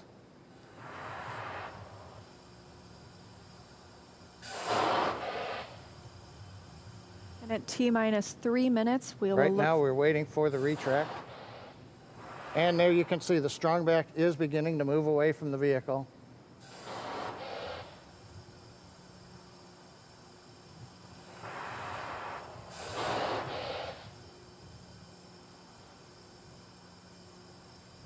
And it looks like we are just about into the required pre-launch position, just a couple degrees away from the Falcon 9 and the Dragon capsule.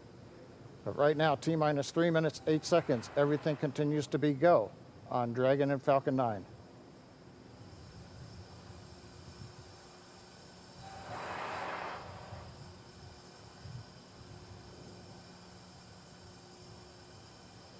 Currently standing. Dragon is in terminal count. And Dragon is in terminal count, and we are standing by to hear that stage 1 liquid oxygen loading is complete.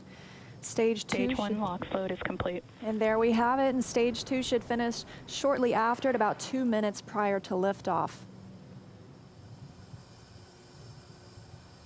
So now the last major event is finish liquid oxygen loading on stage 2. It wraps up at about T-minus 2 minutes. Then at about T-minus a minute and a half, we have to drain back and vent down the liquid line that goes up the strongback alongside the Falcon 9. If you see a large white cloud about midway down around the rocket, that's normal. That's, again, just the gaseous oxygen hitting the warm, moist Florida air.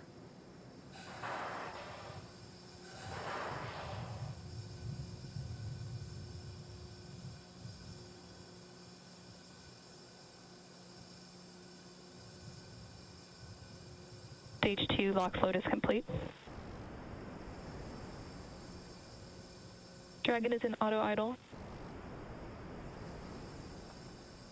And good calls that stage 2 liquid oxygen load is complete. That means we have full fuel on the first and second stages, that densified kerosene, and we're full of the oxidizer. Liquid oxygen on the first and second stage as well. Now just 1 minute and 20 seconds until liftoff today. And as you can hear those sounds, like Soichi Noguchi said, the vehicle is alive. Coming up in 10 seconds, we'll look to hear that Dragon is in countdown and Falcon 9 is in startup.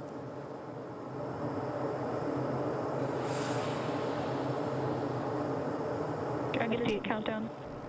FTS is armed. Falcon 9 is in startup and is now controlling. 50 seconds now until liftoff. That FTS you heard is flight termination. Dragon, SpaceX, go for launch. SpaceX, this is Resilient. Roger, go.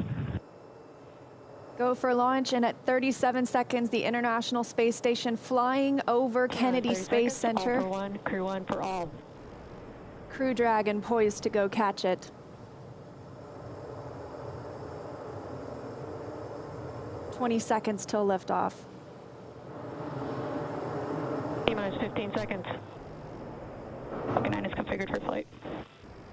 10, 9, 8, 7, 6, 5, 4, 3, 2, 1, 0. Ignition.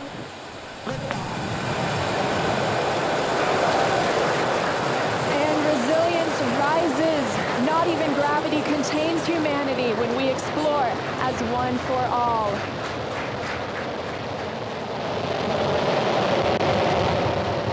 M1 propulsion is nominal. That's the word we want to hear. Stage 1 propulsion is nominal.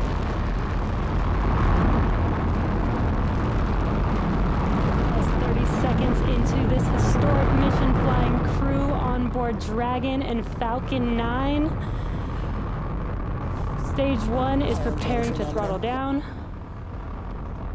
This is in preparation for max Q, which is maximum aerodynamic pressure. Stage 1, throttle down. There's that call out for throttle down. Power and telemetry continue to be nominal for the vehicle, now traveling at 262 meters per second. Falcon 9 is supersonic. There's that call out. The Falcon 9 is supersonic, and we will be passing through max Q here shortly, the largest structural load during ascent. Max Q.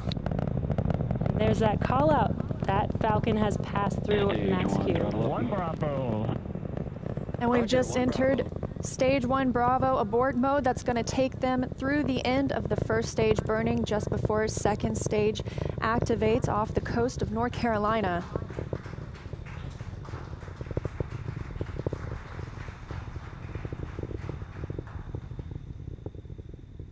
Plus 1 minute and 40 seconds into flight, Dragon and Falcon 9 traveling 709 meters per second.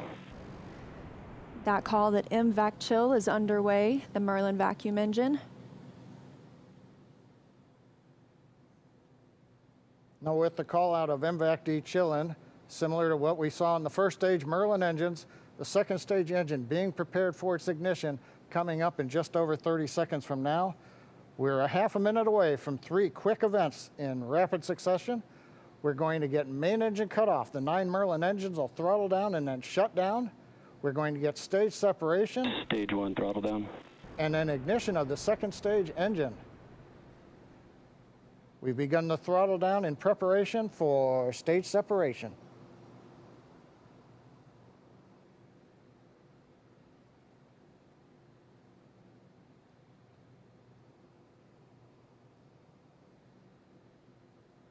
And we have 2 Alpha. Stage separation confirmed. Let's look at the position of signal. And you see that stage separation has confirmed. There goes that MVAC engine. Stage 2. Crew 1 is now on their way to the International Space Station.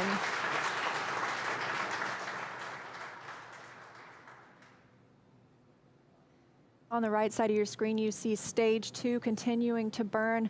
Over on the left-hand side is stage 1 preparing for its return to Earth. Currently on the left side, you can't make out much. It's a couple hours after sunset in Florida, but the grid fins have deployed on the first stage. The first stage is now unpowered, but with the velocity it had, it continues to coast up to an apogee before it begins to descend back into Earth's atmosphere. Now, as we watch, maybe we'll see the lights of Florida or the eastern seaboard in the background, but otherwise, there's not going to be much to see. On the right-hand side, Dragon, SpaceX, trajectory nominal. You can hear the call out. Trajectory is nominal. Nominal trajectory. And we've heard the call out Bermuda. That means Bermuda ground station has the signals from the second stage of the Dragon and Falcon 9. We're still continuing as stage 2 burns to listen for those abort zones. We are now in 2A through 2E to Echo, taking us up over the northern Atlantic.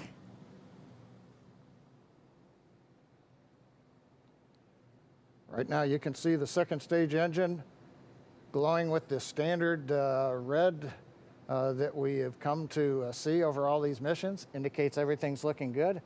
Power on the MVAC-D engine continues to run at 220,000 pounds of thrust in the vacuum of outer space. Dragon, SpaceX, trajectory nominal. And trajectory nominal. Copy, nominal trajectory. And we hear the reply from the crew acknowledging we have a nominal trajectory. Dragon made it to the Falcon 9 second stage, heading into the low Earth orbit. where Dragon will then separate and begin its trip the rest of the way to the space station. We'll be looking for SECO, second stage engine cutoff, coming up at 8 minutes and 48 seconds after launch today, so about 3.5 minutes from now. Dragon and Falcon 9, second stage, currently flying 2,979 meters per second.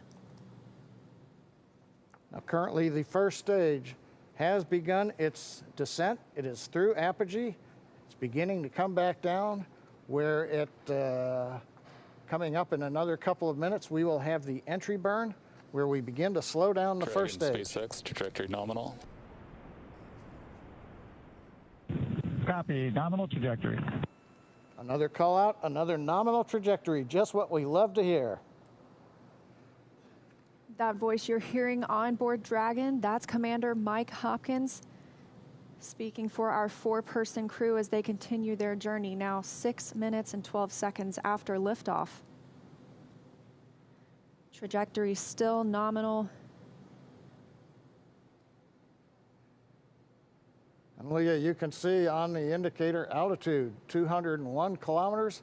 We're now beginning to essentially level out and pick up velocity to get us into low Earth orbit.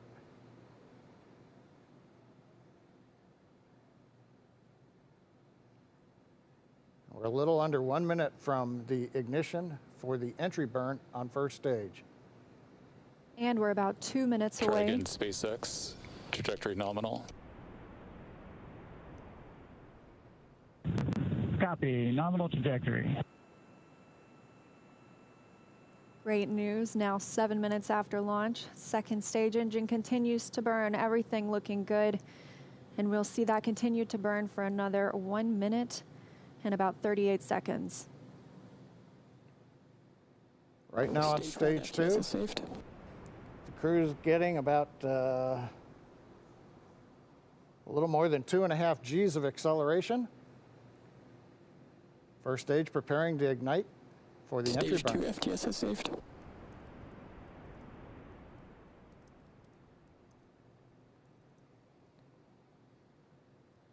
And we've got ignition of the entry burn, center engine, followed by the other 2 restart engines.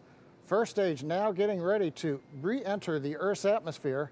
This is about a 29-second burn, and it's designed to slow the vehicle way down. We're going to shed about 70% of the velocity of that dropping first stage by the time this landing burn completes. I should say by the time the entry burn completes, which is now over. First stage on target for the drone ship in the Atlantic Ocean. Meanwhile, we're watching second stage getting close to getting into orbit. That's right, we've got about 30 seconds Stage 2 internal more. guidance. And now just about 20 seconds more of stage 2 continuing to burn until we see second stage engine cutoff, or SECO. We'll coast for a few minutes afterward to allow the rates and motion to... Roger, Shannon. There's that call for Shannon. That's Shannon, Ireland, an abort zone, but it looks like we continue smoothly to orbit today.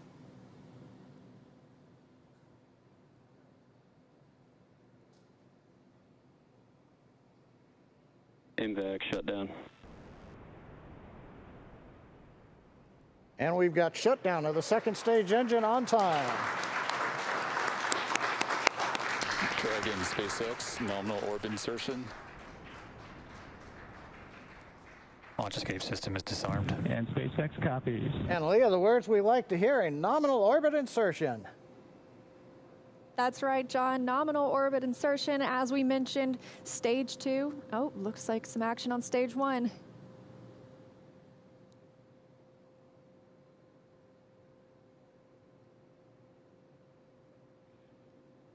And I believe we've had a touchdown on the drone ship. We've got stage 1 has touched down on the drone ship in the Atlantic Ocean. But now the more important news, second stage is in orbit, right where we want, right on time.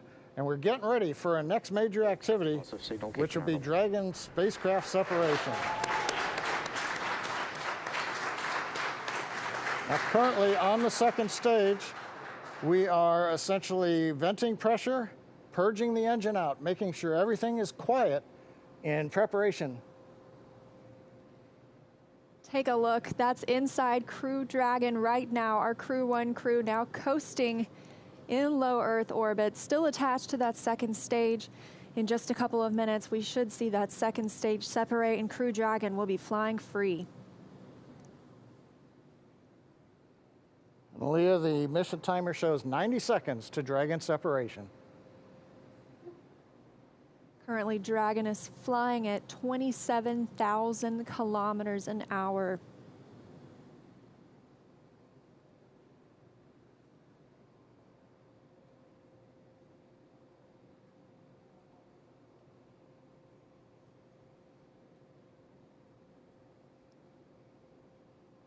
And we're T plus 11 minutes since liftoff today, waiting on that second stage separation. But as you can see, our astronauts from left to right, Shannon Walker, Victor Glover, Mike Hopkins, and Soichi Noguchi, now on their way to the International Space Station. First trip to space for Victor Glover. Acquisition of signal, Newfoundland.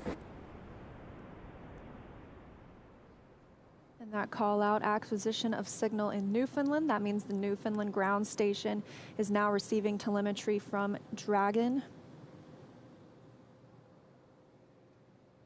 This view inside Mission Control Hawthorne. Teams continuing to monitor the vehicle, now traveling at almost 27,000 kilometers an hour.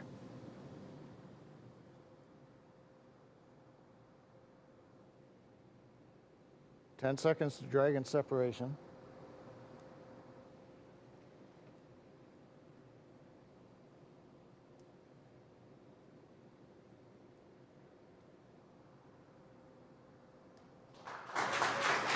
Dragon separation confirmed. And separation confirmed. You can see that second stage departing. Crew Dragon leaving it behind. Separation confirmed.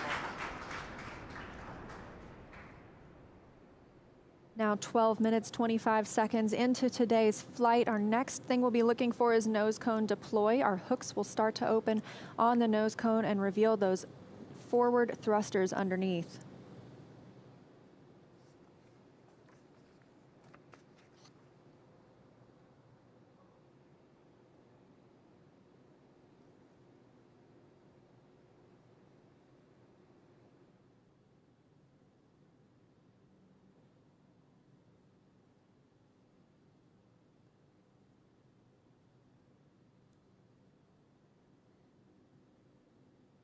"13 minutes into today's mission, the view on the right-hand side of your screen coming from Crew Dragon. We had that short look at the second stage as it departed. That second stage will burn up upon re-entry into Earth's atmosphere.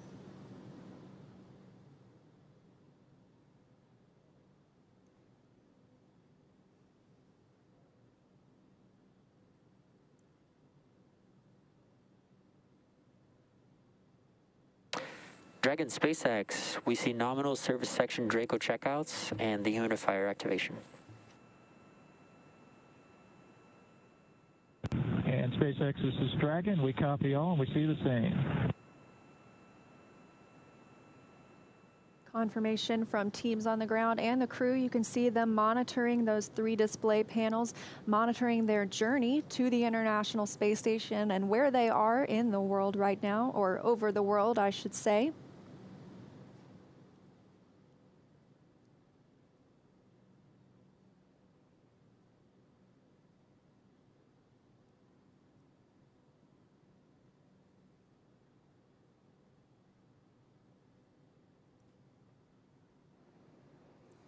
Well, we're in 14 minutes, 25 seconds since it was a great liftoff.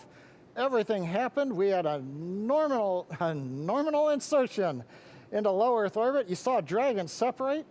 We got the Draco checkouts were good. And right now we're hearing the nose cone hooks are opening up. Everything is happening right per the procedure. And we've got Crew 1 successfully on orbit. So with that, let's head over to our counterparts at Kennedy Space Center. Marie, how was that launch for you all there on the ground? Oh my gosh, John, it just took our breath away. I mean, we could just turn right around in our seats and watch. We got up away from the desk to get a better look, and then we actually could see the booster coming back down. Yeah, that was outstanding, outstanding, and I don't even know what to say. High five. We're like high-fiving through the shield here. High five. My husband texted me a picture of my daughter watching liftoff. It was just, I'm emotional. Seeing that, and went on the first attempt. How often does that happen in human space flight? As it should. I'm very happy. It has been a long day, but just to be able to stand there and actually feel the rocket pounding the air around you was just. It was just incredible. And then looking at the light too long, I couldn't see the MVAC ignition. So I still have spots in my eyes. And then the views inside the capsule too, with the 4 of them, looking kind of mellow, but you could see Victor's kind of letting his arms do a little bit of the floaty thing. I bet he cannot wait to get out of his seat. Well, he's going to get a chance to here shortly. So he's officially on his way on his first space flight. So Incredible. Victor, Mike, Shannon, and Soichi are now on course to arrive at the International Space Station just tomorrow, Monday, November 16th, around 11 p.m. Eastern Time. And we're going to stay live on air for continuous live coverage along their entire ride to station. Though our coverage here at Kennedy Space Center will conclude, we're going to turn it over to the teams in Hawthorne and Houston to take us through the next phases of the Crew 1 mission, all the way through hatch opening and a welcome ceremony for the crew. Now, for those of you watching online via YouTube, take a look at the description below the video. There you'll find the new link for our Crew 1 rendezvous phase, and we'll be continuing live coverage at that new location shortly. But if you're watching on NASA TV, like my parents, you won't notice a thing, and your coverage will continue. That's right. And as you follow along, we also invite you to tune into a post-launch news conference at 9 o'clock p.m. Eastern Time, right here on NASA TV, where NASA and SpaceX will take questions live. And in addition to NASA TV, of course, you can always follow along on Twitter at @NASA and nasa.gov for continuous mission updates. We thank you all so much for watching. To all of our commentators, Nicole, special thanks to you for being here. My pleasure, ladies. Let's do it again. Oh, please, yes. Well, we'd love to have you back. Here now are some highlights from the incredible journey that's just begun. Here's our first live look inside the suit-up room. Crew Dragon Commander Mike Hopkins was born in Lebanon, Missouri. Pilot Victor Glover is a native of Pomona, California. And Mission Specialist Shannon Walker is from Houston, Texas. Mission Specialist Soichi Noguchi is from Yokohama, Kanagawa, Japan. And here they come, walking down the hall. Everyone's looking quite peppy there. Yeah, so cool. They're looking for people. They're looking for the people that have helped them all along the way, too, and wanting to make eye contact. Here they come, the Crew 1 astronauts now beginning their journey to the launch pad ahead of this historic mission to the International Space Station. This is Core on countdown 1 for timeline. The crew is departing for the pad on schedule. This is a chase car, so you can be along with the crew every step of the way. It's kind of like the pre-flight, right? The walk around your vehicle before you get in and fly. I love this shot. Yeah. You know, when this was being designed, it was definitely a forward-thinking design. And you can see on your screen the crew beginning the ingress process already.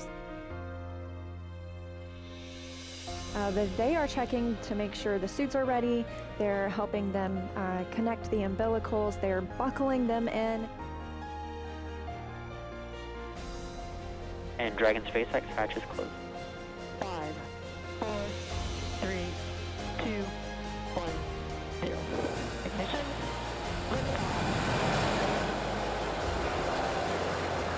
And resilience rises. Not even gravity contains humanity when we explore as one for all.